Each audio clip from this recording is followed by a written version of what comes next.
ਸਤਿ ਸ਼੍ਰੀ ਅਕਾਲ, ਸਲਾਮ, ਨਮਸਕਾਰ, ਆਦਾਬ, ਸਭ ਸਤਿਕਾਰ ਹੈ ਸੱਜਣਾਂ ਨੂੰ ਜੋ ਇਸ ਵਕਤ ਜ਼ਿੰਦਗੀ ਦੇ ਰੰਗਾਂ ਤੇ ਆਵਾਜ਼ ਦੀਆਂ ਤਰੰਗਾਂ ਨੂੰ ਮਾਣਦੇ ਹੋਏ ਜੁੜ ਚੁੱਕੇ ਨੇ ਟਿਵਾਣਾ ਰੇਡੀਓ ਦੇ ਨਾਲ। ਬਾਗਾਂ ਤੇ ਰਾਗਾਂ ਦੇ ਸ਼ਹਿਰ ਪਟਿਆਲਾ ਤੋਂ ਮੈਂ ਪਰਮਿੰਦਰ ਸਿੰਘ ਟਿਵਾਣਾ। ਰੂਪਰੇਖਾ ਪ੍ਰੋਗਰਾਮ ਦੀ ਕਿ ਭਾਰਤੀ ਸਮਾਂ ਸੋਮਵਾਰ ਤੋਂ ਸ਼ਨੀਵਾਰ ਸਵੇਰੇ 8 ਵਜੇ ਤੋਂ ਲੈ ਕੇ 10 ਵਜੇ ਤੱਕ ਅਤੇ ਸ਼ਾਮ ਨੂੰ 7 ਵਜੇ ਤੋਂ ਲੈ ਕੇ 9 ਵਜੇ ਤੱਕ ਇਹ ਪ੍ਰੋਗਰਾਮ ਪਟਿਆਲਾ ਸਟੂਡੀਓ ਦੇ ਵਿੱਚ ਸਵੇਰੇ 2 ਘੰਟੇ, ਸ਼ਾਮ ਨੂੰ 2 ਘੰਟੇ ਮੇਰੇ ਵੱਲੋਂ ਪੇਸ਼ ਕੀਤਾ ਜਾਂਦਾ ਹੈ।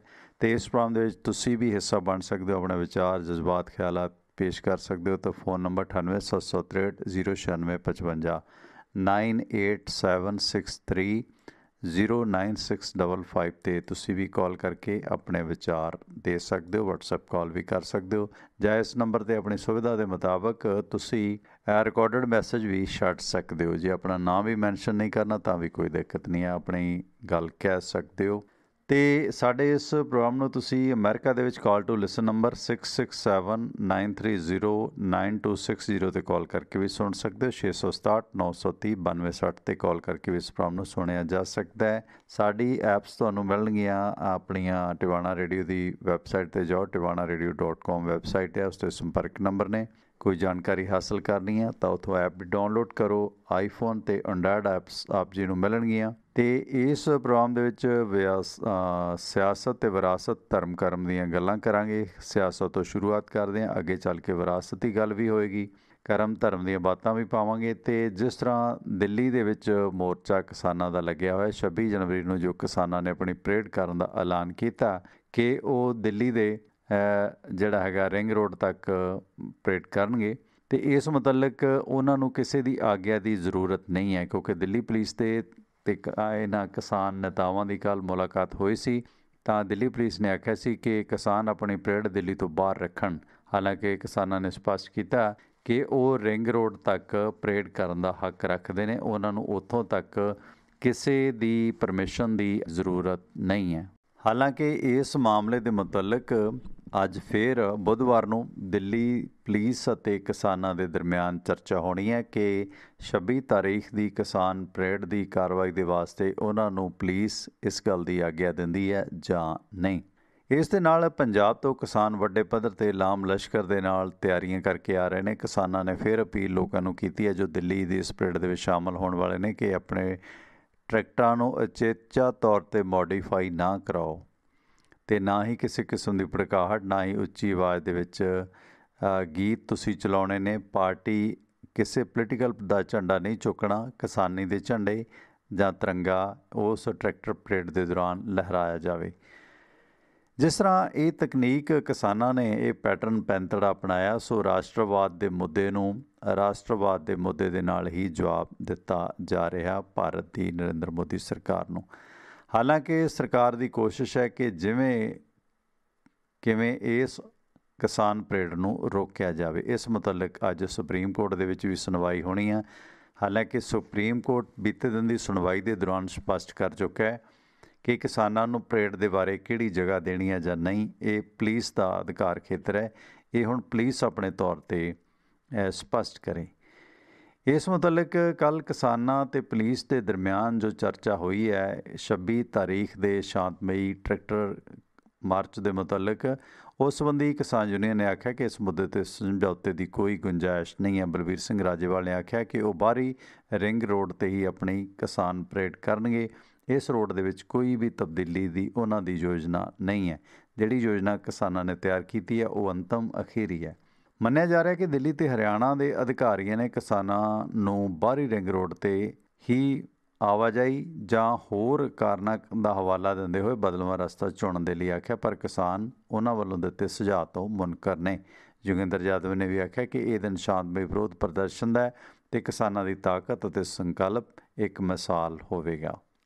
ਇਸ ਦੇ ਨਾਲ ਇਸ ਕਿਸਾਨ ਪਰੇਡ ਦੀ ਰਿਹਰਸਲ ਦੇ ਤੌਰ 'ਤੇ, ਮਸ਼ਕ ਦੇ ਤੌਰ 'ਤੇ ਹਰਿਆਣਾ ਅਤੇ ਪੰਜਾਬ ਦੇ ਵਿੱਚ ਬਹੁਤ ਸਾਰੀਆਂ ਕਿਸਾਨ ਬੀਬੀਆਂ ਅਤੇ ਕਿਸਾਨ ਟਰੈਕਟਰ ਚਲਾ ਕੇ ਇਸ ਪਰੇਡ ਦੀ ਰਿਹਰਸਲ ਵੀ ਕਰ ਰਹੇ ਨੇ। ਦੂਜੇ ਬੰਨੇ ਖੇਤੀ ਕਾਨੂੰਨਾਂ ਬਾਰੇ ਜਿਹੜੀ ਕਮੇਟੀ ਸੁਪਰੀਮ ਕੋਰਟ ਨੇ ਬਣਾਈ ਸੀ, ਉਸ 4 ਮੈਂਬਰੀ ਕਮੇਟੀ ਦੇ ਵਿੱਚੋਂ ਜਿਸ ਤਰ੍ਹਾਂ ਪੰਜਾਬ ਦੇ ਕਿਸਾਨ ਆਗੂ ਭੁਪਿੰਦਰ ਸਿੰਘ ਮਾਨ ਵੱਖ ਹੋਏ ਸੀ, ਉਸ ਮੁਤਲਕ ਵੀ ਕੱਲ੍ਹ ਸੁਪਰੀਮ ਕੋਰਟ ਨੇ ਚਰਚਾ ਕੀਤੀ ਹੈ। ਸੁਪਰੀਮ ਕੋਰਟ ਨੇ ਅਯੋਗਤਾ ਦੇ ਕੇਸ ਦੀ ਸੁਣਵਾਈ ਦੇ ਦੌਰਾਨ ਇਹ ਵਿਚਾਰ ਪ੍ਰਗਟ ਕੀਤੇ ਨੇ। Chief justice ਐਸ.ਏ. ਬੋਬੜੇ ਨੇ ਆਖਿਆ ਕਿ ਕਾਨੂੰਨ ਨੂੰ ਸਮਝਣ ਦੇ ਵਿੱਚ ਕੁਝ ਉਲਝਣ ਹੈ। ਇਸ ਕਮੇਟੀ ਦਾ ਹਿੱਸਾ ਬਣਨ ਤੋਂ ਪਹਿਲਾਂ ਉਸ ਵਿਅਕਤੀ ਦੀ ਰਾਏ ਵੱਖਰੀ ਹੋ ਸਕਦੀ ਹੈ, ਪਰ ਉਸ ਦੀ ਰਾਏ ਬਾਅਦ ਦੇ ਵਿੱਚ ਬਦਲ ਸਕਦੀ ਹੈ। ਚੀਫ ਜਸਟਿਸ ਨੇ ਆਖਿਆ ਕਿ ਕਮੇਟੀ ਕੋਈ ਜੱਜ ਨਹੀਂ ਹੈ।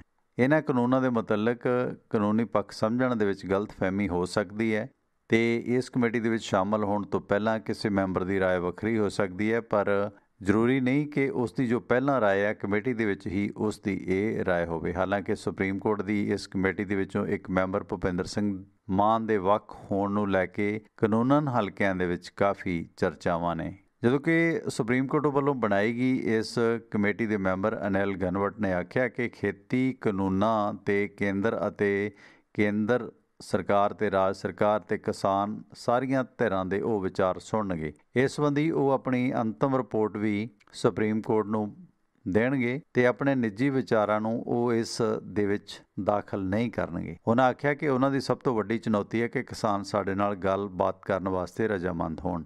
ਇਸ ਦੇ ਲਈ ਅਸੀਂ ਸੰਭਵ ਹਰ ਕੋਸ਼ਿਸ਼ ਕਰਾਂਗੇ। ਪਰ ਅਨਿਲ ਘਨਵਟ ਨੇ ਆਖਿਆ ਕਿ ਪਿਛਲੇ 70 ਸਾਲਾਂ ਤੋਂ ਜੋ ਖੇਤੀ ਕਾਨੂੰਨ ਦੇਸ਼ ਦੇ ਵਿੱਚ ਨੇ ਉਹ ਕਿਸਾਨਾਂ ਦੇ ਹਿੱਤ ਦੇ ਵਿੱਚ ਨਹੀਂ ਸਨ ਤੇ ਹੁਣ ਤੱਕ 4.5 ਲੱਖ ਕਿਸਾਨ ਭਾਰਤ ਦੇ ਵਿੱਚ ਖੁਦਕੁਸ਼ੀਆਂ ਕਰ ਚੁੱਕੇ ਨੇ ਤੇ ਕਿਸਾਨ ਲਗਾਤਾਰ ਗਰੀਬ ਹੁੰਦੇ ਜਾ ਰਹੇ ਨੇ ਤੇ ਕਰਜ਼ੇ ਦੇ ਹੇਠ ਆ ਰਹੇ ਨੇ। ਇਸ ਦੇ ਲਈ ਕੁਝ ਤਬਦੀਲੀਆਂ ਦੀ ਤੇ ਕੁਝ ਸੁਧਾਰਾਂ ਦੀ ਬਦਲਾਵਾਂ ਦੀ ਜ਼ਰੂਰਤ ਹੈ, ਪਰ ਫਿਰ ਵੀ ਇਹਨਾਂ ਖੇਤੀ ਕਾਨੂੰਨਾਂ ਦਾ ਵਿਰੋਧ ਸ਼ੁਰੂ ਹੋ ਗਿਆ। ਇਸ ਮੁਤਲਕ ਨਵੀਂ ਦਿੱਲੀ ਦੇ ਵਿੱਚ ਹੋਈ ਪਹਿਲੀ ਇਸ ਕਮੇਟੀ ਦੀ ਮੀਟਿੰਗ ਦੇ ਵਿੱਚ ਅਨਿਲ ਘਨਵਟ ਨੇ ਇਹ ਵਿਚਾਰ ਰੱਖੇ ਨੇ ਤੇ ਇਸ ਦੇ ਨਾਲ ਕਿਸਾਨਾਂ ਤੇ ਹੋਰ ਸੰਬੰਧਿਤ ਧਿਰਾਂ ਦੇ ਨਾਲ ਉਹਨਾਂ ਦੀ ਹੁਣ ਪਹਿਲੀ ਬੈਠਕ ਵੀਰਵਾਰ ਨੂੰ ਹੋਵੇਗੀ। ਜਦੋਂ ਕਿ ਇਸ ਕਿਸਾਨੀ ਅੰਦੋਲਨ ਦੇ ਮੁਤਲਕ ਪੂਰੇ ਭਾਰਤ ਵਾਸੀਆਂ ਨੂੰ ਸੁਚੇਤ ਕਰਨ ਵਾਸਤੇ ਕੁਝ ਲੋਕਾਂ ਨੇ ਪੂਰਾ ਅਹਿਦ ਕੀਤਾ ਹੋਇਆ। ਇਸੇ ਤਰ੍ਹਾਂ ਤੇ ਕੁਝ ਪੰਜਾਬੀ ਨੌਜਵਾਨ ਜੋ ਵੱਖ-ਵੱਖ ਸੂਬਿਆਂ ਦੀ ਰਾਜਧਾਨੀ ਦੇ ਵਿੱਚ ਜਾ ਕੇ ਕਿਸਾਨੀ ਕਾਨੂੰਨਾਂ ਦਾ ਵਿਰੋਧ ਕਰ ਰਹੇ ਨੇ ਤੇ ਇਹਨਾਂ ਕਿਸਾਨੀ ਕਾਨੂੰਨਾਂ ਦੇ ਲੁਕਵੇਂ ਏਜੰਡੇ ਦੇ ਮੁਤਲਕ ਲੋਕਾਂ ਨੂੰ ਸੁਚੇਤ ਕਰ ਰਹੇ ਨੇ। ਇਸ ਸਿਲਸਿਲੇ ਦੇ ਵਿੱਚ ਜਦੋਂ ਇਹ 3 ਪੰਜਾਬੀ ਨੌਜਵਾਨ ਸ਼ਿਮਲਾ ਪੁੱਜੇ ਤਾਂ ਹਿਮਾਚਲ ਪ੍ਰਦੇਸ਼ ਦੀ ਇਸ ਰਾਜਧਾਨੀ ਦੇ ਖੂਬਸੂਰਤ ਸੈਰਗਾਹ ਸ਼ਿਮਲਾ ਦੀ ਰਿੱਝ ਤੇ ਉਹਨਾਂ ਨੂੰ ਪ੍ਰਸ਼ਾਸਨ ਨੇ ਰੋਕ ਦਿੱਤਾ ਤੇ ਗ੍ਰਿਫਤਾਰ ਕਰ ਲਿਆ ਧਾਰਾ 107 ਅਤੇ 150 ਦੇ ਤਹਿਤ। ਇਹਨਾਂ ਤਿੰਨਾਂ ਦੇ ਵਿੱਚੋਂ ਗ੍ਰਿਫਤਾਰ ਕੀਤੇ ਗਏ ਇੱਕ ਨੌਜਵਾਨ ਹਰਪ੍ਰੀਤ ਸਿੰਘ ਨੇ ਦੱਸਿਆ ਕਿ ਉਹ ਭਾਰਤ ਦੇ ਸਾਰੇ ਸੂਬਿਆਂ ਦੀਆਂ ਰਾਜਧਾਨੀਆਂ ਦੇ ਵਿੱਚ ਜਾ ਕੇ ਲੋਕਾਂ ਨੂੰ ਸੁਚੇਤ ਕਰਦੇ ਨੇ, ਪਰ ਸ਼ਿਮਲਾ ਦੇ ਵਿੱਚ ਜਦੋਂ ਅਸੀਂ ਉੱਥੇ ਸੈਰ ਕਰ ਰਹੇ ਲੋਕਾਂ ਨੂੰ ਇਹਨਾਂ ਕਾਨੂੰਨਾਂ ਦੇ ਮੁਤਲਕ ਆਪਣਾ ਪੱਖ ਦੱਸਣ ਦੀ ਕੋਸ਼ਿਸ਼ ਕੀਤੀ ਤਾਂ ਹਿਮਾਚਲ ਪ੍ਰਦੇਸ਼ ਦੀ ਪੁਲਿਸ ਨੇ ਉਹਨਾਂ ਨੂੰ ਗ੍ਰਿਫਤਾਰ ਕਰ ਲਿਆ। ਜਦੋਂ ਕਿ ਇਸ ਸੰਬੰਧੀ ਸ਼ਿਮਲਾ ਦੇ SP ਮੋਹਿਤ ਚਾਵਲਾ ਨੇ ਆਖਿਆ ਕਿ ਸ਼ਿਮਲਾ ਦੇ ਇਸ ਸੈਰਗਾਹ ਖਿੱਤੇ ਰਿੱਝ ਆਦਿ ਤੇ ਕਿਸੇ ਵੀ ਸਿਆਸੀ ਧਿਰ ਜਾਂ ਹੋਰ ਪ੍ਰਦਰਸ਼ਨਕਰਤਾ ਨੂੰ ਆਪਣੀ ਜਲੂਸ ਜਾਂ ਮੀਟਿੰਗ ਜਾਂ ਕੋਈ ਪ੍ਰਚਾਰ ਕਰਨ ਦਾ ਅਧਿਕਾਰ ਨਹੀਂ ਹੈ। ਇਹ ਸ਼ਿਮਲਾ ਹਾਈ ਕੋਰਟ ਦੇ ਆਦੇਸ਼ ਨੇ ਜਿਸ ਬਣਾ 'ਤੇ ਮਾਲ ਰੋਡ ਰਿੱਝ ਖੇਤਰ ਦੇ ਵਿੱਚ ਪ੍ਰਚਾਰ ਕਰ ਰਹੇ ਇਹਨਾਂ ਪੰਜਾਬੀ ਨੌਜਵਾਨਾਂ ਨੂੰ ਗ੍ਰਿਫਤਾਰ ਕੀਤਾ ਹੈ। ਇਹ ਨੌਜਵਾਨ ਸਿੰਘੂ ਬਾਰਡਰ ਤੋਂ ਆਏ ਸਨ ਤੇ ਸ਼ਿਮਲਾ ਦੇ ਵਿੱਚ ਸੈਲਾਨੀਆਂ ਨੂੰ ਇਹਨਾਂ ਕਾਨੂੰਨਾਂ ਦੇ ਮੁਤਲਕ ਜਾਗਰੂਕ ਕਰ ਰਹੇ ਸਨ। ਇੱਕ ਪਾਸੇ ਜਿੱਥੇ ਭਾਰਤ ਭਰ ਦੇ ਵਿੱਚ ਅੰਬਾਨੀ ਅਤੇ ਅਡਾਨੀ ਦੇ ਖਿਲਾਫ ਮੁਹਿੰਮ ਲਗਾਤਾਰ ਸਰਗਰਮ ਹੋ ਰਹੀ ਹੈ, ਪਰ ਕੁਝ ਖਬਰਾਂ ਫਿਰ ਲੋਕਾਂ ਨੂੰ ਬਹੁਤ ਚੁਭਦੀਆਂ ਨੇ। ਮਸਲਨ ਅਡਾਨੀ ਕਾਰੋਬਾਰੀ ਸਮੂਹ ਨੇ ਜੈਪੁਰ, ਗੁਹਾਟੀ ਤੇ ਤਿਰੂਵਨੰਤਪੁਰਮ ਹਵਾਈ ਅੱਡਿਆਂ ਦਾ ਸੰਚਾਲਨ, ਪ੍ਰਬੰਧ ਤੇ ਵਿਕਾਸ ਦੇ ਵਾਸਤੇ ਕੱਲ੍ਹ ਏਅਰਪੋਰਟ ਅਥਾਰਟੀ ਆਫ ਇੰਡੀਆ ਦੇ ਨਾਲ ਸਮਝੌਤਾ ਕੀਤਾ ਹੈ। ਏਅਰਪੋਰਟ ਅਥਾਰਟੀ ਆਫ ਇੰਡੀਆ ਨੇ ਅਡਾਨੀ ਸਮੂਹ ਨੂੰ ਕਿਹਾ ਕਿ 6 ਮਹੀਨਿਆਂ ਦੇ ਅੰਦਰ ਉਹ ਗੁਹਾਟੀ, ਜੈਪੁਰ, ਤਿਰੂਵਨੰਤਪੁਰਮ ਹਵਾਈ ਅੱਡਿਆਂ ਦੇ ਲਈ ਆਪਣੀਆਂ ਸ਼ਰਤਾਂ ਪੂਰੀਆਂ ਕਰਨ। ਕਾਬਲੇ ਜ਼ਿਕਰ ਹੈ ਕਿ ਨਰਿੰਦਰ ਮੋਦੀ ਸਰਕਾਰ ਨੇ ਫਰਵਰੀ 2019 ਦੇ ਵਿੱਚ ਭਾਰਤ ਦੇ 6 ਹਵਾਈ ਅੱਡੇ ਜਿਨ੍ਹਾਂ ਦੇ ਵਿੱਚ ਲਖਨਊ, ਜੈਪੁਰ, ਅਹਿਮਦਾਬਾਦ, ਤਿਰੂਵਨੰਤਪੁਰਮ, ਗੁਹਾਟੀ ਤੇ ਮੰਗਲੁਰੂ ਹੈ, ਇਹਨਾਂ ਦਾ ਨਿੱਜੀਕਰਨ ਕੀਤਾ ਸੀ ਤੇ ਅਡਾਨੀ ਸਮੂਹ ਨੂੰ ਇਹਨਾਂ ਦੀ ਬੋਲੀ ਦੇ ਕੇ 50 ਸਾਲ ਆਪਣੇ ਮੁਤਾਬਕ ਚਲਾਉਣ ਦਾ ਅਧਿਕਾਰ ਦੇ ਦਿੱਤਾ ਸੀ, ਜਿਸ ਦੇ ਵਿੱਚੋਂ 3 ਹਵਾਈ ਅੱਡਿਆਂ ਦਾ ਸਮਝੌਤਾ ਕੱਲ੍ਹ ਏਅਰਪੋਰਟ ਅਥਾਰਟੀ ਆਫ ਇੰਡੀਆ ਦੇ ਨਾਲ ਨੇਪਰੇ ਚੜ੍ਹਿਆ। ਇੱਕ ਪਾਸੇ ਦੇਸ਼ ਦੇ ਲੋਕ ਲਗਾਤਾਰ ਮਹਿੰਗਾਈ ਤੋਂ ਪੀੜਤ ਨੇ, ਦੂਜੇ ਬੰਨੇ ਦੇਸ਼ ਦੀ ਪਾਰਲੀਮੈਂਟ ਦੇ ਮੈਂਬਰ ਪਾਰਲੀਮੈਂਟ ਬੜਾ ਸਸਤਾ ਤੇ ਮੁਫੀਦ ਖਾਣਾ ਖਾਂਦੇ ਨੇ। ਖਾਸ ਕਰਕੇ ਮੈਂਬਰ ਪਾਰਲੀਮੈਂਟ ਭਗਵੰਤ ਮਾਨ ਨੇ ਇਸ ਮੁੱਦੇ ਨੂੰ ਉਚੇਚਾ ਉਛਾਲਿਆ ਸੀ ਕਿ ਦੇਸ਼ ਦੇ ਵਿੱਚ ਸਭ ਤੋਂ ਸਸਤਾ ਤੇ ਲਜ਼ੀਜ਼ ਖਾਣਾ ਪਾਰਲੀਮੈਂਟ ਦੀ ਕੰਟੀਨ ਦੇ ਵਿੱਚ ਮਿਲਦਾ ਹੈ। ਉੱਤਰੀ ਰੇਲਵੇ ਦੀ ਥਾਂ ਹੁਣ ਇਸ ਨੂੰ ITDC ਚਲਾਵੇਗੀ। ਇਹ ਕੰਟੀਨ ਦੇ ਵਿੱਚ ਹੁਣ ਖਾਣਾ ਖਾਣ ਵਾਸਤੇ ਮੈਂਬਰ ਪਾਰਲੀਮੈਂਟ ਨੂੰ ਆਪਣੀ ਜੇਬ ਜ਼ਿਆਦਾ ਢਿੱਲੀ ਕਰਨੀ ਪਵੇਗੀ। ਕਿਉਂਕਿ ਸੰਸਦ ਮੈਂਬਰਾਂ ਤੇ ਹੋਰਨਾਂ ਨੂੰ ਇਸ ਸਰਕਾਰੀ ਕੰਟੀਨ ਦੇ ਵਿੱਚ ਬਹੁਤ ਹੀ ਸਸਤਾ ਤੇ ਸਬਸਿਡੀ ਵਾਲਾ ਭੋਜਨ ਦਿੱਤਾ ਜਾਂਦਾ ਸੀ, ਜਾਣੀ ਕਿ ਇਹਨਾਂ ਨੂੰ ਇਸ ਥਾਲੀ ਤੇ ਵੀ ਸਬਸਿਡੀ ਮਿਲਦੀ ਸੀ। 29 ਜਨਵਰੀ ਤੋਂ ਇਸ ਵਾਰ ਸ਼ੁਰੂ ਹੋ ਰਹੀ ਰਾਜ ਸਭਾ ਦੀ ਕਾਰਵਾਈ ਦੇ ਵਕਤ ਇਸ ਵਾਰੀ ਆਪਣਾ ਢਿੱਡ ਭਰਨ ਵਾਲੇ ਇਹਨਾਂ ਸਿਆਸਤਦਾਨਾਂ ਨੂੰ ਆਪਣੀ ਜੇਬ ਜ਼ਿਆਦਾ ਢਿੱਲੀ ਕਰਨੀ ਪਵੇਗੀ ਤੇ ਹੁਣ ਇਹਨਾਂ ਨੂੰ ਮੁਫਤ ਦਾ ਸਬਸਿਡੀ ਵਾਲਾ ਖਾਣਾ ਨਹੀਂ ਮਿਲੇਗਾ। ਇਸ ਦੇ ਨਾਲ 1 ਫਰਵਰੀ ਨੂੰ ਜੋ ਭਾਰਤ ਦਾ ਆਮ ਬਜਟ ਪੇਸ਼ ਕੀਤਾ ਜਾਵੇਗਾ, ਬਜਟ 2 ਸੈਸ਼ਨ ਦੇ ਵਿੱਚ ਆਯੋਜਿਤ ਹੋਵੇਗਾ। ਪਹਿਲੇ ਪੜਾਅ ਦੇ ਅਧੀਨ 29 ਜਨਵਰੀ ਨੂੰ ਰਾਸ਼ਟਰਪਤੀ ਰਾਮਨਾਥ ਕੋਵਿੰਦ ਦੇ ਭਾਸ਼ਣ ਦੇ ਨਾਲ ਇਹ ਸ਼ੁਰੂ ਹੋਵੇਗਾ ਤੇ 15 ਫਰਵਰੀ ਨੂੰ ਖਤਮ ਹੋਵੇਗਾ ਤੇ ਇਸ ਬਜਟ ਸੈਸ਼ਨ ਦਾ ਦੂਜਾ ਪੜਾਅ 8 ਮਾਰਚ ਤੋਂ 8 ਅਪ੍ਰੈਲ ਤੱਕ ਚੱਲੇਗਾ। ਇਸ ਵਾਰੀ ਬਜਟ ਸੈਸ਼ਨ ਬੜਾ ਚਰਚਾ ਵਾਲਾ ਹੋਵੇਗਾ ਕਿਉਂਕਿ ਦੇਸ਼ ਭਰ ਦੇ ਕਿਸਾਨ ਮੋਦੀ ਸਰਕਾਰ ਦੀਆਂ ਨੀਤੀਆਂ ਦੇ ਖਿਲਾਫ ਇੱਕ ਵੱਡਾ ਅੰਦੋਲਨ ਵਿੱਢੀ ਬੈਠੇ ਨੇ। ਇਸ ਸੰਬੰਧੀ ਲੋਕ ਸਭਾ ਦੇ ਸਪੀਕਰ ਓਮ ਬਿਰਲਾ ਨੇ ਇਸ ਬਜਟ ਸੈਸ਼ਨ ਦੇ ਮੁਤਲਕ ਜਾਣਕਾਰੀ ਦਿੱਤੀ ਕਿ ਰਾਜ ਸਭਾ ਦੇ ਵਿੱਚ ਸਵੇਰੇ 9 ਵਜੇ ਤੋਂ ਲੈ ਕੇ 10 ਵਜੇ ਤੱਕ ਤੇ ਲੋਕ ਸਭਾ ਦੇ ਵਿੱਚ ਸ਼ਾਮ 4 ਵਜੇ ਤੋਂ ਲੈ ਕੇ 5 ਵਜੇ ਤੱਕ ਪ੍ਰਸ਼ਨ ਕਾਲ ਹੋਵੇਗਾ। ਇਸ ਬਜਟ ਸੈਸ਼ਨ ਦੇ ਵਿੱਚ ਪ੍ਰਸ਼ਨ ਕਾਲ ਨੂੰ ਬਹਾਲ ਕਰ ਦਿੱਤਾ ਗਿਆ। ਪਿਛਲੇ ਸੈਸ਼ਨ ਦੇ ਵਿੱਚ ਕਰੋਨਾ ਦਾ ਬਹਾਨਾ ਲਾ ਕੇ ਪ੍ਰਸ਼ਨ ਕਾਲ ਰੱਦ ਕਰ ਦਿੱਤਾ ਸੀ, ਜਦੋਂ ਕਿ ਸਪੀਕਰ ਬਿਰਲਾ ਨੇ ਸਪਸ਼ਟ ਕੀਤਾ ਕਿ ਇਸ ਸੈਸ਼ਨ ਦੇ ਦੌਰਾਨ ਸੰਸਦ ਮੈਂਬਰਾਂ ਨੂੰ ਸੰਸਦ ਦੀ ਕੰਟੀਨ ਦੇ ਵਿੱਚ ਸਬਸਿਡੀ ਵਾਲਾ ਖਾਣਾ ਨਹੀਂ ਮਿਲੇਗਾ। ਉਹਨਾਂ ਨੂੰ ਪਲੇਟ ਦੀ ਕੀਮਤ 35 ਰੁਪਏ ਦੇਣੀ ਪਵੇਗੀ। ਹਾਲਾਂਕਿ ਭਾਰਤ ਭਰ ਦੇ ਵਿੱਚ ਖਾਣੇ ਦੀਆਂ ਕੀਮਤਾਂ ਦੇ ਮੱਦੇਨਜ਼ਰ ਇਹ ਕੀਮਤ ਅਜੇ ਵੀ ਨਿਗੂਣੀ ਹੈ। ਦਸ਼ਮੇਸ਼ ਪਿਤਾ ਸ਼੍ਰੀ ਗੁਰੂ ਗੋਬਿੰਦ ਸਿੰਘ ਮਹਾਰਾਜ ਦੇ ਪ੍ਰਕਾਸ਼ ਪੁਰਬ ਦੇ ਮੱਦੇਨਜ਼ਰ ਕੱਲ੍ਹ ਦੇਸ਼ ਭਰ ਦੇ ਗੁਰੂ ਘਰਾਂ ਦੇ ਵਿੱਚ ਨਗਰ ਕੀਰਤਨ ਸਜਾਏ ਗਏ। ਇਸ ਸੰਬੰਧੀ ਅਲੌਕਿਕ ਨਜ਼ਾਰਾ ਪਟਨਾ ਸਾਹਿਬ ਦੀ ਧਰਤੀ ਦੇ ਨਗਰ ਕੀਰਤਨ ਦੇ ਮੌਕੇ ਵੇਖਣ ਨੂੰ ਮਿਲਿਆ। ਹਾਲਾਂਕਿ ਇਸ ਵਾਰ ਦਸ਼ਮੇਸ਼ ਪਿਤਾ ਦੇ ਪ੍ਰਕਾਸ਼ ਪੁਰਬ ਦੇ ਮੁਤਲਕ ਵੀ ਕਿਸਾਨ ਅੰਦੋਲਨ ਚਰਚਾ ਦਾ ਵਿਸ਼ਾ ਬਣਿਆ ਰਿਹਾ। ਜ਼ਿਕਰ ਖਾਸ ਹੈ ਕਿ ਇਸ ਵਾਰੀ ਦਸ਼ਮੇਸ਼ ਪਿਤਾ ਦਾ ਪ੍ਰਕਾਸ਼ ਪੁਰਬ ਅੱਜ 20 ਜਨਵਰੀ ਨੂੰ ਕੁੱਲ ਆਲਮ ਦੇ ਵਿੱਚ ਮਨਾਇਆ ਜਾ ਰਿਹਾ ਹੈ, ਜਦਕਿ 26 ਜਨਵਰੀ ਦੇ ਸਮਾਗਮਾਂ ਤੱਕ ਲਾਲ ਕਿਲ੍ਹੇ ਦੇ ਵਿੱਚ ਆਮ ਦਰਸ਼ਕ ਦਾਖਲ ਨਹੀਂ ਹੋ ਸਕਣਗੇ। ਦਰਜਨ ਭਰ ਤੋਂ ਵੱਧ ਕਾਵਾਂ ਦੀ ਬਰਡ ਫਲੂ ਦੇ ਨਾਲ ਹੋਈ ਮੌਤ ਦੇ ਕਾਰਨ ਲਾਲ ਕਿਲ੍ਹੇ ਨੂੰ ਆਮ ਲੋਕਾਂ ਦੇ ਵਾਸਤੇ ਬੰਦ ਕਰ ਦਿੱਤਾ ਗਿਆ। ਦੇਸ਼ ਦੇ ਕੁਝ ਹੋਰ ਹਿੱਸਿਆਂ ਦੇ ਵਿੱਚੋਂ ਵੀ ਬਰਡ ਫਲੂ ਦੇ ਨਾਲ ਪੰਛੀਆਂ ਦੇ ਮਰਨ ਦੀਆਂ ਖਬਰਾਂ ਆ ਰਹੀਆਂ ਨੇ। ਖਾਸ ਕਰਕੇ ਚਿੜੀਆ ਘਰਾਂ ਦੇ ਵਿੱਚ ਰੱਖੇ ਮਾਸਾਹਾਰੀ ਜਾਨਵਰਾਂ ਨੂੰ ਵੀ ਹੁਣ ਚਿਕਨ ਆਦਿ ਪਾਉਣਾ ਬੰਦ ਕਰ ਦਿੱਤਾ ਗਿਆ। ਉਸ ਦੀ ਜਗ੍ਹਾ ਹੋਰ ਮਾਸ ਦੇ ਬਦਲਵੇਂ ਪ੍ਰਬੰਧ ਇਹਨਾਂ ਜਾਨਵਰਾਂ ਦੇ ਵਾਸਤੇ ਕੀਤੇ ਗਏ ਨੇ। ਭਾਰਤ ਦੇ ਵਿੱਚ ਬਾਇਓਟੈਕ ਦੀ ਨੇਜ਼ਲ ਵੈਕਸੀਨ ਨੂੰ ਵੀ ਟ੍ਰਾਇਲ ਨੂੰ ਮਨਜ਼ੂਰੀ ਮਿਲ ਗਈ ਹੈ। ਹੁਣ ਕਰੋਨਾ ਦੇ ਮੱਦੇਨਜ਼ਰ ਸਿਰਫ ਇਸ ਦਾ ਇੱਕ ਹੀ ਡੋਜ਼ ਲੈਣਾ ਹੋਵੇਗਾ। ਉਮੀਦ ਕੀਤੀ ਜਾ ਰਹੀ ਹੈ ਕਿ ਜਲਦੀ ਇਸ ਵੈਕਸੀਨ ਦਾ ਟ੍ਰਾਇਲ ਸ਼ੁਰੂ ਹੋ ਜਾਏਗਾ ਤੇ ਹੈਦਰਾਬਾਦ ਦੀ ਕੰਪਨੀ ਭਾਰਤ ਬਾਇਓਟੈਕ ਇਸ ਵਕਤ 2 ਨੋਜ਼ਲ ਵੈਕਸੀਨ ਬਣਾ ਰਹੀ ਹੈ।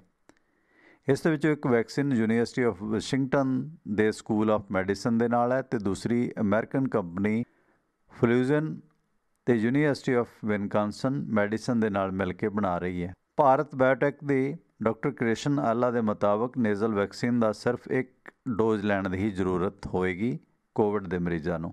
ਹੁਣ ਤੱਕ ਲਗਾਈ ਜਾ ਰਹੀ ਜਿਹੜੀ ਵੈਕਸੀਨ ਹੈ ਇਸ ਦੇ 2 ਡੋਜ਼ ਲੈਣੇ ਪੈਂਦੇ ਨੇ। ਸੋ ਇਸ ਰਿਸਰਚ ਦੇ ਮੁਤਾਬਕ ਨੇਜ਼ਲ ਵੈਕਸੀਨ ਨੂੰ ਬਿਹਤਰ ਮੰਨਿਆ ਗਿਆ। ਕਾਂਗਰਸ ਪਾਰਟੀ ਦੀ ਤਰਫੋਂ ਰਾਹੁਲ ਗਾਂਧੀ ਨੇ ਕੱਲ੍ਹ ਖੇਤੀ ਕਾ ਖੂਨ ਨਾਂ ਦੀ ਇੱਕ ਕਿਤਾਬ ਜਾਰੀ ਕਰਕੇ ਨਰਿੰਦਰ ਮੋਦੀ ਸਰਕਾਰ ਦੇ ਖੇਤੀ ਕਾਨੂੰਨਾਂ ਦੀ ਖਿੱਲੀ ਉਡਾਉਂਦਿਆਂ ਆਖਿਆ ਕਿ ਇਹ ਕਿਸਾਨਾਂ ਦਾ ਖੂਨ ਪੀਣ ਵਾਲੇ ਕਾਨੂੰਨ ਨੇ। ਰਾਹੁਲ ਨੇ ਵੀ ਆਖਿਆ ਕਿ ਮੈਂ ਪ੍ਰਧਾਨ ਮੰਤਰੀ ਨਰਿੰਦਰ ਮੋਦੀ ਤੋਂ ਨਹੀਂ ਡਰਦਾ, ਮੈਂ ਸਾਫ਼ ਸੁਥਰਾ ਆਦਮੀ ਹਾਂ। ਉਹ ਮੈਨੂੰ ਗੋਲੀ ਤੇ ਮਾਰ ਸਕਦੇ ਨੇ ਲੇਕਿਨ ਛੂਹ ਤੱਕ ਨਹੀਂ ਸਕਦੇ। ਮੈਂ ਦੇਸ਼ ਭਗਤ ਹਾਂ ਤੇ ਆਪਣੇ ਦੇਸ਼ ਦੀ ਰੱਖਿਆ ਕਰਾਂਗਾ। ਅਗਰ ਕੋਈ ਮੇਰਾ ਸਾਥ ਵੀ ਨਹੀਂ ਦੇਵੇਗਾ ਤਾਂ ਹੀ ਇਕੱਲਾ ਦੇਸ਼ ਦੇ ਵਾਸਤੇ ਲੜਾਂਗਾ ਕਿਉਂਕਿ ਇਹ ਮੇਰਾ ਧਰਮ ਹੈ। ਹਾਲਾਂਕਿ ਰਾਹੁਲ ਗਾਂਧੀ ਦੇ ਇਸ ਬਿਆਨ ਦੀ ਕਾਂਗਰਸੀ ਆਗੂਆਂ ਨੇ ਖਿੱਲੀ ਉਡਾਈ ਹੈ ਕਿ ਕਾਂਗਰਸ ਦਾ ਖੂਨ ਦੇ ਨਾਲ ਥੋੜ੍ਹਾ ਜ਼ਿਆਦਾ ਹੀ ਰਿਸ਼ਤਾ ਹੈ। ਹਾਲਾਂਕਿ ਸੁਪਰੀਮ ਕੋਰਟ ਦੇ ਦੁਆਰਾ ਕਿਸਾਨ ਅੰਦੋਲਨ ਦੀ ਹੋ ਰਹੀ ਸੁਣਵਾਈ ਤੇ ਵੀ ਰਾਹੁਲ ਗਾਂਧੀ ਨੇ ਆਖਿਆ ਕਿ ਸੁਪਰੀਮ ਕੋਰਟ ਦੀ ਤਰਫੋਂ ਬਣਾਈ ਗਈ ਕਮੇਟੀ ਤੇ ਮੈਂ ਕੁਝ ਨਹੀਂ ਕਹਾਂਗਾ, ਪਰ ਸੁਪਰੀਮ ਕੋਰਟ ਅਸਲ ਹਕੀਕਤ ਦੇਖ ਸਕਦਾ ਹੈ। ਜਿਸ ਦੌਰਾਨ ਭਾਰਤੀ ਜਨਤਾ ਪਾਰਟੀ ਦੇ JP ਨੱਡਾ ਨੇ ਉਹਨਾਂ ਨੂੰ 5 ਸਵਾਲ ਕੀਤੇ ਨੇ ਕਿ ਕਾਂਗਰਸ ਪਹਿਲਾਂ ਇਹਨਾਂ ਸਵਾਲਾਂ ਦਾ ਜਵਾਬ ਦੇਵੇ, ਖੇਤੀ ਕਾਨੂੰਨਾਂ ਤੇ ਬਾਅਦ ਦੇ ਵਿੱਚ ਗੱਲ ਕਰੇ। ਜਦਕਿ ਦੂਜੇ ਬੰਨੇ ਅਰੁਣਾਚਲ ਪ੍ਰਦੇਸ਼ ਦੀ ਸੀਮਾ ਦੇ ਵਿੱਚ 4.5 ਕਿਲੋਮੀਟਰ ਅੰਦਰ ਚੀਨ ਦੁਆਰਾ ਪਿੰਡ ਵਸਾ ਲੈਣ ਦੀਆਂ ਖਬਰਾਂ ਤੇ ਭਾਰਤ ਸਰਕਾਰ ਨੇ ਸਪਸ਼ਟ ਕੀਤਾ ਕਿ ਸਾਡੀ ਇਸ ਤੇ ਨਜ਼ਰ ਬਣੀ ਹੋਈ ਹੈ। ਅੱਜ ਕਿਸਾਨਾਂ ਅਤੇ ਕੇਂਦਰ ਸਰਕਾਰ ਦੇ ਦਰਮਿਆਨ ਤੇ ਕਿਸਾਨ ਅੰਦੋਲਨ ਦੇ ਮੱਦੇਨਜ਼ਰ ਸੁਪਰੀਮ ਕੋਰਟ ਦੀ ਹੋ ਰਹੀ ਸੁਣਵਾਈ ਤੇ ਵੀ ਦੇਸ਼ ਭਰ ਦੇ ਲੋਕਾਂ ਦੀਆਂ ਨਜ਼ਰਾਂ ਬਣੀਆਂ ਰਹਿਣਗੀਆਂ। ਜ਼ਿੰਦਗੀ ਦੇ ਰੰਗਾਂ ਤੇ ਆਵਾਜ਼ ਦੀਆਂ ਤਰੰਗਾਂ ਨੂੰ ਮਾਣਦੇ ਹੋਏ ਇਸ ਵਕਤ ਤੁਸੀਂ ਪੰਜਾਬ ਦੀ ਸਵੇਰ ਦਾ ਜ਼ਿਕਰ ਸੁਣ ਰਹੇ ਸੀ। ਬਿਲਕੁਲ ਇਸੇ ਤਰ੍ਹਾਂ ਦੀ ਸਵੇਰ ਪੰਜਾਬ ਦੇ ਵਿੱਚ ਇਸ ਵਕਤ ਹੈ। 8:23 ਹੋ ਚੁੱਕੇ ਨੇ ਖਾਸ ਕਰਕੇ ਪਟਿਆਲਾ ਦੇ ਵਿੱਚ ਜਿਸ ਤਰ੍ਹਾਂ ਦੇਖਿਆ ਜਾਵੇ ਗੁਰਦੁਆਰਾ ਦੁੱਖ ਨਿਵਾਰਨ ਸਾਹਿਬ ਦੇ ਆਲੇ ਦੁਆਲੇ ਲੰਗਰ ਲੱਗੇ ਨੇ, ਚਾਹ ਪਕੌੜਿਆਂ ਦੇ, ਗਰਮ ਦੁੱਧ ਦੇ, ਹੋਰ ਛੱਤੀ ਪਦਾਰਥਾਂ ਦੇ। ਅਤੇ ਇਸ ਦੇ ਨਾਲ ਨਾਲ ਕਿਉਂਕਿ ਅੱਜ ਸਾਹਿਬ ਕਮਾਲ ਸ਼੍ਰੀ ਗੁਰੂ ਗੋਬਿੰਦ ਸਿੰਘ ਮਹਾਰਾਜ ਦਾ ਪ੍ਰਕਾਸ਼ ਪੁਰਬ ਹੈ, ਪਿੰਡ ਦੇ ਗੁਰੂ ਘਰਾਂ ਦੇ ਵਿੱਚੋਂ ਵੀ, ਸਪੀਕਰਾਂ ਦੇ ਵਿੱਚੋਂ ਵੀ ਬਾਣੀ ਦੀਆਂ, ਗੁਰਬਾਣੀ ਦੀਆਂ ਧੁਨਾਂ ਲੋਕ ਸਰਵਣ ਕਰ ਰਹੇ ਨੇ। ਅਤੇ ਮੌਸਮ ਵੀ ਥੋੜ੍ਹਾ ਖੁਸ਼ਗਵਾਰ ਹੁੰਦਾ ਜਾ ਰਿਹਾ, ਠੰਡ ਜਿਹੜੀ ਹੈ ਉਹ ਘਟੀ ਹੈ, ਧੁੰਦ ਤੋਂ ਵੀ ਥੋੜ੍ਹੀ ਨਿਜਾਤ ਹੈ। ਅਤੇ ਸਿਆਸੀ ਤੌਰ 'ਤੇ ਧੁੰਦ ਅਜੇ ਛਾਈ ਹੈ। ਸੋ ਜਿਸ ਤਰ੍ਹਾਂ ਦਾ ਪੰਜਾਬ ਦੇ ਪਿੰਡਾਂ ਦੇ ਵਿੱਚ ਲੋਕ ਟਰੈਕਟਰਾਂ ਨੂੰ ਸੈਲਫਾਂ ਮਾਰਦੇ ਨੇ, ਕੋਈ ਧੱਕਾ ਸਟਾਰਟ ਕਰਦਾ ਹੈ, ਸੋ ਉਸ ਤਰ੍ਹਾਂ ਦਾ ਟਰੈਕਟਰਾਂ ਦੀ ਰੈਲੀ ਜਿਹੜੀ ਹੈ ਪੂਰੀ ਦੁਨੀਆ ਭਰ ਦੇ ਵਿੱਚ ਹੋ ਰਹੀ ਹੈ ਕਿਸਾਨਾਂ ਦੇ ਇਸ ਅੰਦੋਲਨ ਦੇ ਮੱਦੇਨਜ਼ਰ। ਕੈਨੇਡਾ ਤੋਂ ਵੀ ਖਬਰਾਂ ਨੇ ਕਿ ਕੈਨੇਡਾ ਦੇ ਵਿੱਚ ਵੀ ਜਿਸ ਤਰ੍ਹਾਂ ਵਾਰਸ ਭਰਾਵਾਂ ਨੇ ਕਿਸਾਨ ਟਰੈਕਟਰ ਰੈਲੀ ਕੀਤੀ ਹੈ। ਗੁਰਮਲਕੀਤ ਸਿੰਘ ਕੱਲ੍ਹ ਦੀਆਂ ਵੈਨਕੂਵਰ ਤੋਂ ਖਬਰਾਂ ਅੱਜ ਪੰਜਾਬ ਦੇ ਵਿੱਚ ਨਸ਼ਰ ਹੋਈਆਂ ਨੇ। ਸੋ ਕਿਤੇ ਨਾ ਕਿਤੇ ਪੰਜਾਬ ਜਿੱਥੇ ਵੀ ਜਾਂਦੇ ਨੇ, ਪੰਜਾਬੀ ਆਪਣਾ ਪੰਜਾਬ ਵਸਾ ਲੈਂਦੇ ਨੇ। ਰੇਡੀਓ ਵਾਜੇ ਗਾਜੇ, ਟੈਲੀਵਿਜ਼ਨ ਚੱਲ ਰਹੇ ਨੇ, ਅਖਬਾਰਾਂ ਨਸ਼ਰ ਹੋ ਰਹੀਆਂ ਨੇ। ਸੋ ਇਹ ਪੰਜਾਬ ਦਾ ਪਸਾਰਾ ਪੂਰੇ ਆਲਮ ਤੱਕ ਪੁੱਜ ਰਿਹਾ। ਸੋ ਅਸੀਂ ਇੱਥੋਂ ਅੱਛੀਆਂ ਚੀਜ਼ਾਂ ਵੀ ਲੈ ਕੇ ਗਏ ਹਾਂ ਅਤੇ ਨਾਲ ਨਾਲ ਮੰਦੀਆਂ ਵੀ ਕਿਤੇ ਨਾ ਕਿਤੇ ਲੈ ਕੇ ਗਏ ਹਾਂ, ਕਿਉਂਕਿ ਲਾਹੌਰ ਭੈੜੇ ਪਿਸ਼ੌਰ ਭੈੜੇ ਉਹ ਇੱਕੋ ਹੀ ਗੱਲ ਹੈ। ਖੈਰ, ਇਸ ਵਕਤ ਕੈਨੇਡਾ ਦੀ ਧਰਤੀ ਤੋਂ ਬਠਿੰਡਾ ਨਾਲ ਸੰਬੰਧਿਤ ਦਮਨ ਵੀਰ ਜੀ ਜੁੜੇ ਨੇ ਅਤੇ ਨਾਲ ਨਾਲ ਆਸਟ੍ਰੇਲੀਆ ਤੋਂ ਵੀ ਵੀਰ ਜੁੜ ਚੁੱਕੇ ਨੇ। ਦਮਨ ਜੀ, ਸਵਾਗਤ ਹੈ, ਤੁਸੀਂ ਔਨ ਏਅਰ ਆ ਚੁੱਕੇ ਹੋ। ਹਾਂਜੀ ਟਵਾਣਾ ਸਾਹਿਬ ਤੇ ਸਾਰੇ ਸਰੋਤਿਆਂ ਨੂੰ ਸਤਿ ਸ਼੍ਰੀ ਅਕਾਲ ਜੀ। ਸਤਿ ਸ਼੍ਰੀ ਅਕਾਲ ਦਮਨ ਜੀ, ਮੁਬਾਰਕਾਂ ਪ੍ਰਕਾਸ਼ ਪੁਰਬ ਦੀਆਂ ਅੱਜ ਜੀ।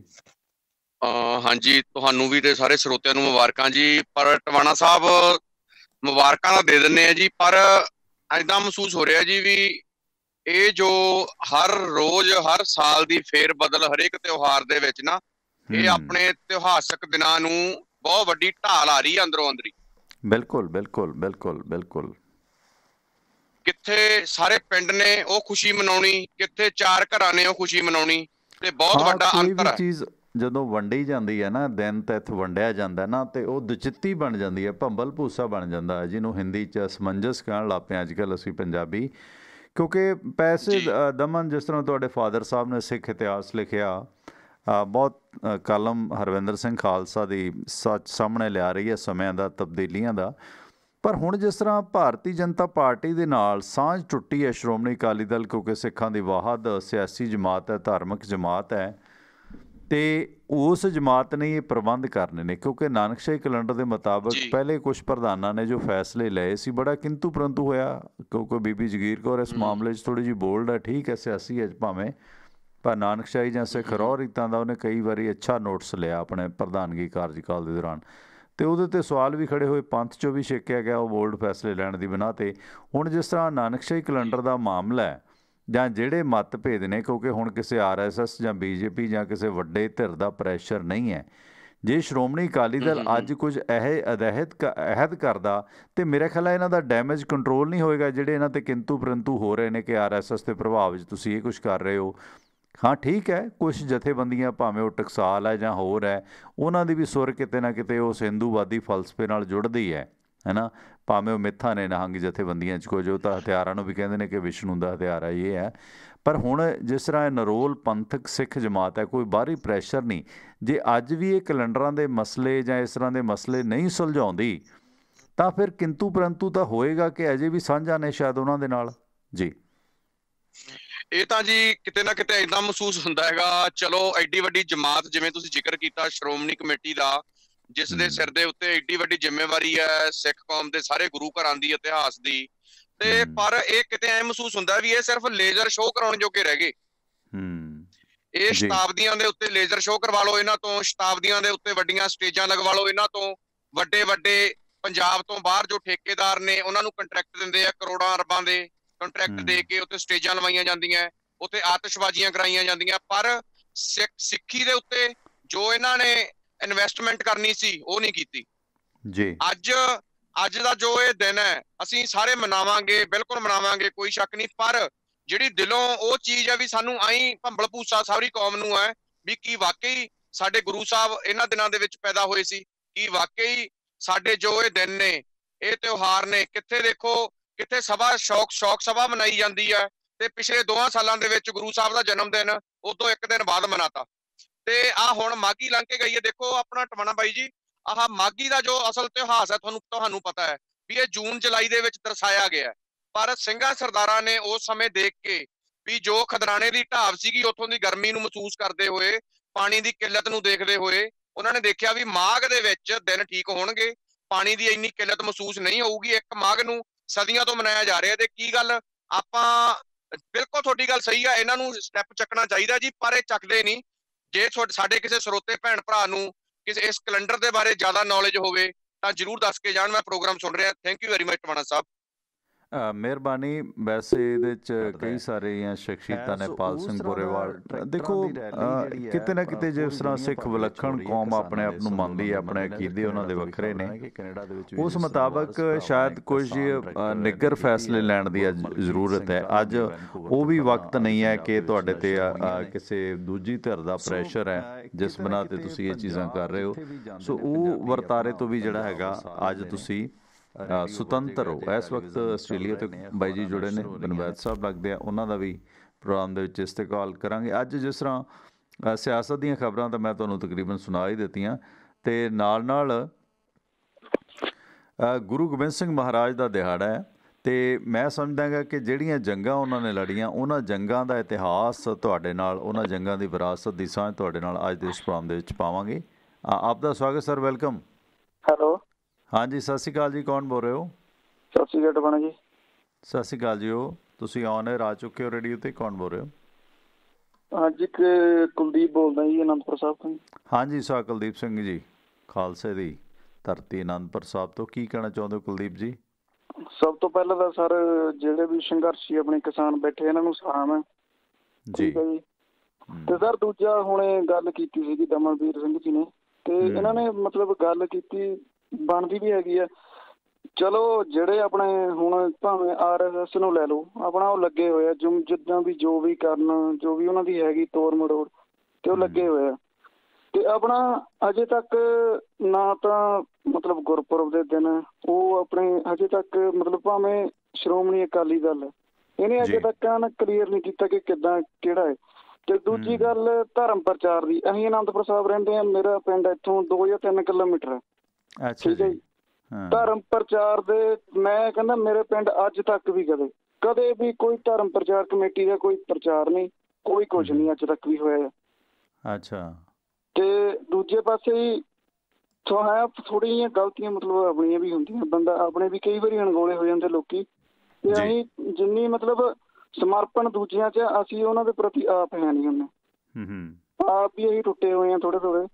ਜੇ ਸਾਰੇ ਮਤਲਬ ਜ਼ਿੰਮੇਵਾਰੀ ਸ਼੍ਰੋਮਣੀ ਕਮੇਟੀ ਦਾ ਇਹ ਵੀ ਹੈਗਾ ਨਾ, ਜੇ ਆਪਾਂ ਦਰਬਾਰ ਸਾਹਿਬ ਵੀ ਜਾਂਦੇ ਹਾਂ, ਠੀਕ ਹੈ ਜੀ, ਉੱਥੇ ਆਪਣੀ ਇਹਨਾਂ ਦੀ ਟਾਸਕ ਫੋਰਸ ਹੈ ਜਾਂ ਜਿਹੜੀ ਇਹਨਾਂ ਨੇ ਰੱਖੀ ਹੋਈ ਹੈ ਹੁਣ, ਜੇ ਆਪਾਂ ਉਹਨਾਂ ਨੂੰ ਵੀ ਕਿਤੇ ਸਵਾਲ ਕਰਦੇ ਹਾਂ ਨਾ ਜਾ ਕੇ, ਵੀ ਇੱਥੇ ਮਤਲਬ ਜਿਹੜਾ ਉਹ ਗੁਰਮਤ ਆਪਣਾ ਜਿੰਨਾ ਵੀ ਇਹ ਸਟਾਲ ਹੈ ਇਹਨਾਂ ਦਾ, ਗੁਰੂ ਅਰਜਨ ਦੇਵ ਜੀ ਦੇ ਉਸ ਸਰਾਂ ਦੇ ਲਾਗੇ ਆ, ਤੇ ਉਹਦੇ ਵਾਸਤੇ ਵੀ ਘੱਟੋ ਘੱਟ 15 ਜਾਂ 20 ਬੰਦਿਆਂ ਨੂੰ ਪੁੱਛਣਾ ਪੈਂਦਾ, ਤਾਂ ਕਿਤੇ ਬੰਦਾ ਉੱਥੇ ਪਹੁੰਚਦਾ ਵਾਕਈ ਇੱਥੇ ਹੈਗੇ ਆ ਸ਼੍ਰੋਮਣੀ ਕਮੇਟੀ ਦੇ, ਤੇ ਉੱਥੋਂ ਬੰਦਾ ਆਪਣਾ ਜਿਹੜਾ ਵੀ ਲਿਟਰੇਚਰ ਜਾਂ ਕੁਛ ਵੀ ਲੈ ਸਕਦਾ ਉੱਥੋਂ ਜੀ।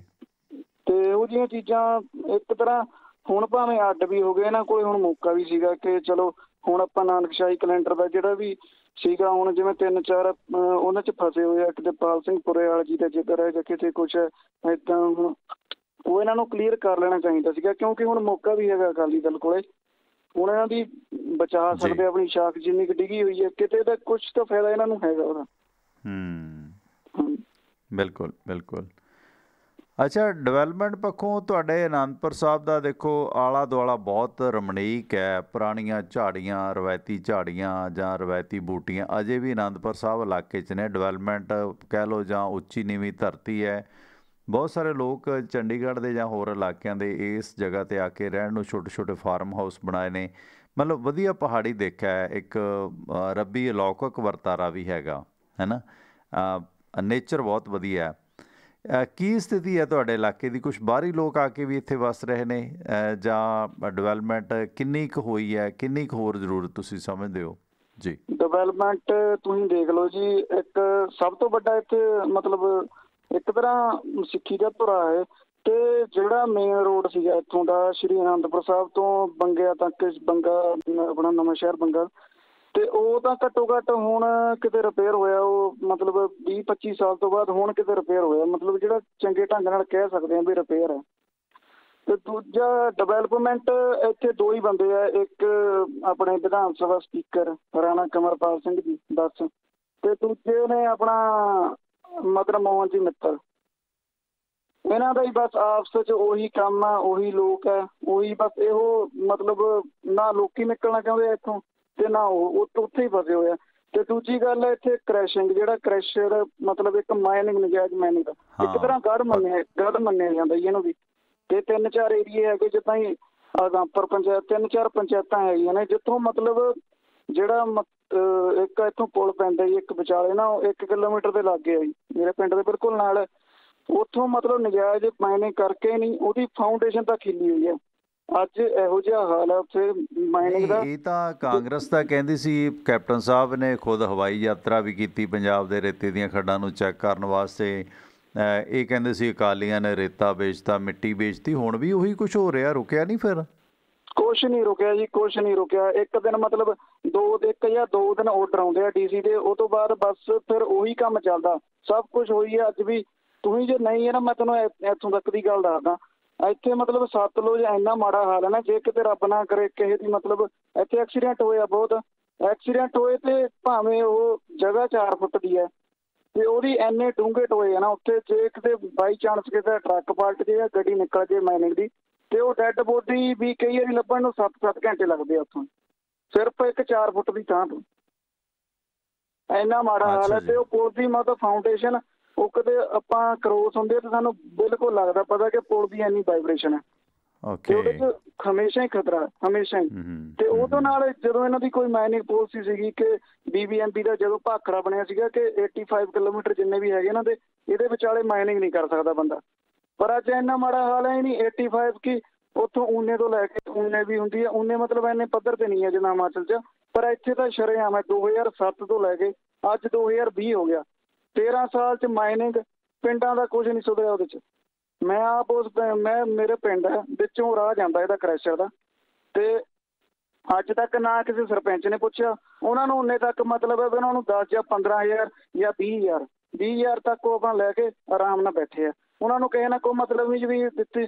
ਜਿਹੜੀ ਇੱਥੋਂ ਦੀ ਫਾਈਨ ਡਸਟ ਹੈ ਉਹ ਬੱਚਿਆਂ ਦੇ ਅੰਦਰ ਜਾਂਦੀ ਹੈ। ਪਾਣੀ ਦਾ ਆਪਾਂ ਦੇਖ ਲਈਏ, ਪਾਣੀ ਦਾ PPM ਇੱਥੇ ਜਿਹੜਾ ਸੇਫ ਹੁੰਦਾ ਮਤਲਬ 170 ਤੋਂ 230 ਦੇ ਲਾਗੇ, ਤੇ ਇੱਥੇ ਦੇਖ ਲਓ ਤੁਸੀਂ 400 ਤੋਂ ਘੱਟ ਕਿਤੇ ਨਹੀਂ ਹੈ, ਕਿਤੇ ਪਾਣੀ ਪੀਣ ਲਾਇਕ ਨਹੀਂ ਹੈ। ਜੇ ਘਰੇ ਬੰਦਾ ਫਿਲਟਰ ਲਾਉਂਦਾ ਤਾਂ ਉਹਦਾ ਸਿੱਧਾ 24-25 ਦੇ ਆਉਂਦਾ, ਉਹ ਵੀ ਬੰਦਾ ਪੀਣ ਦੇ ਲਾਇਕ ਨਹੀਂ ਹੈ।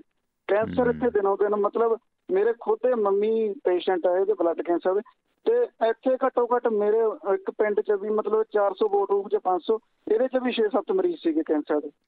ਨਹੀਂ, ਇਸ ਖਿੱਤੇ 'ਚ ਤਾਂ ਕਾਫੀ ਮਤਲਬ ਨੈਚੁਰਲ ਸਿਸਟਮ ਵੇਖਣ ਨੂੰ ਮਿਲਦਾ, ਕਲਾਈਮੇਟ, ਵੈਦਰ, ਇੰਡਸਟਰੀ ਕੋਈ ਬਹੁਤੀ ਨਹੀਂ। ਕੀ ਕ੍ਰੈਸ਼ਰ ਇੰਡਸਟਰੀ ਦਾ ਹੀ ਜ਼ਿਆਦਾ ਪ੍ਰਦੂਸ਼ਣ ਹੈ? ਜਾਂ ਵੈਸੇ ਤਾਂ ਇੰਡਸਟਰੀ ਇਸ ਖਿੱਤੇ 'ਚ ਬਹੁਤ ਘੱਟ ਹੈ, ਇਸ ਖਿੱਤੇ 'ਚ ਵੀ ਕੈਂਸਰ ਦਾ ਪਸਾਰਾ ਕੀ ਕਾਰਨ ਸਮਝਦੇ ਹੋ? ਫਿਰ ਸਾਡੀਆਂ ਖੁਰਾਕਾਂ ਦੇ ਵਿੱਚ ਹੀ ਹੈ, ਕਿਉਂਕਿ ਵਾਤਾਵਰਣ ਪੱਖੋਂ ਇਹ ਅਨੰਦਪੁਰ ਸਾਹਿਬ ਜਿਹੜਾ ਕੰਢੀ ਦਾ ਇਲਾਕਾ ਫਿਰ ਵੀ ਬਿਹਤਰ ਮੰਨੇ ਜਾਂਦੇ ਨੇ ਜੀ। ਨਹੀਂ, ਵਧੀਆ, ਬਹੁਤ ਵਧੀਆ ਏਰੀਆ ਜੀ। ਕਲਚਰ ਦੇ ਪੱਖੋਂ ਵੀ ਮਤਲਬ ਇੱਕ ਤਰ੍ਹਾਂ ਮਤਲਬ ਲਿਮਟਡ ਲੋਕਾਂ ਦਾ ਵੀ ਉਹ ਹੈ, ਜਿਹੜਾ ਰਹਿਣਾ ਸਹਿਣਾ ਉਹ ਵੀ ਲਿਮਟਡ ਹੈ, ਇੱਕ ਕਲਚਰ ਦੇ ਨਾਲ ਜੁੜੇ ਹੋਏ ਆ। ਇੱਕ ਮਤਲਬ ਗੁਰੂ ਸਾਹਿਬ ਦੀ ਹੈਗੀ ਹੈ ਬਖਸ਼ਿਸ਼ ਇੰਨੀ ਇੱਥੇ। ਪਰ ਇਹ ਜਿਹੜਾ ਮਤਲਬ 10-11 ਸਾਲਾਂ 'ਚ ਸਰ ਜਿਹੜਾ ਚੇਂਜ ਹੋਇਆ ਨਾ ਇੱਥੇ, ਮਤਲਬ ਆਹ ਕ੍ਰੈਸ਼ਿੰਗ ਪਲਾਂਟ ਨੇ ਪੂਰਾ ਖਤਮ ਕੀਤਾ ਹੋਇਆ ਇਸ ਏਰੀਆ ਨੂੰ। ਓਕੇ। ਤੇ ਕਿਸੇ ਦਾ ਕੋਈ ਮਤਲਬ ਉਹ ਨਹੀਂ। ਹੁਣ ਇੱਥੋਂ ਤੱਕ ਵੀ ਹੈਗਾ, ਇੱਕ ਵਾਰ ਆਪਣਾ ਪਤਾ ਨਹੀਂ ਕਿਸੇ ਦੇ ਲਾਈਟਾਂ ਵੀ ਬਚ ਜਾਣ, ਹੁਣ ਤਾਂ ਤੁਹਾਨੂੰ ਛੱਡੋ ਹੀ, ਹੁਣ ਆਪਾਂ ਲੀਡਰਾਂ ਦੀ ਗੱਲ ਕਿਉਂ ਕਰਨੀ। ਇਹਨਾਂ ਦਾ ਮਤਲਬ ਡਿੱਗਿਆ ਹੋਇਆ, ਇਹਨਾਂ ਨੂੰ ਕਿਸੇ ਨਾਲ ਕੋਈ ਮਤਲਬ ਨਹੀਂ ਹੈ। ਮਤਲਬ ਕੋਈ ਡਿਵੈਲਪਮੈਂਟ ਠੀਕ ਠਾਕ ਹੈ ਜੀ। ਮਤਲਬ ਹੁਣ ਜਦੋਂ ਮੈਂ ਕਦੇ ਫੋਨ ਕਰਾਂਗਾ ਉਹਦੇ ਤੁਹਾਨੂੰ ਦੱਸੂਗਾ ਵੀ ਕਿੱਦਾਂ ਇਹਨਾਂ ਦੇ ਸਥਿਤੀ ਹੈ ਕਿਹੜੀ ਇੱਥੋਂ ਦੀ ਲੋਕਾਂ ਦੀ। ਜੀ thank you sir Kuldeep Singh ji, Anandpur Sahib ਦੀ ਮੁਕੱਦਸ ਧਰਤੀ ਤੋਂ ਤੁਸੀਂ ਜੁੜੇ। ਸੋ ਅੱਜ ਅੱਗੇ ਚੱਲ ਕੇ ਪ੍ਰੋਗਰਾਮ ਦੇ ਵਿੱਚ ਗੁਰੂ ਗੋਬਿੰਦ ਸਿੰਘ ਮਹਾਰਾਜ ਦੀਆਂ ਜੰਗਾਂ ਦਾ ਜ਼ਿਕਰ ਕਰਾਂਗੇ, ਕਿਹੜੀਆਂ ਜੰਗਾਂ ਉਹਨਾਂ ਨੇ ਆਪਣੀ ਹਯਾਤੀ ਦੇ ਦੌਰਾਨ ਇਸ ਵਕਤ ਲੜੀਆਂ ਸਨ, ਖਾਲਸਾ ਸਾਜਨਾ ਤੋਂ ਪਹਿਲਾਂ ਵੀ ਅਤੇ ਉਸ ਤੋਂ ਬਾਅਦ ਵੀ। ਥੋੜ੍ਹਾ ਖਬਰਾਂ ਦੀ ਅਪਡੇਟ ਦੇ ਦਈਏ ਕਿ ਦਿੱਲੀ ਦੇ ਮੋਰਚੇ ਦੇ ਵਿੱਚ ਗਏ ਮੁਕੇਰੀਆਂ ਦੇ ਲਾਗੇ ਗੜ੍ਹਦੀਵਾਲ ਦੇ ਨੇੜੇ ਪਿੰਡ ਰੰਧਾਵਾ ਦੇ 37 ਸਾਲਾ ਨਿਰਮਲ ਸਿੰਘ ਪੁੱਤਰ ਕਰਮਚੰਦ ਦੀ ਜਿਹੜੀ ਸਿਹਤ ਵਿਗੜਨ ਮਗਰੋਂ ਹਸਪਤਾਲ ਲਿਜਾਂਦਿਆਂ ਮੌਤ ਹੋ ਗਈ ਹੈ। ਇਹ ਨਿਰਮਲ ਸਿੰਘ 15 ਜਨਵਰੀ ਨੂੰ ਪਿੰਡ ਜੰਡੋਰੂ ਤੋਂ ਸਿੰਘੂ ਮੋਰਚੇ ਦੇ ਵਿੱਚ ਗਿਆ, ਟਰਾਲੀ ਦੇ ਵਿੱਚ ਗਿਆ ਸੀਗਾ, ਅਤੇ ਉਸ ਦੀ ਲਾਸ਼ ਪਿੰਡ ਪੁੱਜਣ 'ਤੇ ਗੰਨਾ ਸੰਘਰਸ਼ ਕਮੇਟੀ ਨੇ ਮੌਤ ਦੇ ਲਈ ਪ੍ਰਧਾਨ ਮੰਤਰੀ ਨਰਿੰਦਰ ਮੋਦੀ ਨੂੰ ਜ਼ਿੰਮੇਵਾਰ ਠਹਿਰਾਇਆ। ਉਧਰ ਬਹੁਤ ਸਾਰੇ ਗਾਇਕਾਂ ਨੇ ਕੱਲ੍ਹ ਕਿਸਾਨ ਅੰਦੋਲਨ ਦੇ ਵਿੱਚ ਆਪਣੀ ਹਾਜ਼ਰੀ ਲਵਾਈ ਹੈ ਅਤੇ ਇਸ ਦੇ ਨਾਲ ਨਾਲ ਨੇਤਾ ਜੀ ਸੁਭਾਸ਼ ਚੰਦਰ ਬੋਸ ਦਾ ਜਿਹੜਾ ਹੁਣ 23 ਤਰੀਕ ਦਾ ਅਗਲਾ, ਜਿਸ ਤਰ੍ਹਾਂ ਅੱਜ ਪ੍ਰਕਾਸ਼ ਪੁਰਬ ਹੈ ਜਿਹੜਾ ਸੰਗਤਾਂ ਮਨਾ ਰਹੀਆਂ ਨੇ, ਦੇਸ਼ ਸੇਵਾ ਪਰਮੋ ਹੈ, ਇਹ ਸ਼ਬਦ ਪੜ੍ਹ ਕੇ ਇਹ ਜਿਹੜੀਆਂ ਜਥੇਬੰਦੀਆਂ ਨੇ ਆਪਣਾ ਅੱਜ ਦਾ ਇਹ ਦਿਨ ਮਨਾ ਰਹੀਆਂ ਨੇ। ਅਤੇ 23 ਤਰੀਕ ਸੁਭਾਸ਼ ਚੰਦਰ ਬੋਸ ਦਾ ਜਿਹੜਾ ਜਨਮ ਦਿਹਾੜਾ ਉਸ ਨੂੰ ਪਰਾਕਰਮ ਦਿਵਸ ਵਜੋਂ ਮਨਾਉਣ ਦਾ ਫੈਸਲਾ ਭਾਵੇਂ ਕੇਂਦਰ ਸਰਕਾਰ ਨੇ ਕੀਤਾ, ਪਰ ਇਸ ਦੇ ਨਾਲ ਨਾਲ ਕਿਸਾਨਾਂ ਵੱਲੋਂ ਆਲਰੇਡੀ ਇਸ ਦਿਨ ਨੂੰ ਉਚੇਚੇ ਤੌਰ 'ਤੇ ਮਨਾਉਣ ਦਾ ਫੈਸਲਾ ਕੀਤਾ ਗਿਆ ਸੀ ਅਤੇ ਹੁਣ ਪ੍ਰਧਾਨ ਮੰਤਰੀ ਜਾਂ ਭਾਰਤ ਸਰਕਾਰ ਵੱਲੋਂ ਵੀ ਇਸ ਨੂੰ ਪਰਾਕਰਮ ਦਿਵਸ ਵਜੋਂ ਮਨਾਉਣ ਦਾ ਫੈਸਲਾ ਕੀਤਾ ਗਿਆ। ਕਿਸਾਨੀ ਦਾ ਪ੍ਰੈਸ਼ਰ ਵੀ ਇਸ 'ਤੇ ਮੰਨਿਆ ਜਾਂਦਾ ਹੈ। ਤੁਸੀਂ ਆਨਰ ਹੋ ਆਸਟ੍ਰੇਲੀਆ ਵਾਲੇ ਭਾਜੀ, ਆਪਣਾ ਬਨਵੈਤ ਸਾਹਿਬ ਜੀ। ਸਤਿ ਸ਼੍ਰੀ ਅਕਾਲ ਦੀਵਾਨਾ ਜੀ ਤੇ ਸਾਰੇ ਸਰੋਤਿਆਂ ਨੂੰ ਆਪ ਜੀ ਦੇ ਨੂੰ ਸਤਿ ਸ਼੍ਰੀ ਅਕਾਲ ਜੀ ਤੇ ਗੁਰਪੁਰਬ ਦੀ ਮੁਬਾਰਕਬਾਦ। ਮੁਬਾਰਕ ਸਰ, ਮੁਬਾਰਕ ਜੀ। ਦੀਵਾਨਾ ਜੀ, ਮੈਂ ਆਪ ਜੀ ਦੇ ਨਾਲੋਂ ਇੱਕ ਦੋ ਗੱਲਾਂ ਕਰਾਂਗਾ ਜ਼ਰੂਰ।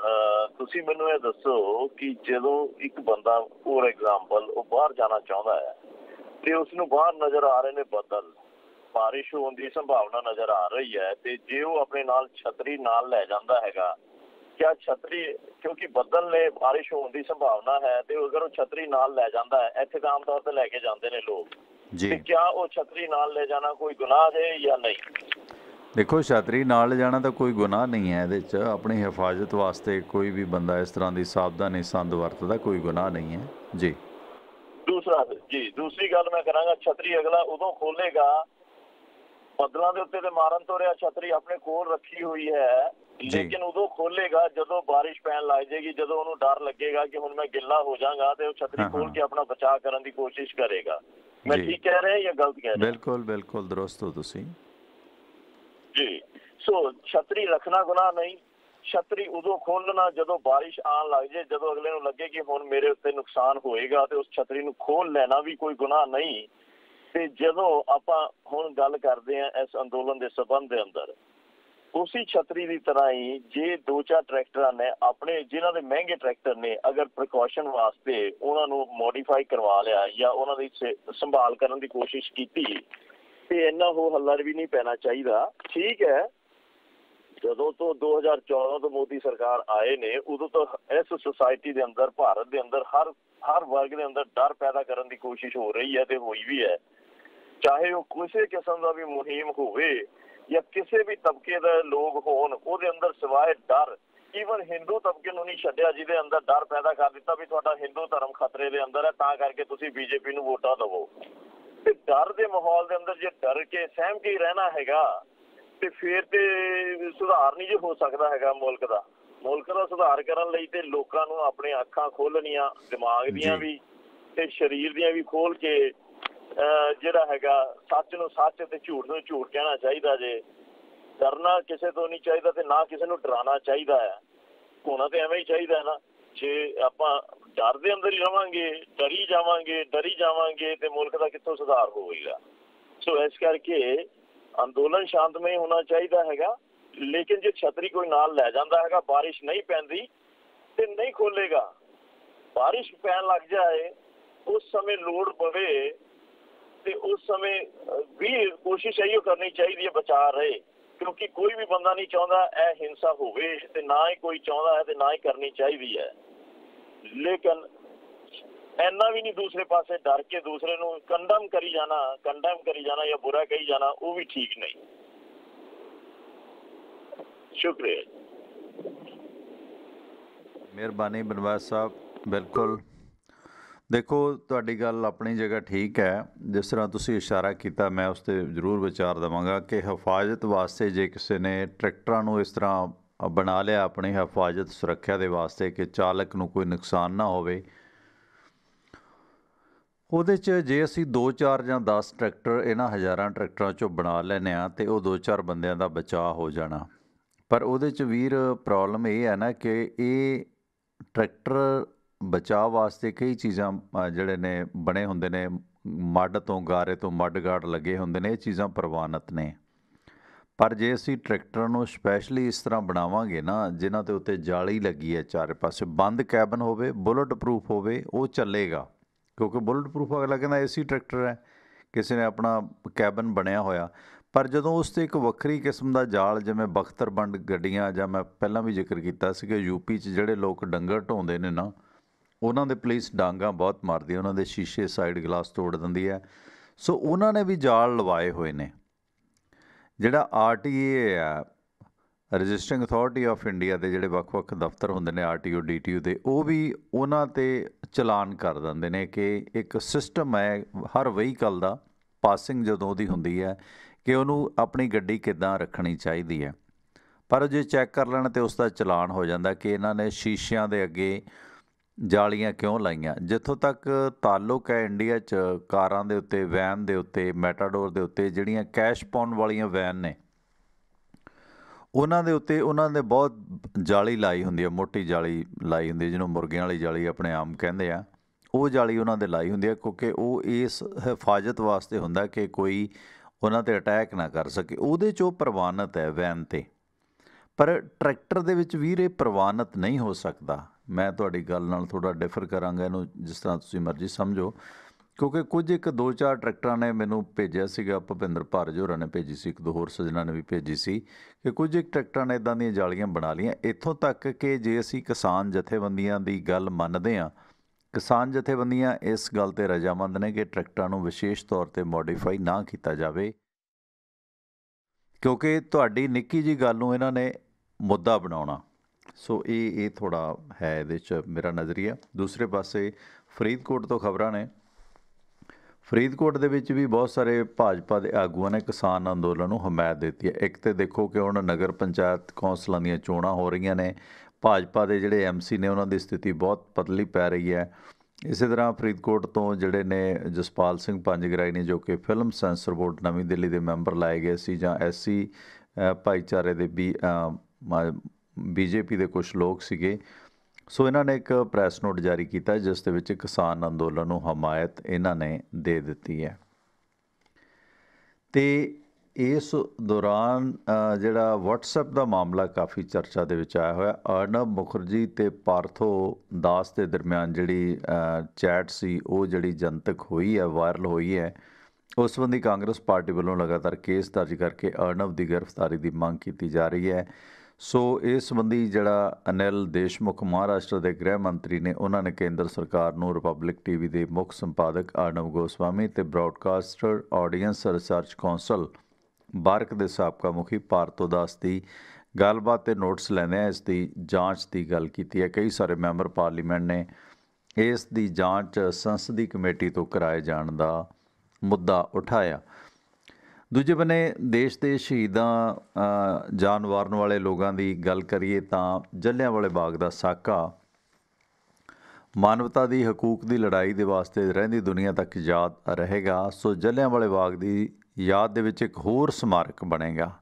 ਪਰ 100 ਸਾਲ ਹੋ ਗਏ ਨੇ, ਅਜੇ ਵੀ ਇਹਨਾਂ 492 ਸ਼ਹੀਦਾਂ ਦੀ ਸੂਚੀ ਹੈ ਜਿਹੜੀ ਉਹ ਜਾਰੀ ਕੀਤੀ ਗਈ ਹੈ ਪ੍ਰਸ਼ਾਸਨ ਵੱਲੋਂ। 100 ਸਾਲ ਬਾਅਦ ਵੀ ਸ਼ਹੀਦਾਂ ਦੀ ਅੰਤਮ ਸੂਚੀ ਅਜੇ ਜਾਰੀ ਨਹੀਂ ਹੋ ਸਕੀ। ਇਸ ਵੇਲੇ ਪ੍ਰਸ਼ਾਸਨ ਨੇ 492 ਸ਼ਹੀਦਾਂ ਦੀ ਸੂਚੀ ਭਾਵੇਂ ਜਨਤਕ ਕਰ ਦਿੱਤੀ ਹੈ, ਜਦੋਂ ਕਿ ਅੰਗਰੇਜ਼ਾਂ ਵਕਤ ਦੀ ਸੂਚੀ ਦੇ ਵਿੱਚ 501 ਵਿਅਕਤੀਆਂ ਦਾ ਜ਼ਿਕਰ ਕੀਤਾ ਗਿਆ ਕਿ ਉਹਨਾਂ ਦੀ ਜਾਨ ਗਈ ਸੀ। ਇਸ ਸੂਚੀ ਦੇ ਵਿੱਚ ਕਈ ਸਾਰੇ ਅਣਪਛਾਤੇ ਲੋਕ ਸ਼ਾਮਲ ਨੇ। ਹਾਲ ਹੀ ਦੇ ਵਿੱਚ ਪਾਰਟੀਸ਼ਨ ਮਿਊਜ਼ੀਅਮ ਜੋ ਬਾਦਲ ਵਜ਼ਾਰਤ ਵੱਲੋਂ ਬਣਾਇਆ ਗਿਆ ਸੀ, ਉਸ ਦੇ ਵਿੱਚ 547 ਸ਼ਹੀਦਾਂ ਦੀ ਸੂਚੀ ਤਿਆਰ ਕੀਤੀ ਗਈ, ਜਿਨ੍ਹਾਂ ਦੇ ਵਿੱਚੋਂ 45 ਵਿਅਕਤੀ ਅਨਨੋਨ ਨੇ, ਅਣਪਛਾਤੇ ਨੇ। ਜਿਹੜੀ ਜਲ੍ਹਿਆਂਵਾਲਾ ਬਾਗ ਟਰੱਸਟ ਕੋਲ ਸੂਚੀ ਹੈ ਉਹ 379 ਜਾਣੀ ਕਿ 379 380 ਦਾ ਜ਼ਿਕਰ ਕਰਦੀ ਹੈ।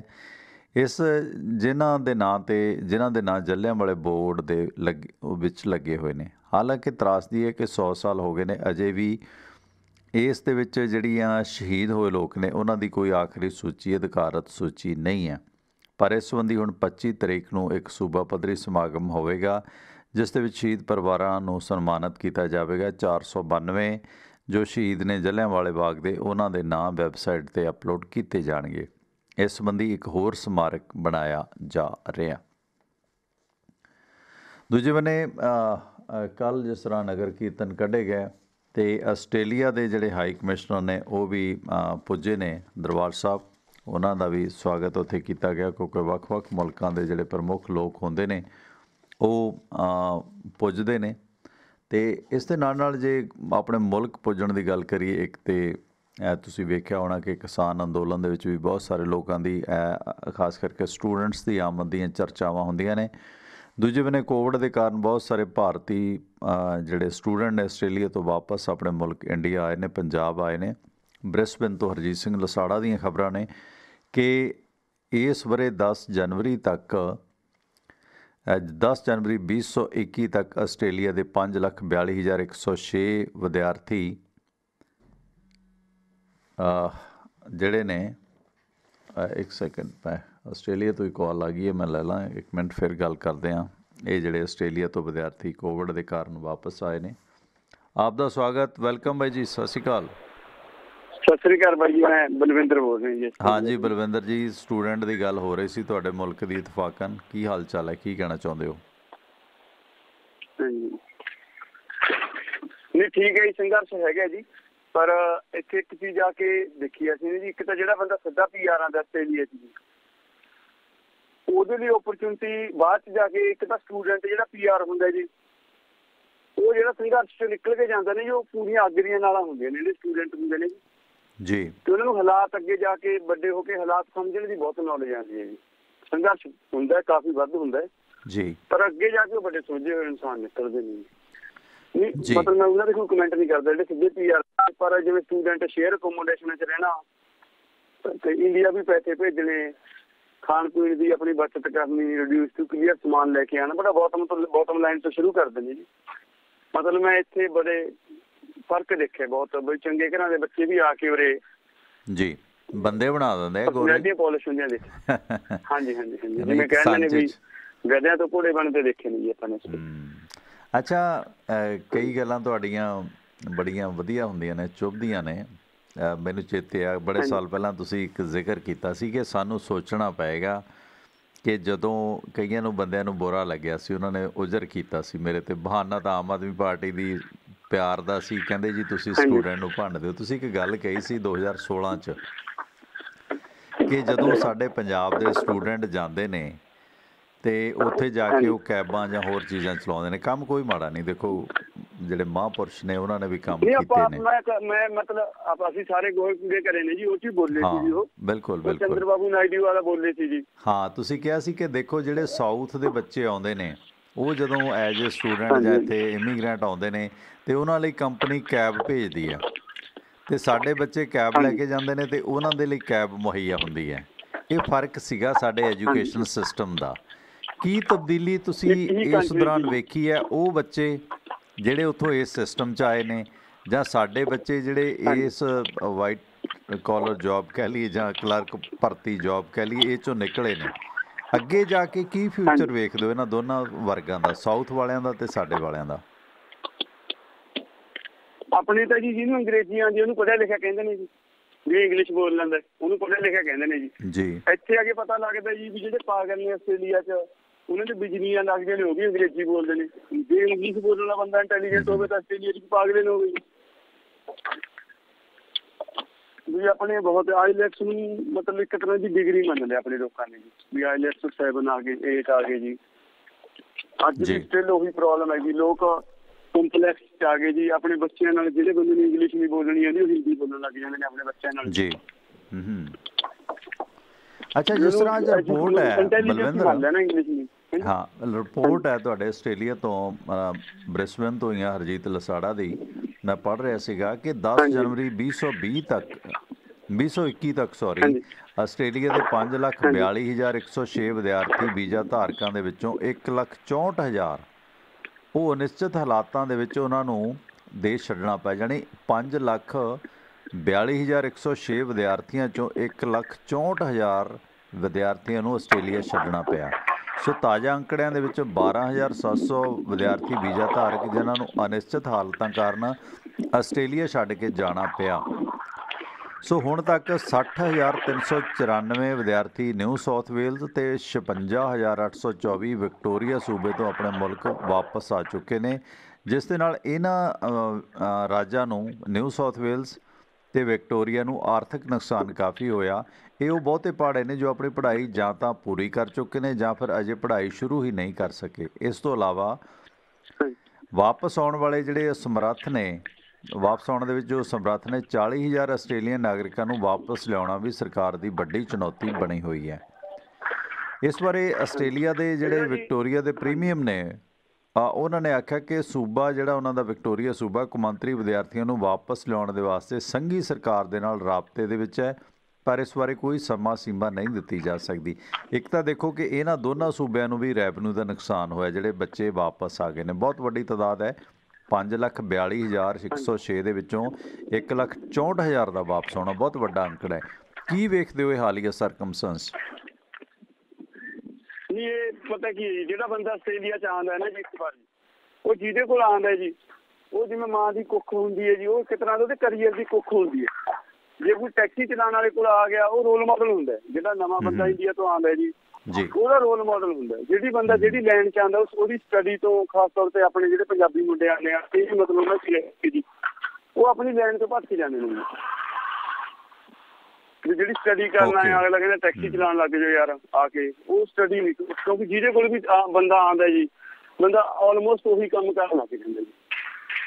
ਮੈਂ ਕਿਸੇ ਦੇ ਕਿੱਥੇ ਨਹੀਂ ਕਹਿੰਦਾ ਜੀ ਆਪਾਂ ਇੱਥੇ ਸਾਰੇ ਗੋਹੇ ਕੂੜੇ ਕਰੇ ਨੇ ਜੀ, ਕਲੀਨਿੰਗਾਂ ਕਰਨੀਆਂ, ਭਾਂਡੇ ਮਾਂਜਣੇ, ਡਰਾਈਵਿੰਗ ਸਾਰਾ ਕੁਛ ਕਰੇ ਜੀ। ਵੀ ਕੋਈ ਇੱਕ ਬੰਦਾ ਇਹ ਗੱਲ ਨੂੰ ਕਹੇ ਵੀ ਸਾਨੂੰ ਇਹ ਕਹਿ ਰਿਹਾ ਵੀ ਇਹੋ ਜਿਹੀ ਗੱਲ ਨਹੀਂ, ਟਰੱਕ ਡਰਾਈਵਿੰਗ ਹੋਰ ਮਤਲਬ ਜੋ ਔਰ ਜੌਬ ਕਰਦੇ ਨੇ ਆਪਣੇ ਲੋਕ।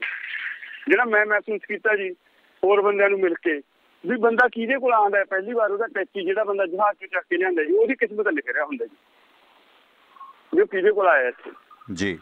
ਜੇ ਕੋਈ ਮਾਰਕੀਟਿੰਗ ਵਾਲੇ ਕੋਲ ਆਇਆ, ਮਾਰਕੀਟਿੰਗ ਬਾਰੇ ਦੇਖੂਗਾ ਜੀ। ਮਤਲਬ ਇਹ ਬਹੁਤ ਡਿਪੈਂਡ ਕਰਦਾ ਬੰਦਾ ਚੱਲਿਆ ਉਹਦੇ ਉਰੇ ਇੱਥੇ ਆ ਕਿਹਦੇ ਕੋਲ ਹੈ ਜੀ।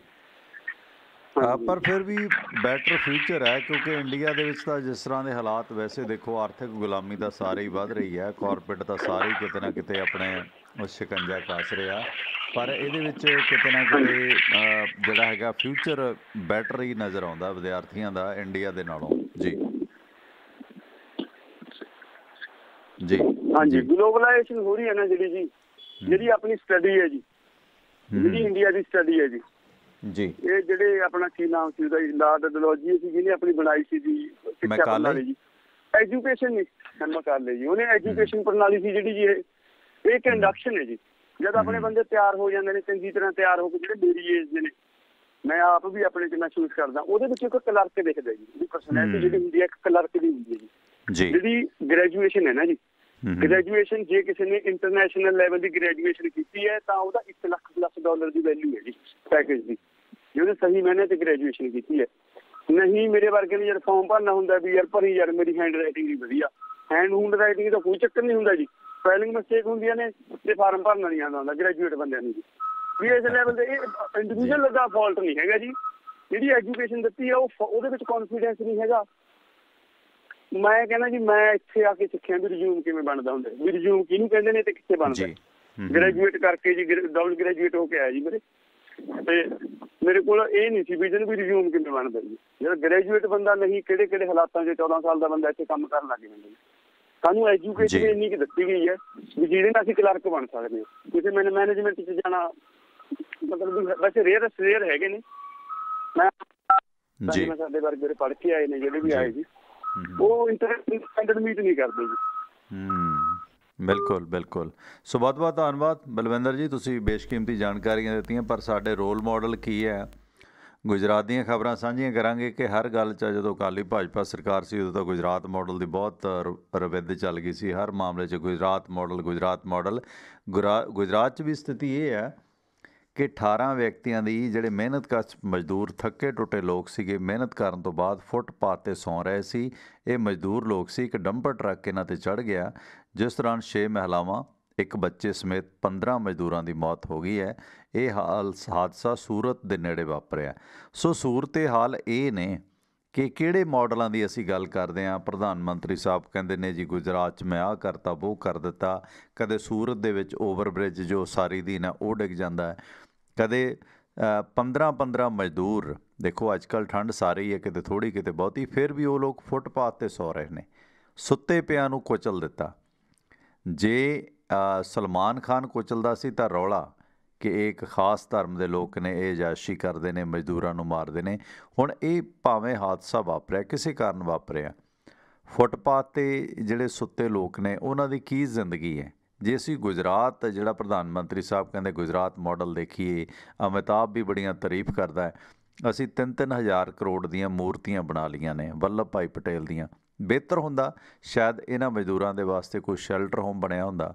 ਇਹ ਵੀ ਪਟੇਲ ਦੇ ਵਾਰਸ ਨੇ, ਗੁਜਰਾਤੀ ਨੇ, ਇਸ ਭਾਰਤ ਦੇ ਨਾਗਰਿਕ ਨੇ, ਸ਼੍ਰੀ ਰਾਮ ਲੱਲਾ ਦੇ ਬੱਚੇ ਨੇ। ਅਤੇ ਇਹ ਇੱਕ ਮਾਸੂਮ ਬੱਚੇ ਸਮੇਤ 6 ਮਹਿਲਾਵਾਂ ਸਮੇਤ 15 ਵਿਅਕਤੀਆਂ ਦੀ ਜਾਨ ਸੜਕ 'ਤੇ ਗਈ ਹੈ। ਯਾਰ ਕਿਹੜਾ ਗੁਜਰਾਤ ਮਾਡਲ, ਕੀ ਪ੍ਰਾਪਤੀ ਕਰ ਲਈ ਹੈ ਸਾਡੇ ਪ੍ਰਧਾਨ ਸੇਵਕ ਨੇ, ਦੱਸੋ ਖਾਂ। ਆਪਣੇ ਸੂਬੇ ਦੇ ਵਿੱਚ ਹੀ ਸਰਾਣੇ ਨਹੀਂ ਆ ਰਿਹਾ ਸਿਸਟਮ। ਸਤਿ ਸ਼੍ਰੀ ਅਕਾਲ ਬਾਈ ਜੀ, ਸਵਾਗਤ ਹੈ ਤੁਹਾਡਾ ਜੀ। ਹਾਂਜੀ ਬਾਈ ਜੀ, ਸਤਿ ਸ਼੍ਰੀ ਅਕਾਲ। ਸਤਿ ਸ਼੍ਰੀ ਅਕਾਲ ਜੀ, ਕੌਣ ਬੋਲ ਰਹੇ ਹੋ? ਹਾਂਜੀ, ਅਵਤਾਰ ਸਿੰਘ ਬੋਲ ਰਿਹਾ ਜੀ, ਆਸਟ੍ਰੇਲੀਆ ਤੋਂ। ਹਾਂਜੀ ਅਵਤਾਰ ਸਿੰਘ ਜੀ, ਸਵਾਗਤ ਹੈ ਤੁਹਾਡਾ। ਕਾਫੀ ਮੁਲਕ ਤੁਹਾਡੇ ਤੋਂ ਵਾਪਸ ਆ ਰਹੇ ਨੇ ਪੜ੍ਹੇ, ਕੀ ਸਥਿਤੀ ਹੈ? ਵੈਸੇ ਤੁਹਾਡੇ ਹਾਈ ਕਮਿਸ਼ਨਰ ਵੀ ਦਰਬਾਰ ਸਾਹਿਬ ਮੱਥਾ ਟੇਕ ਕੇ ਗਏ ਨੇ ਕੱਲ੍ਹ ਜੀ। ਹਾਂਜੀ ਸਰ, ਆਈ ਥਿੰਕ ਜਿਹੜੇ ਵਾਪਸ ਆ ਰਹੇ ਆ ਇਹਨਾਂ ਦਾ ਤਾਂ ਮੈਨੂੰ ਪਤਾ ਨਹੀਂ ਗਾ ਵੀ ਵਾਪਸ ਕਿਉਂ ਆ ਰਹੇ ਨੇ, ਹਨਾ। ਕਿਉਂਕਿ ਜਿਵੇਂ ਹੁਣ ਜਿਹੜੇ ਤੁਸੀਂ ਗੱਲ ਕਰ ਰਹੇ ਸੀ ਵੀ ਇੱਥੋਂ ਪੰਜਾਬ ਤੋਂ ਜਿਹੜੇ ਕੋਈ ਛੁੱਟੀਆਂ ਕੱਟਣ ਆਇਆ ਸੀ ਜਾਂ ਜਿਹੜਾ ਫਸ ਗਿਆ ਮਾਰਚ ਤੋਂ ਪਹਿਲਾਂ, ਤੁਹਾਨੂੰ ਪਤਾ ਇਹਨਾਂ ਨੇ 21 ਤਰੀਕ ਨੂੰ ਜੀ ਲੋਕਡਾਊਨ ਕਰਤਾ ਸੀਗਾ, ਹਨਾ ਜੀ। ਸੋ ਜਦੋਂ ਦਾ ਲੋਕਡਾਊਨ ਹੋਇਆ, ਸਟੂਡੈਂਟ ਤਾਂ ਕਾਹਲੇ ਆ ਵੀ ਸਾਨੂੰ ਕਿਵੇਂ ਨਾ ਕਿਵੇਂ ਵਾਪਸ ਮੰਗਾਇਆ ਜਾਵੇ, ਹਨਾ। ਮੈਨੂੰ ਐ ਨਹੀਂ ਪਤਾ ਵੀ ਇੱਥੋਂ ਲੋਕ ਕਿਉਂ ਜਾ ਰਹੇ ਆ, ਕਿਉਂਕਿ ਮੈਂ ਵੀ ਜਨਵਰੀ 'ਚ ਵਾਪਸ ਚਲਿਆ ਗਿਆ ਸੀਗਾ ਜੀ, ਹਨਾ। ਨਹੀਂ ਤਾਂ ਮੈਂ ਵੀ ਇੱਥੇ ਸਟਕ ਹੋ ਜਾਣਾ ਸੀਗਾ ਜੀ। ਇਹਨਾਂ ਤੋਂ ਤਾਂ ਹਜੇ ਆਸਟ੍ਰੇਲੀਆ ਨੇ ਤਾਂ ਜੀ ਇਹ ਕੋਵਿਡ ਤੋਂ ਇੰਨੇ ਡਰੇ ਹੋਏ ਨੇ, ਆਈ ਥਿੰਕ ਸਾਰਿਆਂ ਨਾਲੋਂ ਜ਼ਿਆਦਾ ਇਹ ਕੰਟਰੀ ਡਰੀ ਹੋਈ ਆ। ਇਹਨਾਂ ਨੇ ਤਾਂ ਹਜੇ ਤੱਕ ਜੀ ਆਪਦੇ ਸਿਟੀਜ਼ਨ ਵੀ ਨਹੀਂ ਜਿਹੜੇ ਬਾਹਰ ਬਿਖਰੇ ਫਿਰਦੇ ਆ, ਵੀ ਕੋਈ UK ਗਿਆ, ਕੋਈ US ਗਿਆ, ਹਨਾ, ਇਹ ਤਾਂ ਉਹਨਾਂ ਨੂੰ ਵੀ ਵਾਪਸ ਨਹੀਂ ਲਿਆ ਸਕੇ ਜੀ। ਸੋ ਮੈਨੂੰ ਤਾਂ ਐ ਨਹੀਂ ਪਤਾ ਲੱਗਦਾ ਵੀ ਜਿਹੜੇ ਆਪਣੇ ਸਟੂਡੈਂਟ ਵੀਰ ਇੱਥੋਂ ਜਾਂਦਾ, ਫਿਰ ਉਹ ਫਾਈਨੈਂਸ਼ੀਅਲੀ ਤੌਰ ਤੇ ਤਾਂ ਇੱਥੇ ਟੁੱਟਣਾ ਬਹੁਤ ਔਖਾ ਜੀ। ਇੱਥੇ ਬੰਦਾ ਟੁੱਟਦਾ ਨਹੀਂ ਸਟੂਡੈਂਟ, ਆਈ ਥਿੰਕ ਉਹ ਕਵਰ ਅਪ ਕਰੀ ਜਾਂਦਾ ਆਪਦਾ, ਜੇ ਮਿਹਨਤ ਕਰੇ ਤਾਂ ਕਰੀ ਹੋ ਜਾਂਦਾ। ਪਰ ਮੈਨੂੰ ਇਹ ਨਹੀਂ ਪਤਾ ਵੀ ਇੱਥੋਂ ਜਾ ਕਿਉਂ ਰਹੇ ਆ, ਹਨਾ। ਤੇ ਪਰ ਜੇ ਜਾ ਵੜੇ ਤਾਂ ਉਹਨਾਂ ਦੇ ਆਉਣ 'ਚ ਬੜੀ ਮੁਸ਼ਕਿਲ ਆ ਜੀ। ਤੁਸੀਂ ਦੇਖ ਲਓ, ਸਾਲ ਹੋ ਗਿਆ ਜੀ ਤੇ ਹਜੇ ਤੱਕ ਤਾਂ ਸਿਟੀਜ਼ਨਾਂ ਦੀ ਵਾਰੀ ਨਹੀਂ ਆਈ, ਤੇ ਸਟੂਡੈਂਟ ਤਾਂ ਉਦੋਂ ਨੈਕਸਟ ਸਟੈਪ ਆ ਇਹਨਾਂ ਦਾ ਜੀ, ਵੀ ਸਟੂਡੈਂਟ ਨੂੰ ਵਾਪਸ ਲਿਆਉਣਾ। ਕਈ ਸਾਡੇ ਨਾਲ ਦੇ ਵੀ ਫਸੇ ਹੋਏ ਆ, ਹਜੇ ਸਾਲ ਦੇ ਅਰਾਊਂਡ ਹੋ ਚੱਲਿਆ ਜੀ। ਤੇ ਪਰ ਮੈਂ ਤਾਂ ਇਹੀ ਕਹੂੰਗਾ ਵੀ ਕਿਸੇ ਨੂੰ ਵਾਪਸ ਨਹੀਂ ਜਾਣਾ ਚਾਹੀਦਾ ਜੀ, ਅਨਲੈਸ ਸਾਨੂੰ ਕੋਈ ਬਾਹਲੀ ਐਮਰਜੈਂਸੀ ਹੈ ਨਹੀਂ ਗੀ। ਕਿਉਂਕਿ ਇਹਨਾਂ ਦਾ ਪਤਾ ਨਹੀਂ ਜੀ, ਕਿਉਂਕਿ ਪਿੱਛੇ ਇੱਕ ਕੇਸ ਆਇਆ ਸੀਗਾ ਜੀ UK ਵਾਲੇ ਵੇਰੀਐਂਟ ਦਾ, ਇੱਥੇ ਕਰੋਨਾ ਵਾਇਰਸ ਦਾ। ਇਹਨਾਂ ਨੇ ਇੱਕ ਕੇਸ ਤੇ ਜੀ ਸਾਰੀ ਤਾਂ ਬ੍ਰਿਸਬੇਨ ਸਿਟੀ ਲੌਕ ਕਰਤੀ ਸੀਗੀ ਜੀ। ਸੋ ਇਹ ਤਾਂ ਜ਼ਿਆਦਾ ਹੀ ਅਫਰੇਡ ਨੇ ਥੋੜੇ ਜਿਹੇ। ਚਲੋ ਸਾਡੇ ਲਈ ਠੀਕ ਆ ਵੀ ਆਪਦੇ ਆਪ ਨੂੰ ਪ੍ਰੋਟੈਕਟ ਕਰ ਰਹੇ ਆ ਜੀ। ਤੇ ਹਾਂਜੀ ਇਹੀ ਹੈ ਜੀ। ਵੇਖੋ ਬਾਕੀ ਤਾਂ ਕੋਈ ਸਟੂਡੈਂਟ ਤਾਂ ਵੇਖੋ ਜਿਹੜੇ ਆ ਰਹੇ ਆ, ਜਾਂ ਤਾਂ ਕਿਸਾਨੀ ਸੰਘਰਸ਼ ਕਰਕੇ ਆਉਂਦੇ ਹੋਣੇ ਆ ਜੀ, ਜਾਂ ਕੋਈ ਪਰਸਨਲ ਪ੍ਰੋਬਲਮਸ ਹੋਣੀਆਂ ਜੀ। ਜੀ ਜੀ, ਥੈਂਕ ਯੂ। ਚਲੋ ਮੈਂ ਜ਼ਿਕਰ ਕਰਦਾ ਦੁਬਾਰਾ। Thank you Avtar Singh ji. ਦੇਖੋ ਇਹ ਜਿਹੜੀ ਹਰਜੀਤ ਲਸਾੜਾ ਹੋਰਾਂ ਦੀ ਰਿਪੋਰਟ ਬਾਈ ਜੀ ਨੇ ਛਾਪੀ ਆ ਬ੍ਰਿਸਬੇਨ ਤੋਂ, ਬਾਕਾਇਦਗੀ ਦੇ ਨਾਲ ਅੰਕੜੇ ਛਪੇ ਨੇ ਆਸਟ੍ਰੇਲੀਆ ਸਰਕਾਰ ਦੇ ਮੁਤਲਕ। ਕਹਿੰਦੇ ਆਸਟ੍ਰੇਲੀਆ ਦੇ ਸਿੱਖਿਆ, ਹੁਨਰ ਅਤੇ ਰੁਜ਼ਗਾਰ ਵਿਭਾਗ ਦੇ ਇਹ ਅੰਕੜੇ ਨੇ ਜਿਹੜੇ ਦੱਸਦੇ ਨੇ ਕਿ ਆਸਟ੍ਰੇਲੀਆ ਦੇ ਵਿੱਚ ਇਕਾਂਤਵਾਸ ਜਿਹੜਾ ਹੈਗਾ ਉਹਦੀ ਸਮਰੱਥਾ ਘੱਟ ਹੈ। COVID-19 ਦੀਆਂ ਨੀਤੀਗਤ ਤਬਦੀਲੀਆਂ ਕਾਰਨ ਇਹ ਪਾੜਿਆਂ ਨੂੰ ਵਾਪਸ ਲਿਆਉਣ ਦੀ ਦੇਰੀ ਦੇ ਚੱਲਦਿਆਂ 10 ਜਨਵਰੀ 2021 ਤੱਕ ਆਸਟ੍ਰੇਲੀਆ ਦੇ 5,42,106 ਵਿਦਿਆਰਥੀ ਵੀਜ਼ਾ ਧਾਰਕਾਂ ਦੇ ਵਿੱਚੋਂ 1,64,000 ਨੂੰ ਅਨਿਸ਼ਚਿਤ ਹਾਲਾਤਾਂ ਦੇ ਕਾਰਨ ਦੇਸ਼ ਛੱਡਣਾ ਪਿਆ। ਜਾਣੀ ਇਹ ਕਾਰਨ ਇਕਾਂਤਵਾਸ ਜਿਹੜਾ ਹੈਗਾ ਕਾਊਂਟਡਾਊਨ ਕੀਤਾ ਜਾਂਦਾ, ਉਹਦੀ ਜਿਹੜੀ ਕਪੈਸਿਟੀ ਹੈ ਘੱਟ ਹੈ। ਦੂਜਾ ਜਿਹੜਾ ਹੈਗਾ ਰੁਜ਼ਗਾਰ ਵੀ ਇੱਕ ਸਮੱਸਿਆ ਇਸ ਦੇ ਵਿੱਚ ਹੈ। ਹਾਲਾਤ ਜਿਹੜੇ ਨੇ ਵਿਦਿਆਰਥੀਆਂ ਦੇ ਅਨਿਸ਼ਚਿਤ ਨੇ, ਅਨਸੈਟਿਸਫਾਈ ਨੇ ਉਹ, ਜਿਸ ਕਾਰਨ ਇਹ ਜਿਹੜਾ 1.5 ਲੱਖ ਦੇ ਕਰੀਬ ਵਿਦਿਆਰਥੀ, ਭਾਰਤੀ ਵਿਦਿਆਰਥੀ ਵਾਪਸ ਆਇਆ। ਇਹਨਾਂ ਅੰਕੜਿਆਂ ਦੇ ਮੁਤਾਬਕ 12,740 ਜਿਹੜੇ ਵੀਜ਼ਾ ਧਾਰਕ ਨੇ, ਜਿਨ੍ਹਾਂ ਨੂੰ ਵੀਜ਼ਾ ਮਿਲਿਆ ਹੈ, ਉਹਨਾਂ ਨੂੰ ਵੀ ਅਨਿਸ਼ਚਿਤ ਹਾਲਾਤਾਂ ਦੇ ਕਾਰਨ ਆਸਟ੍ਰੇਲੀਆ ਛੱਡ ਕੇ ਜਾਣਾ ਪਿਆ। ਅਤੇ ਇਹ ਜਿਹੜੀ ਰਿਪੋਰਟ ਹੈ ਵਿਕਟੋਰੀਆ ਅਤੇ ਨਿਊ ਸਾਊਥ ਵੇਲਜ਼ ਦੇ ਸੂਬਿਆਂ ਨੂੰ ਇਹਦੇ ਨਾਲ, ਇਹਨਾਂ ਵਿਦਿਆਰਥੀਆਂ ਦੇ ਵਾਪਸ ਜਾਣ ਦੇ ਨਾਲ ਵੱਡਾ ਘਾਟਾ ਪਿਆ। ਸੋ ਇਸ ਤੋਂ ਇਲਾਵਾ ਜਿਹੜੇ ਆਉਣ ਦੇ ਸਮਰੱਥ ਨੇ, ਇੱਥੇ ਆ ਸਕਦੇ ਨੇ 40,000 ਵਿਦਿਆਰਥੀ।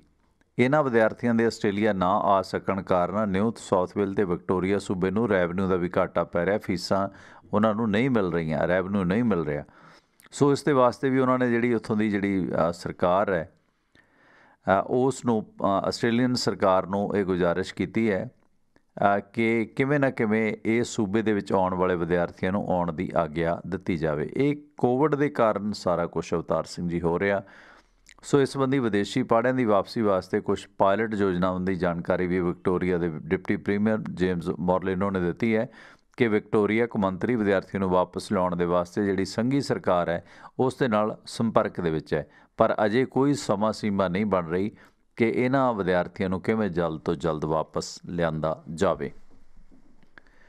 ਅਤੇ ਦੂਸਰਾ ਇੰਡੀਆ ਦੇ ਵਿੱਚ ਜੋ ਵਟਸਐਪ ਨੂੰ ਲੈ ਕੇ ਇੱਕ ਤਾਂ ਅਰਨਬ ਦਾ ਰੌਲਾ ਪਿਆ, ਦੂਸਰਾ ਵਟਸਐਪ ਦੇ ਜਿਹੜੇ ਨੇ ਨਿੱਜਤਾ ਦੀ ਨੀਤੀ ਤਬਦੀਲ ਕਰਨ ਦੇ ਜਿਹੜੇ ਬਦਲਾਅ ਵਾਪਸ ਲਏ ਵਟਸਐਪ, ਇਹ ਭਾਰਤ ਦੇ ਸਰਕਾਰ ਵੱਲੋਂ ਕਿਹਾ ਗਿਆ, ਭਾਰਤ ਸਰਕਾਰ ਵੱਲੋਂ ਕਿ ਜਿਹੜੀ ਨਿੱਜਤਾ ਨੀਤੀ 'ਚ ਬਦਲਾਅ ਕੀਤੇ ਨੇ ਵਾਪਸ ਲਏ ਜਾਣ। ਭਾਰਤ ਸਰਕਾਰ ਨੇ ਆਖਿਆ ਕਿ ਇੱਕ ਪਾਸਵਰਡ ਬਦਲਾਅ ਗੈਰ ਵਾਜਬ ਨੇ ਅਤੇ ਇਹ ਸਵੀਕਾਰੇ ਨਹੀਂ ਜਾ ਸਕਦੀ। ਸੋ ਵਟਸਐਪ ਦੇ ਜਿਹੜੇ CEO ਨੇ ਕੈਥਕਾਰਟ ਨੇ ਸਖਤ ਸ਼ਬਦਾਂ ਦੇ ਵਿੱਚ ਕੈਥਕਾਰਟ ਨੂੰ ਸਖਤ ਸ਼ਬਦਾਂ ਦੇ ਵਿੱਚ ਭਾਰਤ ਦੇ ਸੂਚਨਾ ਤਕਨੀਕੀ ਮੰਤਰਾਲੇ ਨੇ ਚਿੱਠੀ ਲਿਖ ਕੇ ਆਖਿਆ ਕਿ ਦੁਨੀਆ ਦੇ ਵਿੱਚ ਵਟਸਐਪ ਦੇ ਸਭ ਤੋਂ ਵੱਧ ਖਪਤਕਾਰ ਭਾਰਤ ਦੇ ਵਿੱਚ ਨੇ। ਸੋ ਇਹ ਸੁਨੇਹੇ ਭੇਜਣ ਵਾਲੀ ਐਪ ਸਭ ਤੋਂ ਵੱਡੀ ਮਾਰਕੀਟ ਹੈ, ਜਿਸ ਕਾਰਨ ਇਹ ਤੁਸੀਂ ਜੋ ਇੱਕ ਤਰਫਾ ਕੰਮ ਕਰ ਰਹੇ ਹੋ ਇਹ ਨਹੀਂ ਚੱਲਣ ਵਾਲਾ। ਸੋ ਕੇਂਦਰੀ ਸੰਚਾਰ, ਇਲੈਕਟ੍ਰੋਨਿਕ ਅਤੇ ਸੂਚਨਾ ਮੰਤਰੀ ਰਵੀ ਸ਼ੰਕਰ ਪ੍ਰਸਾਦ ਨੇ ਵੀ ਆਖਿਆ ਕਿ ਸਰਕਾਰ ਵਟਸਐਪ ਵੱਲੋਂ ਕੀਤੀਆਂ ਜਾ ਰਹੀਆਂ ਤਬਦੀਲੀਆਂ ਨੂੰ ਬੜੀ ਬਰੀਕਬੀਨੀ ਦੇ ਨਾਲ ਜਾਂਚ ਰਹੀ ਹੈ। ਕੌਮੀ ਸੁਰੱਖਿਆ ਸਰਕਾਰ ਦੀ ਪਹਿਲੀ ਤਰਜੀਹ ਹੈ। ਚੀਨੀ ਕੰਪਨੀਆਂ ਸਣੇ ਕੌਮਾਂਤਰੀ ਕੰਪਨੀਆਂ ਨੂੰ ਕੌਮੀ ਸੁਰੱਖਿਆ ਦੇ ਘੇਰੇ ਦੀ ਨਿਗਰਾਨੀ ਹੇਠ ਲਿਆਂਦਾ ਜਾਂਦਾ, ਚਾਹੇ ਉਹ ਵਟਸਐਪ ਹੋਵੇ ਚਾਹੇ ਕੋਈ ਹੋਰ ਡਿਜੀਟਲ ਪਲੇਟਫਾਰਮ ਹੋਵੇ।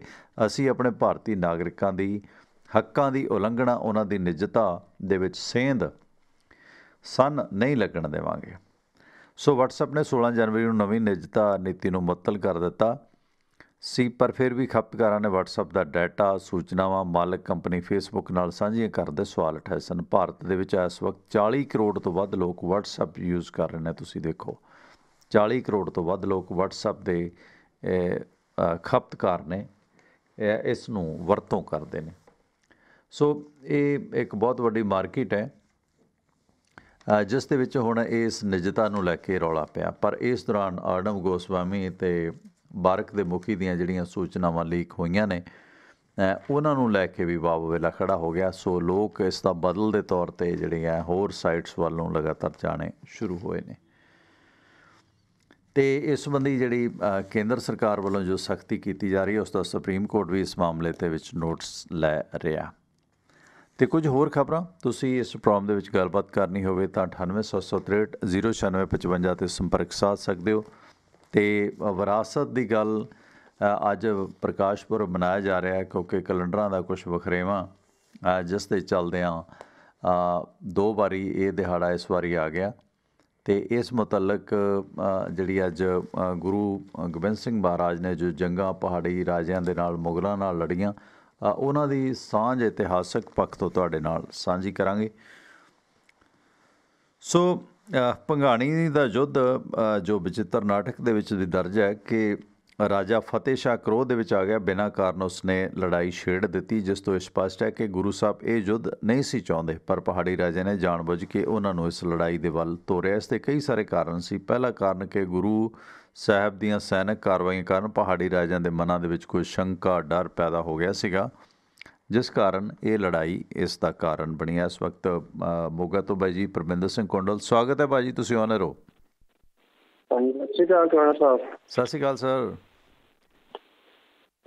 ਟਵਾਣਾ ਸਾਹਿਬ ਜਿਹੜੇ ਉਹ ਕਮੇਟੀ ਦੇ ਮੈਂਬਰ ਆ ਉਹ ਤਾਂ ਪਹਿਲਾਂ ਹੀ ਬਿਆਨ ਦੇਣੇ ਸ਼ੁਰੂ ਕਰਤੇ ਉਹਨਾਂ ਨੇ ਵੀ ਦੇਖੋ ਜੀ 70 ਸਾਲ ਤੋਂ 7 ਦਹਾਕਿਆਂ ਤੋਂ ਇਹ ਹੋ ਰਿਹਾ ਸੀ।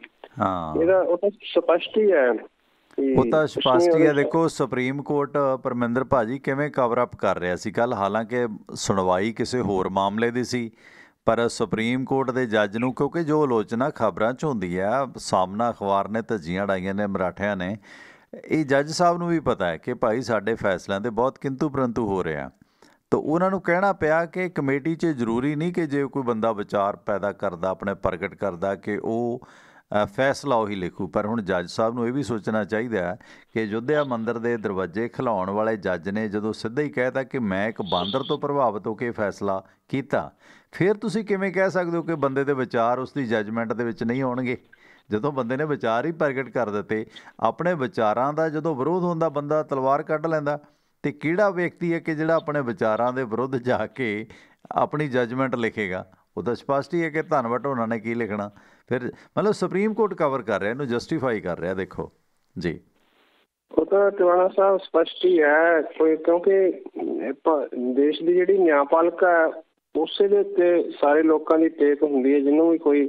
ਪਰ ਜਦੋਂ ਹੁਣ ਇਹ ਹੋ ਗਿਆ ਵੀ ਲੋਕਾਂ ਦਾ ਹੌਲੀ ਹੌਲੀ ਵਿਸ਼ਵਾਸ ਉੱਥੋਂ ਚੱਕਿਆ ਜਾ ਰਿਹਾ ਹੈਗਾ, ਤੇ ਇਹ ਜਿਹੜਾ ਦੂਸਰਾ ਅਰਨਬ ਵਾਲਾ ਮਸਲਾ ਹੈ ਉਹਦੇ ਤੇ ਤਾਂ ਲੱਗਦਾ ਨਹੀਂ ਗਾ ਵੀ ਕੋਈ ਸਰਕਾਰ ਉਹਦੇ ਖਿਲਾਫ ਕੋਈ ਐਕਸ਼ਨ ਲਏਗੀ, ਕਿਉਂਕਿ ਉਹ ਤਾਂ ਹੈ ਹੀ ਉਹਨਾਂ ਦਾ ਆਪਣਾ।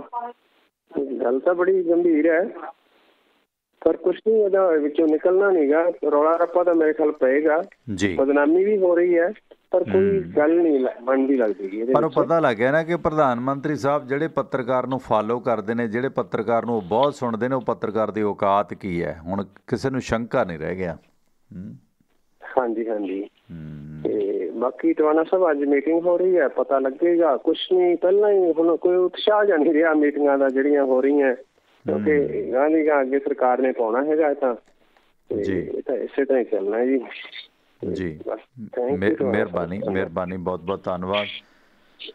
ਸੋ ਆਪਣੀ ਗੱਲਬਾਤ ਚੱਲ ਰਹੀ ਆ ਇਤਿਹਾਸਕ ਵਿਰਾਸਤ 'ਤੇ ਜਿਸ ਤਰ੍ਹਾਂ ਬਚਿੱਤਰ ਨਾਟਕ ਦੇ ਵਿੱਚ ਇਸ ਦਾ ਜ਼ਿਕਰ ਆਉਂਦਾ ਹੈ ਕਿ ਰਾਜੇ ਫਤਿਹ ਸ਼ਾਹ ਨੇ ਕਰੋਧ ਦੇ ਵਿੱਚ ਆ ਕੇ ਇਸ ਜੰਗ ਨੂੰ ਹਾਲਾਤ ਪੈਦਾ ਕੀਤੇ। ਇਸ ਦਾ ਇੱਕ ਕਾਰਨ ਤਾਂ ਇਹ ਸੀ ਕਿ ਗੁਰੂ ਸਾਹਿਬ ਇੱਕ ਸੁਤੰਤਰ ਰਾਜ ਸਥਾਪਿਤ ਕਰਨਾ ਚਾਹੁੰਦੇ ਸਨ, ਮਾਨਵਤਾ ਦਾ ਰਾਜ। ਦੂਜਾ ਕਾਰਨ ਗੁਰੂ ਸਾਹਿਬ ਮੂਰਤੀ ਪੂਜਾ ਦੇ ਵਿਰੋਧ ਸਨ, ਸਾਰੇ ਪਹਾੜੀ ਰਾਜੇ ਮੂਰਤੀ ਪੂਜਾ 'ਚ ਵਿਸ਼ਵਾਸ ਕਰਦੇ ਸਨ। ਤੀਜਾ ਕਾਰਨ ਗੁਰੂ ਸਾਹਿਬ ਨੇ ਆਪਣੀ ਸੈਨਾ ਦੇ ਵਿੱਚ 500 ਪਠਾਨਾਂ ਨੂੰ ਭਰਤੀ ਕਰ ਲਿਆ ਜੋ ਮੁਗਲ ਸੈਨਾ ਨੇ ਕੱਢੇ ਸਨ। ਸੋ ਪਹਾੜੀ ਰਾਜੇ ਮੁਗਲ ਸਰਕਾਰ ਦੇ ਵਫਾਦਾਰ ਸਨ ਅਤੇ ਉਹ ਨਹੀਂ ਸੀ ਚਾਹੁੰਦੇ ਕਿ ਉਹਨਾਂ ਦੇ ਪ੍ਰਦੇਸ਼ ਦੇ ਵਿੱਚ ਰਹਿ ਕੇ ਗੁਰੂ ਸਾਹਿਬ ਮੁਗਲ ਸਰਕਾਰ ਦੇ ਵਿਰੁੱਧ ਕੰਮ ਕਰਨ ਜਾਂ ਪਠਾਨਾਂ ਨੂੰ ਭਰਤੀ ਕਰਨ ਜੋ ਮੁਗਲਾਂ ਨੇ ਆਪਣੀ ਫੌਜ 'ਚੋਂ ਕੱਢੇ ਨੇ। ਸੋ ਇਹ ਆਪਣੇ ਪ੍ਰਦੇਸ਼ ਦੇ ਵਿੱਚ ਖਾਸ ਕਰਕੇ ਮੁਗਲਾਂ ਦੀ ਮੌਜੂਦਗੀ ਭਾਵੇਂ ਪਠਾਨਾਂ ਦੇ ਰੂਪ ਸੀ ਉਸ ਨੂੰ ਬਰਦਾਸ਼ਤ ਨਹੀਂ ਸੀ ਕਰਦੇ। ਚੌਥਾ ਕਾਰਨ ਇਸ ਭਗਾਣੀ ਦੇ ਯੁੱਧ ਦਾ ਸੀ ਕਿ ਮੁਗਲ ਫੌਜਦਾਰਾਂ ਨੇ ਪਹਾੜੀ ਰਾਜਿਆਂ ਨੂੰ ਗੁਰੂ ਸਾਹਿਬ ਦੇ ਵਿਰੁੱਧ ਉਕਸਾਇਆ ਸੀ। ਪੰਜਵਾਂ ਕਾਰਨ ਕਿ ਭੀਮ ਚੰਦ ਅਤੇ ਗੁਰੂ ਸਾਹਿਬ ਦੇ ਵਿੱਚ ਜੋ ਸਬੰਧ ਸਨ, ਇਸ ਦੇ ਵਿੱਚ ਕੋਈ ਸ਼ੱਕ ਨਹੀਂ ਸੀ ਕਿ ਭੀਮ ਸ਼ਾਹ ਨੇ ਵੀ ਫਤਿਹ ਸ਼ਾਹ ਅਤੇ ਹੋਰ ਪਹਾੜੀ ਰਾਜਿਆਂ ਨੂੰ ਗੁਰੂ ਸਾਹਿਬ ਦੇ ਵਿਰੁੱਧ ਕਾਰਵਾਈ ਕਰਨ ਦੇ ਲਈ ਉਕਸਾਇਆ ਸੀ। ਸੋ ਇਸ ਯੁੱਧ ਦਾ ਤਤਕਾਲੀ ਕਾਰਨ ਬਣਿਆ ਕਿ ਰਾਜਾ ਭੀਮ ਚੰਦ ਦਾ ਜਿਹੜਾ ਪੁੱਤਰ ਅਜਮੇਰ ਚੰਦ ਸੀ ਅਤੇ ਰਾਜਾ ਫਤਿਹ ਸਿੰਘ ਫਤਿਹ ਸ਼ਾਹ ਦੀ ਪੁੱਤਰੀ ਦਾ ਨਾਲ ਵਿਆਹ ਨਾਲ ਸੰਬੰਧਿਤ ਹੈ। ਇਹ ਜੰਜ ਨਾਹਨ ਤੋਂ ਗੜਵਾਲ ਜਾ ਰਹੀ ਸੀ ਤਾਂ ਸਿੱਖਾਂ ਨੇ ਪੌਂਟਾ ਤੋਂ ਉਹਨਾਂ ਨੂੰ ਲੰਘਣ ਨਾ ਦਿੱਤਾ ਅਤੇ ਅਧਿਕਾਰਤ ਬਰਾਤੀਆਂ ਨੂੰ ਦੂਜੇ ਰਾਹ ਜਾਣ ਲਈ ਮਜਬੂਰ ਕਰ ਦਿੱਤਾ। ਗੁਰੂ ਸਾਹਿਬ ਨੇ ਦੀਵਾਨ ਨੰਦ ਚੰਦ ਹੱਥੀਂ ਫਤਿਹ ਸ਼ਾਹ ਦੀ ਪੁੱਤਰੀ ਦੇ ਵਿਆਹ ਦੇ ਅਵਸਰ 'ਤੇ 1.25 ਲੱਖ ਰੁਪਏ ਅਤੇ ਵਡਮੁੱਲੀ ਭੇਟਾ ਭੇਜੀ, ਪਰ ਰਾਜਾ ਭੀਮ ਚੰਦ ਦੇ ਜ਼ੋਰ ਦੇਣ 'ਤੇ ਰਾਜਾ ਫਤਿਹ ਸ਼ਾਹ ਨੇ ਗੁਰੂ ਸਾਹਿਬ ਦੀ ਭੇਟਾ ਨੂੰ ਅਸਵੀਕਾਰ ਕੀਤਾ। ਹੁਣ ਹਾਜ਼ਰ ਪਹਾੜੀ ਰਾਜਿਆਂ ਨੇ ਰਲ ਕੇ ਗੁਰੂ ਸਾਹਿਬ ਦੇ ਨਾਲ ਯੁੱਧ ਕਰਨ ਦਾ ਨਿਸ਼ਚਾ ਕੀਤਾ। ਇਹ ਰਾਜੇ ਸਨ ਗੜਵਾਲ ਦਾ ਰਾਜਾ ਫਤਿਹ ਸ਼ਾਹ, ਬਿਲਾਸਪੁਰ ਦਾ ਭੀਮ ਚੰਦ, ਕਾਂਗੜਾ ਦਾ ਰਾਜਾ ਕਿਰਪਾਲ ਚੰਦ, ਗੁਲੇਰ ਦਾ ਰਾਜਾ ਗੋਪਾਲ ਚੰਦ, ਜਸਵਾਲ ਦਾ ਰਾਜਾ ਕੇਸਰੀ ਚੰਦ, ਕੋਟਗੜ੍ਹ ਦਾ ਰਾਜਾ ਦਿਆਲ ਚੰਦ ਅਤੇ ਨੂਰਪੁਰ ਦਾ ਰਾਜਾ ਦਿਆਲ ਸਿੰਘ ਅਤੇ ਕੋਟੀਵਾਲ ਦਾ ਰਾਜਾ ਹਰੀ ਚੰਦ। ਸੋ ਗੁਰੂ ਸਾਹਿਬ ਨੇ ਪਹਾੜੀ ਰਾਜੇ ਨਾਲ ਯੁੱਧ ਕਰਨ ਦੇ ਲਈ ਜਮਨਾ ਅਤੇ ਉਸ ਦੀ ਸਾਖ ਗਿਰੀ ਦੇ ਵਿਚਾਲੇ ਭੰਗਾਣੀ ਦਾ ਸਥਾਨ ਉਚਿਤ ਚੁਣਿਆ ਜੋ ਪੌਂਟਾ ਸਾਹਿਬ ਤੋਂ 10 ਕਿਲੋਮੀਟਰ ਦੀ ਵਿੱਥ 'ਤੇ ਸੀ। ਸੋ ਯੁੱਧ ਦੇ ਵਾਸਤੇ ਇਹ ਭੰਗਾਣੀ ਦਾ ਥਾਂ ਚੁਣਨ ਤੋਂ ਗੁਰੂ ਸਾਹਿਬ ਦੀ ਯੁੱਧ ਵਿੱਦਿਆ ਦਾ ਗਿਆਨ ਪਤਾ ਲੱਗਦਾ ਕਿ ਯੁੱਧ ਆਰੰਭ ਹੋਣ ਤੋਂ ਪਹਿਲਾਂ ਗੁਰੂ ਸਾਹਿਬ ਦੇ ਅਧਿਕਾਰਤ ਜੋ ਪਠਾਨ ਸੀ, ਗੁਰੂ ਸਾਹਿਬ ਦੇ ਅਧਿਕਾਰਤ ਪਠਾਨ ਸੈਨਿਕ ਉਹਨਾਂ ਨੂੰ ਧੋਖਾ ਦੇ ਕੇ ਵੈਰੀਆਂ ਦੇ ਨਾਲ ਜਾ ਮਿਲੇ। ਪਰ ਗੁਰੂ ਸਾਹਿਬ ਦੇ ਸੁਭਾਗ ਸੀ ਕਿ ਇਸ ਭਿਆਨਕ ਅਵਸਥਾ ਦੇ ਵਿੱਚ ਪੀਰ ਬੁੱਧੂ ਸ਼ਾਹ ਸੀ ਜਿਹੜਾ ਉਹ ਆਪਣੇ 7 ਪੁੱਤਰਾਂ ਅਤੇ 700 ਸੇਵਕਾਂ ਦੇ ਨਾਲ ਗੁਰੂ ਸਾਹਿਬ ਦੇ ਨਾਲ ਆ ਮਿਲਿਆ। ਸੋ 22 ਸਤੰਬਰ 1688 ਨੂੰ ਇਹ ਭੰਗਾਣੀ ਦਾ ਯੁੱਧ ਜੋ 9 ਘੰਟੇ ਚੱਲਿਆ, ਇਹ ਇਸ ਦੇ ਹਵਾਲੇ ਬਚਿੱਤਰ ਨਾਟਕ ਦੇ ਵਿੱਚ ਵੀ ਮਿਲਦੇ ਨੇ। ਲਿਖਿਆ ਕਿ ਕਿਸ ਤਰ੍ਹਾਂ ਮਹੰਤ ਕਿਰਪਾਲ ਦਾਸ, ਉਹਨਾਂ ਦੇ ਮਾਮਾ ਕਿਰਪਾਲ ਚੰਦ ਅਤੇ ਨਿਕਟਵਰਤੀ ਸੰਬੰਧੀਆਂ ਨੇ ਇਸ ਯੁੱਧ ਦੇ ਵਿੱਚ ਬਹਾਦਰੀ ਵਿਖਾਈ ਅਤੇ ਇਸ ਦੌਰਾਨ ਰਾਜਾ ਹਰੀ ਚੰਦ ਜੋ ਇੱਕ ਬਹਾਦਰ ਨੌਜਵਾਨ ਸੀ ਉਸ ਦਾ ਜੀਵਨ ਸਮਾਪਤ ਕੀਤਾ ਗਿਆ। ਪਠਾਨ ਹਯਾਤ ਖਾਨ, ਭੀਖਣ ਖਾਨ, ਨਜਾਬਤ ਖਾਨ ਜੋ ਗੁਰੂ ਸਾਹਿਬ ਨੂੰ ਧੋਖਾ ਦੇ ਗਏ ਸਨ, ਉਹ ਵੀ ਇਸ ਯੁੱਧ ਦੇ ਵਿੱਚ ਮਾਰੇ ਗਏ, ਭਾਵੇਂ ਕਿ ਪੀਰ ਬੁੱਧੂ ਸ਼ਾਹ ਦੇ 2 ਪੁੱਤਰ ਤੇ ਕਈ ਸਿੱਖ ਵੀ ਸ਼ਹੀਦੀਆਂ ਪਾ ਗਏ। ਅੰਤ ਗੁਰੂ ਸਾਹਿਬ ਨੂੰ ਸ਼ਾਨਦਾਰ ਜਿੱਤ ਪ੍ਰਾਪਤ ਹੋਈ ਤੇ ਪਹਾੜੀ ਰਾਜੇ ਹਾਰ ਖਾ ਕੇ ਭੱਜ ਨਿਕਲੇ। ਇਸ ਯੁੱਧ ਦਾ ਮਹੱਤਵ ਸੀ ਕਿ ਇਹ ਗੁਰੂ ਸਾਹਿਬ ਦੇ ਜੀਵਨ ਦੀ ਪਹਿਲੀ ਤੇ ਮਹੱਤਵਪੂਰਨ ਜਿੱਤ ਸੀ। ਸੀਮਤ ਸਾਧਨਾਂ ਦੇ ਨਾਲ ਉਹਨਾਂ ਨੇ ਇਹ ਮਿਸਾਲੀ ਜਿੱਤ ਪ੍ਰਾਪਤ ਕੀਤੀ, ਜਿਸ ਨਾਲ ਉਹਨਾਂ ਨੂੰ ਪੂਰਨ ਵਿਸ਼ਵਾਸ ਹੋ ਗਿਆ ਕਿ ਜੇ ਉਹ ਆਪਣੇ ਅਨੁਆਈਆਂ ਨੂੰ, ਸ਼ਰਧਾਲੂਆਂ ਨੂੰ ਸੰਗਠਿਤ ਕਰ ਲੈਣ ਤਾਂ ਮੁਗਲਾਂ ਦੇ ਅਤਿਆਚਾਰਾਂ ਦੇ ਵਿਰੁੱਧ ਸਫਲਤਾ ਨਾਲ ਟਾਕਰਾ ਕਰ ਸਕਣਗੇ। ਤੇ ਇਸ ਲੜਾਈ ਦਾ ਪਹਾੜੀ ਰਾਜਿਆਂ 'ਤੇ ਬਹੁਤ ਪ੍ਰਭਾਵ ਪਿਆ। ਉਹਨਾਂ ਨੇ ਗੁਰੂ ਸਾਹਿਬ ਦਾ ਵਿਰੋਧ ਛੱਡ ਕੇ ਉਹਨਾਂ ਨਾਲ ਮਿੱਤਰਤਾ ਸੰਬੰਧ ਸਥਾਪਿਤ ਕੀਤੇ। ਭੰਗਾਣੀ ਦੀ ਜਿੱਤ ਤੋਂ ਬਾਅਦ ਗੁਰੂ ਸਾਹਿਬ ਪੌਂਟਾ ਛੱਡ ਕੇ ਫਿਰ ਬਿਲਾਸਪੁਰ ਦੇ ਰਾਜੇ ਦੇ ਇਲਾਕੇ ਦੇ ਵਿੱਚ ਆ ਗਏ। ਹੁਣ ਉਹਨਾਂ ਨੇ ਮਾਖੋਵਾਲ ਨੂੰ ਆਪਣਾ ਪ੍ਰਮੁੱਖ ਕਾਰਜਸ਼ਾਲਾ ਸਥਾਨ ਬਣਾ ਲਿਆ ਤੇ ਮਾਖੋਵਾਲ ਦਾ ਨਵਾਂ ਨਾਂ ਆਨੰਦਪੁਰ ਪੈ ਗਿਆ। ਨਵੇਂ ਹਾਲਾਤਾਂ ਦੇ ਵਿੱਚ ਰਾਜਾ ਭੀਮ ਚੰਦ ਤੇ ਗੁਰੂ ਸਾਹਿਬ ਪ੍ਰਤੀ ਜਿਹੜਾ ਵਿਵਹਾਰ ਸੀ ਉਹ ਸਦਭਾਵਨਾ ਤੇ ਮਿੱਤਰਤਾ ਵਾਲਾ ਹੋ ਗਿਆ। ਸੋ ਇਹ ਪਹਾੜੀ ਰਿਆਸਤਾਂ ਨੂੰ ਮੁਗਲਾਂ ਤੋਂ ਸੁਤੰਤਰ ਕਰਵਾਉਣ ਦੇ ਲਈ ਇਹ ਪ੍ਰਮੁੱਖ ਨੇਤਾ ਬਣ ਗਿਆ।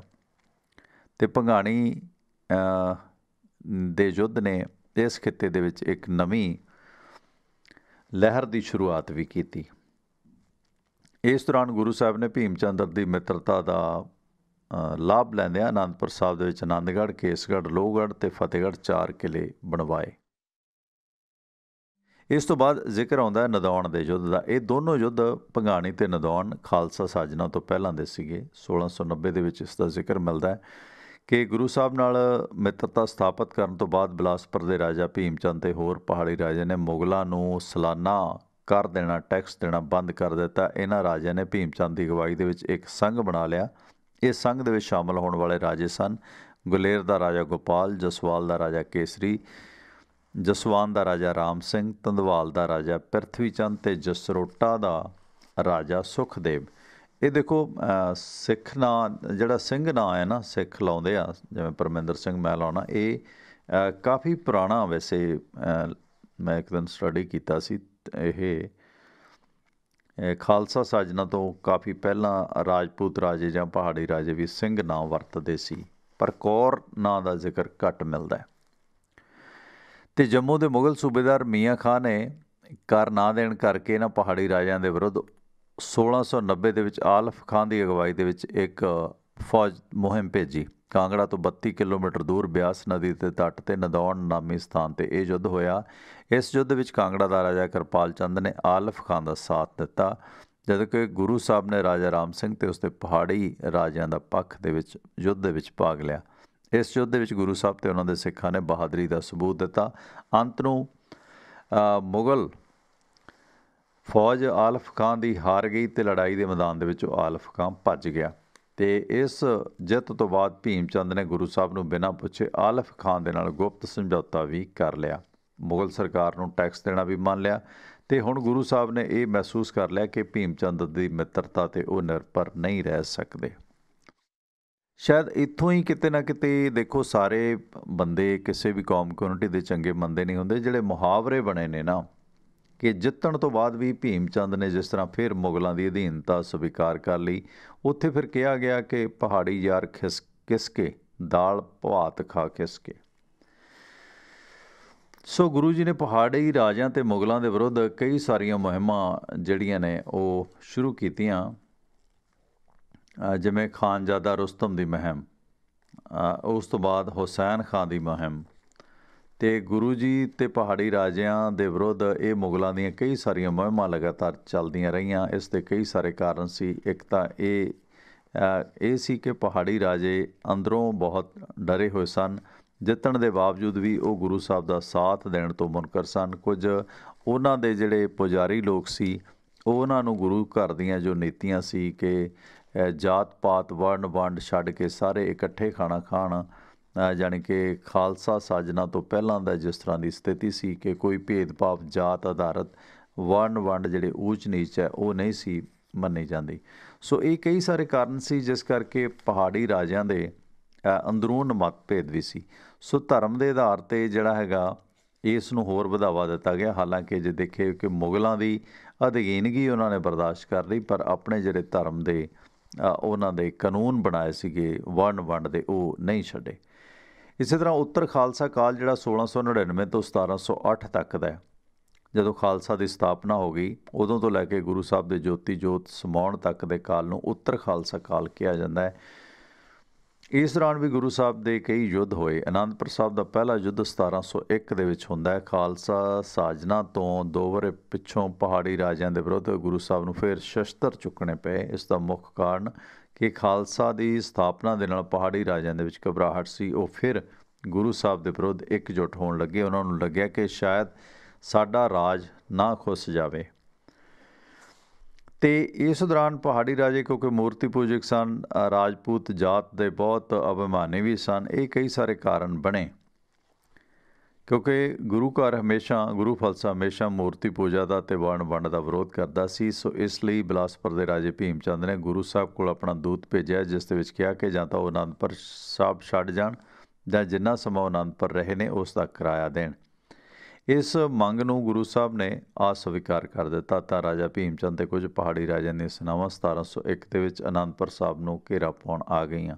ਕਿਲ੍ਹੇ ਦੇ ਅੰਦਰ ਰਸਦ ਦੇ ਸਾਰੇ ਰਸਤੇ ਬੰਦ ਕਰ ਦਿੱਤੇ ਗਏ, ਜੋ ਰਸਤੇ ਰਸਦ ਵਾਸਤੇ ਹੁੰਦੇ ਸਨ। ਅਤੇ ਘੱਟ ਗਿਣਤੀ ਦੇ ਵਿੱਚ ਵੀ ਗੁਰੂ ਸਾਹਿਬ ਦੇ ਸਿੰਘਾਂ ਨੇ ਇਸ ਫੌਜ ਦਾ ਮੁਕਾਬਲਾ ਕੀਤਾ। ਸਾਹਿਬਜ਼ਾਦਾ ਅਜੀਤ ਸਿੰਘ ਜੋ ਉਸ ਵਕਤ 14-15 ਵਰ੍ਹਿਆਂ ਦੀ ਉਮਰ ਦੇ ਸੀ, ਉਹਨਾਂ ਨੇ ਵੀ ਬੜੀ ਦਲੇਰੀ ਦੇ ਨਾਲ ਵੈਰੀਆਂ ਦੇ ਦੰਦ ਖੱਟੇ ਕੀਤੇ। ਇਹ ਯੁੱਧ ਵੀ ਕਈ ਦਿਨ ਚੱਲਿਆ। ਅਖੀਰ ਜਦੋਂ ਪਹਾੜੀ ਰਾਜਿਆਂ ਨੂੰ ਜਿੱਤ ਦੀ ਆਸ ਨਾ ਰਹੀ ਅਤੇ ਉਹ ਲੜਾਈ ਬੰਦ ਕਰਕੇ ਗੁਰੂ ਸਾਹਿਬ ਨਾਲ ਸਮਝੌਤਾ ਕਰਨ ਦੇ ਲਈ ਤਿਆਰ ਹੋਏ।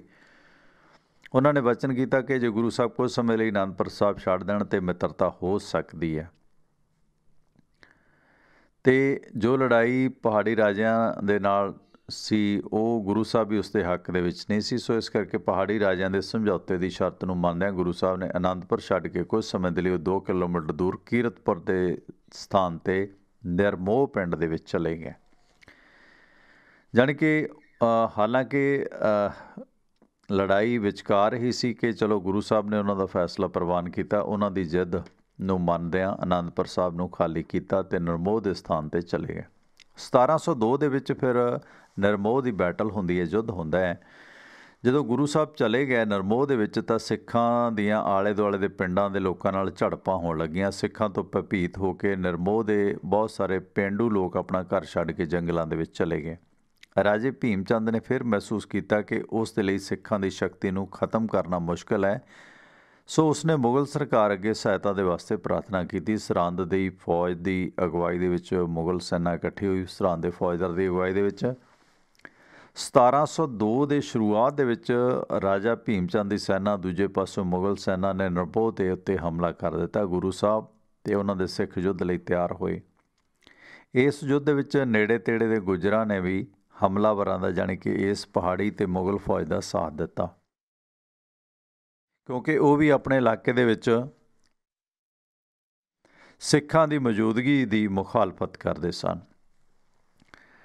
ਅਤੇ ਇੱਕ ਦਿਨ ਅਤੇ ਇੱਕ ਰਾਤ ਇਹ ਲੜਾਈ ਹੋਈ ਅਤੇ ਅੰਤ ਨੂੰ ਸਿੱਖਾਂ ਨੇ ਦੁਸ਼ਮਣ ਨੂੰ ਕਰਾਰੀ ਹਾਰ ਦਿੱਤੀ ਅਤੇ ਮੁਗਲ ਅਤੇ ਪਹਾੜੀ ਫੌਜ ਨੂੰ ਭੱਜ ਕੇ ਜਾਣ ਲਈ ਮਜਬੂਰ ਹੋਣਾ ਪਿਆ। ਅਤੇ ਹੁਣ ਗੁਰੂ ਸਾਹਿਬ ਨੇ ਆਪਣੇ ਸਿੱਖਾਂ ਸਮੇਤ ਨਿਰਮੋਹ ਛੱਡ ਕੇ ਸਤਲੁਜ ਪਾਰ ਕਰਕੇ ਬਸੌਲੀ ਵੱਲ ਜਾਣ ਦਾ ਨਿਸ਼ਚਾ ਕੀਤਾ। ਪਰ ਸਿੱਖਾਂ ਨੇ ਅਜੇ ਨਦੀ ਵੀ ਪਾਰ ਨਹੀਂ ਸੀ ਕੀਤੀ ਕਿ ਇਹਨਾਂ ਮੁਗਲ ਅਤੇ ਪਹਾੜੀ ਸੈਨਾ ਨੇ ਫਿਰ ਉਹਨਾਂ 'ਤੇ ਹਮਲਾ ਬੋਲਿਆ ਅਤੇ ਸਿੱਖਾਂ ਨੇ ਫਿਰ ਉਹਨਾਂ ਦਾ ਡਟ ਕੇ ਮੁਕਾਬਲਾ ਕੀਤਾ। 3-4 ਘੰਟੇ ਦੀ ਲੜਾਈ ਤੋਂ ਬਾਅਦ ਸਿੱਖ ਫਿਰ ਜੇਤੂ ਹੋਏ। 1702 ਦੇ ਵਿੱਚ ਫਿਰ ਬਸੌਲੀ ਦਾ ਯੁੱਧ ਹੁੰਦਾ ਹੈ। ਸੋ ਸਤਲੁਜ ਨਦੀ ਪਾਰ ਕੇ ਜਦੋਂ ਗੁਰੂ ਸਾਹਿਬ ਬਸੌਲੀ ਜਾ ਵਸੇ ਅਤੇ ਕਿਹਾ ਜਾਂਦਾ ਕਿ ਬਸੌਲੀ ਦੇ ਰਾਜੇ ਨੇ ਉਹਨਾਂ ਨੂੰ ਆਪਣੇ ਕੋਲ ਆਉਣ ਦਾ ਸੱਦਾ ਦਿੱਤਾ ਸੀ। ਪਰ ਰਾਜੇ ਭੀਮ ਚੰਦ ਨੇ ਗੁਰੂ ਸਾਹਿਬ ਦਾ ਪਿੱਛਾ ਕਰਨ ਦੇ ਲਈ ਜਦੋਂ ਆਪਣੀ ਅਤੇ ਮੁਗਲ ਸੈਨਾ ਨੂੰ ਬਸੌਲੀ ਵੱਲ ਭੇਜਿਆ ਤਾਂ ਸਿੱਖਾਂ ਨੇ ਇਸ ਮੁਗਲਾਂ ਅਤੇ ਭੀਮ ਚੰਦ ਦੀ ਸੈਨਾ ਨੂੰ ਹਰਾਇਆ। ਬਸੌਲੀ ਦੇ ਯੁੱਧ ਦੇ ਵਿੱਚ ਜਿੱਤ ਪ੍ਰਾਪਤ ਕਰਨ ਤੋਂ ਬਾਅਦ ਸਿੱਖਾਂ ਨੇ ਭੀਮ ਚੰਦ ਦੇ ਇਲਾਕਿਆਂ 'ਤੇ ਹਮਲੇ ਸ਼ੁਰੂ ਕਰ ਦਿੱਤੇ। ਉਹਨਾਂ ਨੇ ਕਲਮੋਟ ਦੇ ਕਿਲ੍ਹੇ ਨੂੰ ਫਤਿਹ ਕੀਤਾ ਅਤੇ ਅਨੰਦਪੁਰ ਦੇ ਨੇੜੇ ਆ ਗਏ। ਸਿੱਖਾਂ ਦੀ ਇਸ ਜਿੱਤ ਦੇ ਨਾਲ ਭੀਮ ਚੰਦ ਬਹੁਤ ਡਰ ਗਿਆ ਅਤੇ ਉਸ ਨੇ ਗੁਰੂ ਸਾਹਿਬ ਦਾ ਵਿਰੋਧ ਕਰਨ ਦੀ ਹਿੰਮਤ ਤਿਆਗ ਦਿੱਤੀ, ਕਿਉਂਕਿ ਉਸ ਨੂੰ ਪਤਾ ਸੀ ਕਿ ਬਸੌਲੀ ਅਤੇ ਜਸਵਾਲ ਦੇ ਰਾਜੇ ਗੁਰੂ ਸਾਹਿਬ ਦੇ ਮਦਦਗਾਰ ਨੇ।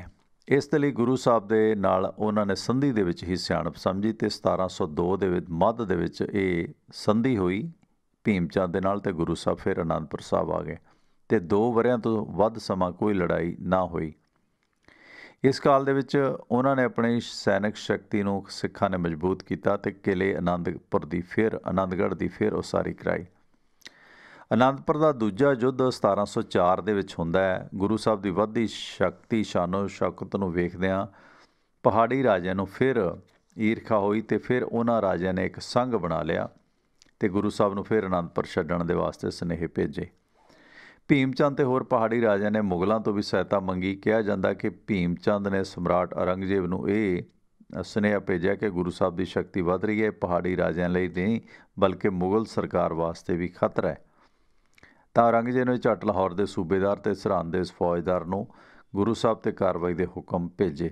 ਸਰਹੰਦ ਦਾ ਫੌਜਦਾਰ ਵਜ਼ੀਰ ਖਾਂ ਦੀ ਅਗਵਾਈ ਦੇ ਵਿੱਚ ਮੁਗਲ ਸੈਨਾ ਇਕੱਠੀ ਹੋਈ ਅਤੇ ਪਹਾੜੀ ਰਾਜਿਆਂ ਨੇ ਉਸ ਦਾ ਪੂਰਨ ਸਹਿਯੋਗ ਕੀਤਾ। ਇਸ ਤੋਂ ਇਲਾਵਾ ਉਸ ਇਲਾਕੇ ਦੇ ਗੁੱਜਰ ਰੰਘੜ ਵੀ ਸਿੱਖਾਂ ਦੇ ਵਿਰੁੱਧ ਲਾਮਬੰਦ ਹੋਏ ਅਤੇ ਇਹਨਾਂ ਨੇ ਅਨੰਦਪੁਰ ਸਾਹਿਬ 'ਤੇ ਹੱਲਾ ਬੋਲਿਆ, ਚੌਂ ਪਾਸਿਆਂ ਤੋਂ ਘੇਰਾ ਪਾ ਲਿਆ। ਅਤੇ ਇਸੇ ਦੌਰਾਨ 40 ਸਿੰਘਾਂ ਦੇ ਬੇਦਾਵੇ ਦਾ ਵੀ ਜ਼ਿਕਰ ਆਉਂਦਾ ਹੈ ਕਿ ਉਹ ਵੀ ਬੇਦਾਵਾ ਦੇ ਕੇ ਚਲੇ ਗਏ। ਕੁਛ ਮਤਭੇਦ ਉੱਭਰੇ ਅਤੇ ਅੰਤ ਨੂੰ ਮਾਤਾ ਗੁਜਰੀ ਦੇ ਕਹਿਣ 'ਤੇ ਸਿੱਖਾਂ ਦੇ ਹਾਲਾਤ ਪੈਦਾ ਹੋਣ 'ਤੇ ਗੁਰੂ ਸਾਹਿਬ ਨੇ 21 ਦਸੰਬਰ 1704 ਨੂੰ ਅਨੰਦਪੁਰ ਦਾ ਕਿਲ੍ਹਾ ਛੱਡਿਆ ਅਤੇ 1500 ਸਿੱਖਾਂ ਦੇ ਸਮੇਤ ਇਹ ਕਾਫਲਾ ਅਨੰਦਪੁਰ ਛੱਡ ਕੇ ਤੁਰਿਆ। ਅਤੇ ਜਿਉਂ ਹੀ ਹਾਲਾਂਕਿ ਕਸਮਾਂ ਖਾਧੀਆਂ ਸੀ ਕਿ ਕਿਲ੍ਹਾ ਖਾਲੀ ਕਰ ਦਿਓ, ਹਮਲਾ ਨਹੀਂ ਹੋਵੇਗਾ, ਜਿਉਂ ਹੀ ਇਹ ਕਾਫਲਾ ਤੁਰਿਆ ਤਾਂ ਦੁਸ਼ਮਣ ਨੇ ਰਾਤ ਦੇ ਹਨੇਰੇ ਦੇ ਵਿੱਚ ਜਿਸ ਤਰ੍ਹਾਂ ਕਿਲ੍ਹਾ ਖਾਲੀ ਕੀਤਾ ਸੀਗਾ ਸਿੰਘਾਂ ਨੇ ਅਤੇ ਅਨੰਦਪੁਰ ਨੂੰ ਆਪਣੇ ਕਬਜ਼ੇ ਦੇ ਵਿੱਚ ਲੈ ਲਿਆ ਅਤੇ ਸਿੱਖਾਂ ਦਾ ਪਿੱਛਾ ਸ਼ੁਰੂ ਕਰ ਦਿੱਤਾ। ਅਤੇ ਗੁਰੂ ਸਾਹਿਬ ਨੇ ਭਾਈ ਉਦੈ ਸਿੰਘ ਦੀ ਅਗਵਾਈ ਦੇ ਵਿੱਚ 50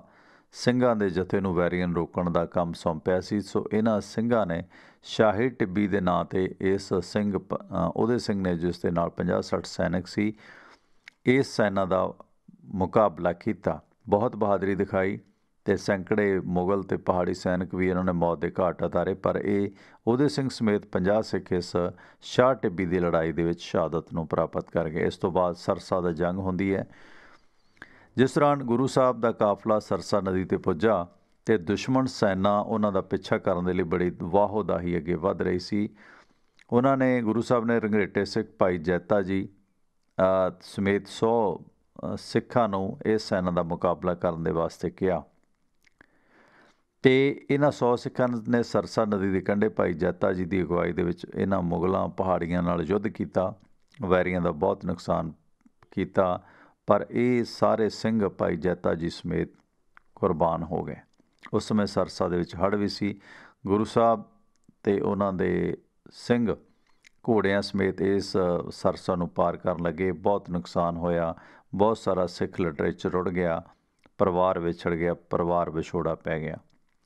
ਇਸ ਤੋਂ ਬਾਅਦ ਛੋਟੇ ਸਾਹਿਬਜ਼ਾਦੇ ਬਾਬਾ ਜ਼ੋਰਾਵਰ ਸਿੰਘ ਅਤੇ ਫਤਿਹ ਸਿੰਘ ਨਿਖੜ ਗਏ ਅਤੇ ਇਸ ਦੌਰਾਨ ਫਿਰ ਅੱਗੇ ਸਰਹੰਦ ਦਾ ਸਾਕਾ ਵਾਪਰਦਾ ਹੈ। ਚਮਕੌਰ ਦਾ ਯੁੱਧ ਹੁੰਦਾ ਹੈ 1705 ਦੇ ਵਿੱਚ। ਗੁਰੂ ਸਾਹਿਬ ਦੇ ਵੱਡੇ ਸਾਹਿਬਜ਼ਾਦੇ ਬਾਬਾ ਅਜੀਤ ਸਿੰਘ ਅਤੇ ਬਾਬਾ ਜੁਝਾਰ ਸਿੰਘ ਸਮੇਤ ਘਨੌਲਾ ਨਾਮੇ ਪਿੰਡ ਦੇ ਵਿੱਚ ਪੁੱਜੇ ਅਤੇ ਉੱਥੋਂ ਅੱਗੇ ਕੋਟਲਾ ਨਿਹੰਗ ਖਾਂ ਨੂੰ ਚਲੇ ਗਏ। ਕੋਟਲਾ ਨਿਹੰਗ ਦੇ ਵਿੱਚ ਪਠਾਨ ਜ਼ਿਮੀਂਦਾਰ ਨਿਹੰਗ ਖਾਂ ਦੇ ਘਰ ਠਹਿਰੇ, ਜੋ ਗੁਰੂ ਘਰ ਦਾ ਸੇਵਕ ਸੀ। ਕੋਟਲਾ ਨਿਹੰਗ ਖਾਂ ਤੋਂ ਚਮਕੌਰ ਦੀ ਗੜੀ ਵੱਲ ਵਧੇ ਅਤੇ ਵੈਰੀਆਂ ਦੀ ਸੈਨਾ ਵੀ ਚਮਕੌਰ ਸਾਹਿਬ ਗੜੀ ਆ ਪੁੱਜੀ। ਇਸ ਵਕਤ ਗੁਰੂ ਸਾਹਿਬ ਦੇ ਨਾਲ 40 ਸਿੰਘ ਸਨ, ਫਿਰ ਵੀ ਉਹਨਾਂ ਨੇ ਦਲੇਰੀ ਦੇ ਨਾਲ ਮੁਕਾਬਲਾ ਕੀਤਾ। ਇਤਿਹਾਸਕਾਰ ਡਾਕਟਰ ਇੰਦਰ ਭੂਸ਼ਣ ਬੈਨਰਜੀ ਲਿਖਦਾ ਕਿ ਇਸ ਯੁੱਧ ਵਿੱਚ ਸਿੱਖਾਂ ਨੇ ਜਿਸ ਦੀਦਾ ਦਲੇਰੀ ਦੇ ਨਾਲ ਇਹ ਮੁਕਾਬਲਾ ਕੀਤਾ, ਉਸ ਦੀ ਮਿਸਾਲ ਮੁਸ਼ਕਲ ਹੈ। ਹਾਲਾਂਕਿ ਮੁਹੰਮਦ ਲਤੀਫ ਇਤਿਹਾਸਕਾਰ ਲਿਖਦਾ ਕਿ ਗੁਰੂ ਸਾਹਿਬ ਆਪ ਬਹੁਤ ਬਹਾਦਰੀ ਨਾਲ ਲੜੇ। ਉਹਨਾਂ ਨੇ ਆਪਣੇ ਹੱਥੀਂ ਸ਼ਾਹੀ ਸੈਨਾ ਅਤੇ ਸੈਨਾਪਤੀ ਨਾਰ ਖਾਂ ਨੂੰ ਮਾਰਿਆ। ਇੱਕ ਹੋਰ ਸੈਨਾ ਨੇ ਖਵਾਜਾ ਮੁਹੰਮਦ ਨੂੰ ਜ਼ਖਮੀ ਕੀਤਾ। ਮੁੱਠੀ ਭਰ ਆਦਮੀਆਂ ਦਾ ਇਹ ਅਤੀ ਵਿਸ਼ਾਲ ਯੁੱਧ ਸੀ, ਵੱਡੀ ਮੁਗਲ ਸੈਨਾ ਅਤੇ ਪਹਾੜੀ ਸੈਨਾ ਦੇ ਨਾਲ। ਹਾਲਾਂਕਿ ਇਤਿਹਾਸਕਾਰ ਮੁਹੰਮਦ ਲਤੀਫ ਦੀਆਂ ਕਈ ਲਿਖਤਾਂ 'ਤੇ ਕਿੰਤੂ ਵੀ ਹੁੰਦਾ ਹੈ, ਖਾਸ ਕਰਕੇ ਉਹਨਾਂ ਦੀ ਸ਼ਬਦਾਵਲੀ ਤੋਂ। ਖੈਰ, 5 ਪਿਆਰਿਆਂ ਦੇ ਵਿੱਚੋਂ 3 ਪਿਆਰੇ ਵੀ ਇਸ ਯੁੱਧ ਦੇ ਵਿੱਚ ਸ਼ਹੀਦ ਹੋਏ। ਅੰਤ ਗੁਰੂ ਸਾਹਿਬ ਨੇ 40 ਸਿੰਘਾਂ ਦੇ ਵਿੱਚੋਂ ਕੇਵਲ 5 ਸਿੱਖ ਹੀ ਬਚੇ ਸਨ ਅਤੇ ਇਹਨਾਂ 5 ਸਿੰਘਾਂ ਨੇ ਗੁਰੂ ਸਾਹਿਬ ਨੂੰ ਜੋ ਸੰਦੇਸ਼ਾ ਦਿੱਤਾ, ਜੋ ਖਾਲਸਾ 5 ਪਿਆਰਿਆਂ ਦਾ ਸੰਦੇਸ਼ ਸੀ। ਗੁਰੂ ਸਾਹਿਬ ਚਮਕੌਰ ਦੀ ਗੜੀ ਦੇ ਵਿੱਚੋਂ ਰੁਖਸਤ ਹੋ ਗਏ ਅਤੇ ਗੁਰੂ ਸਾਹਿਬ ਦੇ ਜਿਹੜੇ ਵੱਡੇ ਸਾਹਿਬਜ਼ਾਦੇ ਸੀ ਉਹ ਵੀ ਸ਼ਹਾਦਤ ਪ੍ਰਾਪਤ ਕਰ ਗਏ। ਰਾਤ ਦੇ ਹਨੇਰੇ ਦੇ ਵਿੱਚ ਗੁਰੂ ਸਾਹਿਬ ਉਹਨਾਂ 3 ਸਿੱਖ ਅਤੇ ਉਹਨਾਂ ਦੇ 3 ਸਿੱਖ ਇੱਕ ਇੱਕ ਕਰਕੇ ਗੜੀ ਤੋਂ ਬਾਹਰ ਨਿਕਲੇ ਅਤੇ ਵੱਖੋ ਵੱਖਰੇ ਰਾਹ ਪੈ ਗਏ। ਸੰਤ ਸਿੰਘ ਅਤੇ ਸੰਗਤ ਸਿੰਘ 2 ਸਿੱਖ ਕੜੀ ਦੇ ਵਿੱਚ ਰਹਿ ਗਏ, ਜਿਨ੍ਹਾਂ ਨੂੰ ਗ੍ਰਿਫਤਾਰ ਕਰਕੇ ਕਤਲ ਕਰ ਦਿੱਤਾ ਗਿਆ। ਅਤੇ ਇਸ ਤੋਂ ਬਾਅਦ ਗੁਰੂ ਸਾਹਿਬ ਮਾਛੀਵਾੜੇ ਦੀ ਧਰਤੀ 'ਤੇ ਪੁੱਜਦੇ ਨੇ, ਜਿੱਥੇ ਉਹਨਾਂ ਦੇ ਸਾਥੀ 3 ਸ਼ਰਧਾਲੂ ਸਿੱਖ ਧਰਮ ਸਿੰਘ, ਦਿਆ ਸਿੰਘ ਅਤੇ ਮਾਨ ਸਿੰਘ, ਜੋ ਚਮਕੌਰ ਦੇ ਯੁੱਧ ਤੋਂ ਵੱਖ ਹੋਏ ਸਨ, ਉਹਨਾਂ ਨੂੰ ਆ ਮਿਲੇ। ਅਤੇ ਗੁਲਾਬ ਸਿੰਘ ਨਾਂ ਦਾ ਇੱਕ ਪੁਰਾਣਾ ਮਸੰਦ ਉਹਨਾਂ ਨੂੰ ਮਾਛੀਵਾੜੇ ਆਪਣੇ ਘਰ ਲੈ ਗਿਆ, ਅਤੇ ਜਿੱਥੇ ਉਹਨਾਂ ਗੁਰੂ ਸਾਹਿਬ ਦੀ ਸੇਵਾ ਕੀਤੀ। ਇੱਥੇ ਨਬੀ ਖਾਂ ਅਤੇ ਗਨੀ ਖਾਂ, ਜੋ ਗੁਰੂ ਸਾਹਿਬ ਦੇ ਪੁਰਾਣੇ ਸ਼ਿਸ਼ ਸਨ, ਮਿੱਤਰ ਸਨ, ਉਹਨਾਂ ਨੇ ਵੀ ਗੁਰੂ ਸਾਹਿਬ ਦੇ ਆਉਣ ਦੀ ਸੂਚਨਾ ਮਿਲੀ। ਸੋ ਇਹਨਾਂ ਗਨੀ ਖਾਂ ਅਤੇ ਨਬੀ ਖਾਂ ਨੇ ਵੀ ਗੁਰੂ ਸਾਹਿਬ ਨੂੰ ਓਟ ਆਸਰਾ ਦਿੱਤਾ।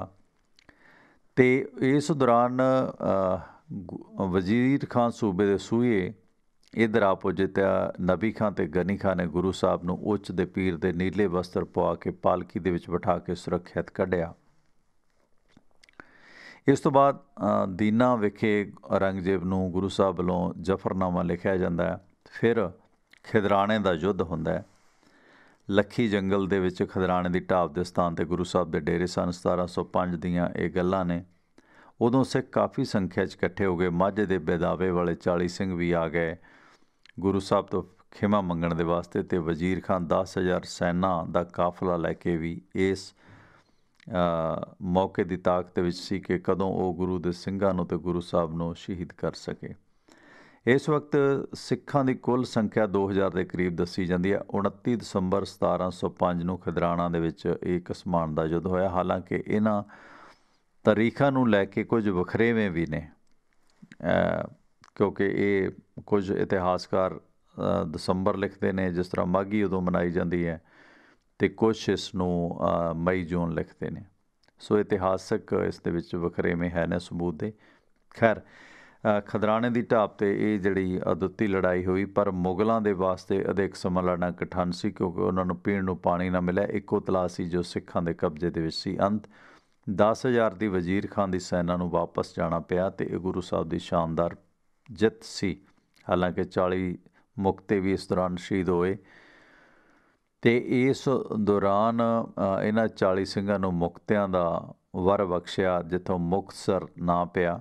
40 ਮੁਕਤਿਆਂ ਦੇ ਨਾਂ 'ਤੇ ਖਿਦਰਾਣਾ ਮੁਕਤਸਰ ਬਣ ਗਿਆ। ਅਤੇ ਇਸ ਤੋਂ ਬਾਅਦ ਗੁਰੂ ਸਾਹਿਬ ਤਲਵੰਡੀ ਸਾਬੋ ਪੁੱਜਦੇ ਨੇ 1706 ਦੇ ਵਿੱਚ, ਅਤੇ ਜਿਸ ਨੂੰ ਦਮਦਮਾ ਕਿਹਾ ਜਾਂਦਾ ਹੈ, ਜਿੱਥੇ ਉਹਨਾਂ ਨੇ ਆਪਣਾ ਕਮਰ ਕੱਸਾ ਖੋਲ੍ਹਿਆ ਭਾਈ ਡੱਲਾ ਨਾਲ, ਜਿੱਥੇ ਉਹਨਾਂ ਦਾ ਸੰਪਰਕ ਹੋਇਆ। 9 ਮਹੀਨੇ ਗੁਰੂ ਸਾਹਿਬ ਤਲਵੰਡੀ ਸਾਬੋ ਰਹੇ, ਅਤੇ ਉੱਥੇ ਉਹਨਾਂ ਬਹੁਤ ਸਾਰੇ ਸਿੰਘਾਂ ਨੂੰ ਖੰਡੇ ਦਾ ਪੌਲ ਪਾਇਆ, ਖਾਲਸਾ ਪੰਥ ਸ਼ਾਮਲ ਕੀਤਾ, ਅਤੇ ਤਲਵੰਡੀ ਸਾਬੋ ਗੁਰੂ ਕੀ ਕਾਸ਼ੀ ਬਣੀ। ਇੱਥੇ ਗੁਰੂ ਗ੍ਰੰਥ ਸਾਹਿਬ ਦੀ ਮੁੜ ਸੰਪਾਦਨਾ ਹੋਈ। ਇਸ ਤੋਂ ਬਾਅਦ ਗੁਰੂ ਜੀ ਨੇ ਔਰੰਗਜ਼ੇਬ ਨੂੰ ਮਿਲਣ ਦਾ ਫੈਸਲਾ ਵੀ ਕੀਤਾ। ਸੋ ਇਸ ਤੋਂ ਬਾਅਦ ਗੁਰੂ ਜੀ ਦਾ ਬਹਾਦਰ ਸ਼ਾਹ ਦੇ ਨਾਲ ਦੱਖਣ ਜਾਣਾ। ਔਰੰਗਜ਼ੇਬ ਦੀ ਮੌਤ ਤੋਂ ਬਾਅਦ ਉਸ ਦੇ ਪੁੱਤਰ ਮੁਅੱਜ਼ਮ ਅਤੇ ਆਜ਼ਮ ਦੇ ਦਰਮਿਆਨ ਜੋ ਰਾਜਗੱਦੀ ਨੂੰ ਲੈ ਕੇ ਯੁੱਧ ਹੋਇਆ, ਅਤੇ ਇਸ ਦੌਰਾਨ ਗੁਰੂ ਸਾਹਿਬ ਨੇ ਮੁਅੱਜ਼ਮ ਦੇ ਨਾਲ ਹਮਦਰਦੀ ਪ੍ਰਗਟ ਕੀਤੀ ਅਤੇ ਉਸ ਦੀ ਸਹਾਇਤਾ ਲਈ ਕੁਝ ਸਿੱਖ ਸੈਨਿਕ ਵੀ ਭੇਜੇ। ਇਸ ਲੜਾਈ ਦੇ ਵਿੱਚ ਮੁਅੱਜ਼ਮ ਦੀ ਜਿੱਤ ਹੋਈ, ਅਤੇ ਬਹਾਦਰ ਸ਼ਾਹ ਦੇ ਨਾਂ ਦੇ ਨਾਲ ਉਹ ਸਮਰਾਟ ਬਣਿਆ। ਮੁਅੱਜ਼ਮ ਬਹਾਦਰ ਸ਼ਾਹ ਬਣ ਜਾਂਦਾ ਹੈ, ਅਤੇ ਬਹਾਦਰ ਸ਼ਾਹ ਨੇ ਗੁਰੂ ਸਾਹਿਬ ਨੂੰ ਆਗਰਾ ਆਉਣ ਦਾ ਸੱਦਾ ਦਿੱਤਾ ਸੀ, ਅਤੇ 60,000 ਦੇ ਬਹੁਮੁੱਲੇ ਤੋਹਫੇ ਵੀ ਭੇਟ ਕੀਤੇ। ਅਤੇ ਇਸ ਸਿਲਸਿਲੇ ਦੇ ਵਿੱਚ ਜਿਹੜਾ ਬਹਾਦਰ ਸ਼ਾਹ ਉਹ ਆਪਣੀਆਂ ਸਮੱਸਿਆਵਾਂ ਦੇ ਵਿੱਚ ਉਲਝਿਆ ਰਿਹਾ, ਅਤੇ ਛੇਤੀ ਹੀ ਪਿੱਛੋਂ ਉਹ ਆਪਣੇ ਭਰਾ ਕਾਮ ਬਖਸ਼ ਦੇ ਵਿਰੋਧ ਨੂੰ ਦਬਾਉਣ ਦੇ ਵਾਸਤੇ ਦੱਖਣ ਚਲਾ ਗਿਆ, ਅਤੇ ਗੁਰੂ ਸਾਹਿਬ ਵੀ ਆਪਣੇ ਦੇਸ਼ ਦੀ ਪੂਰਤੀ ਦੇ ਵਾਸਤੇ ਉਸ ਤਰਫ ਚੱਲੇ। ਜਦੋਂ ਗੁਰੂ ਸਾਹਿਬ ਨੇ ਅਨੁਭਵ ਕੀਤਾ ਕਿ ਬਹਾਦਰ ਸ਼ਾਹ ਉਹਨਾਂ ਦੀਆਂ ਉਚਿਤ ਮੰਗਾਂ ਮੰਨਣ ਦੇ ਲਈ ਤਿਆਰ ਨਹੀਂ, ਤਾਂ ਗੁਰੂ ਸਾਹਿਬ ਨੇ ਬਹਾਦਰ ਸ਼ਾਹ ਦਾ ਸਾਥ ਛੱਡ ਦਿੱਤਾ ਅਤੇ ਨੰਦੇੜ ਨੂੰ ਚਾਲੇ ਪਾ ਦਿੱਤੇ, ਜਿੱਥੇ 1708 ਦੇ ਵਿੱਚ ਬਾਬਾ ਬੰਦਾ ਸਿੰਘ ਬਹਾਦਰ ਨੂੰ ਥਾਪੜਾ ਦੇਣਾ, ਅਤੇ ਉਸ ਤੋਂ ਬਾਅਦ 7 ਅਕਤੂਬਰ 1708 ਨੂੰ ਗੁਰੂ ਸਾਹਿਬ ਜੋਤੀ ਜੋਤ ਸਮਾ ਜਾਂਦੇ ਨੇ। ਸੋ ਇਸ ਲੜਾਈ ਦੇ ਵਿੱਚ ਤੁਸੀਂ ਵੇਖੋ ਕਿ ਇਹ ਲੜਾਈ ਨਾ ਕਿਸੇ ਮਜ਼ਹਬ ਧਰਮ ਦੇ ਖਿਲਾਫ ਸੀ, ਬਲਕਿ ਇੱਕ ਵਿਚਾਰਧਾਰਕ ਪੱਖ ਸੀ। ਜਿਸ ਤਰ੍ਹਾਂ ਮੁਗਲਾਂ ਦੇ ਨਾਲ ਤਾਂ ਆਖਰੀ 1-2 ਲੜਾਈਆਂ ਗੁਰੂ ਸਾਹਿਬ ਨੇ ਲੜੀਆਂ, ਪਰ ਪਹਿਲੀਆਂ ਜੰਗਾਂ ਹਿੰਦੂ ਪਹਾੜੀ ਰਾਜਿਆਂ ਦੇ ਹੀ ਵਿਰੁੱਧ ਸਨ,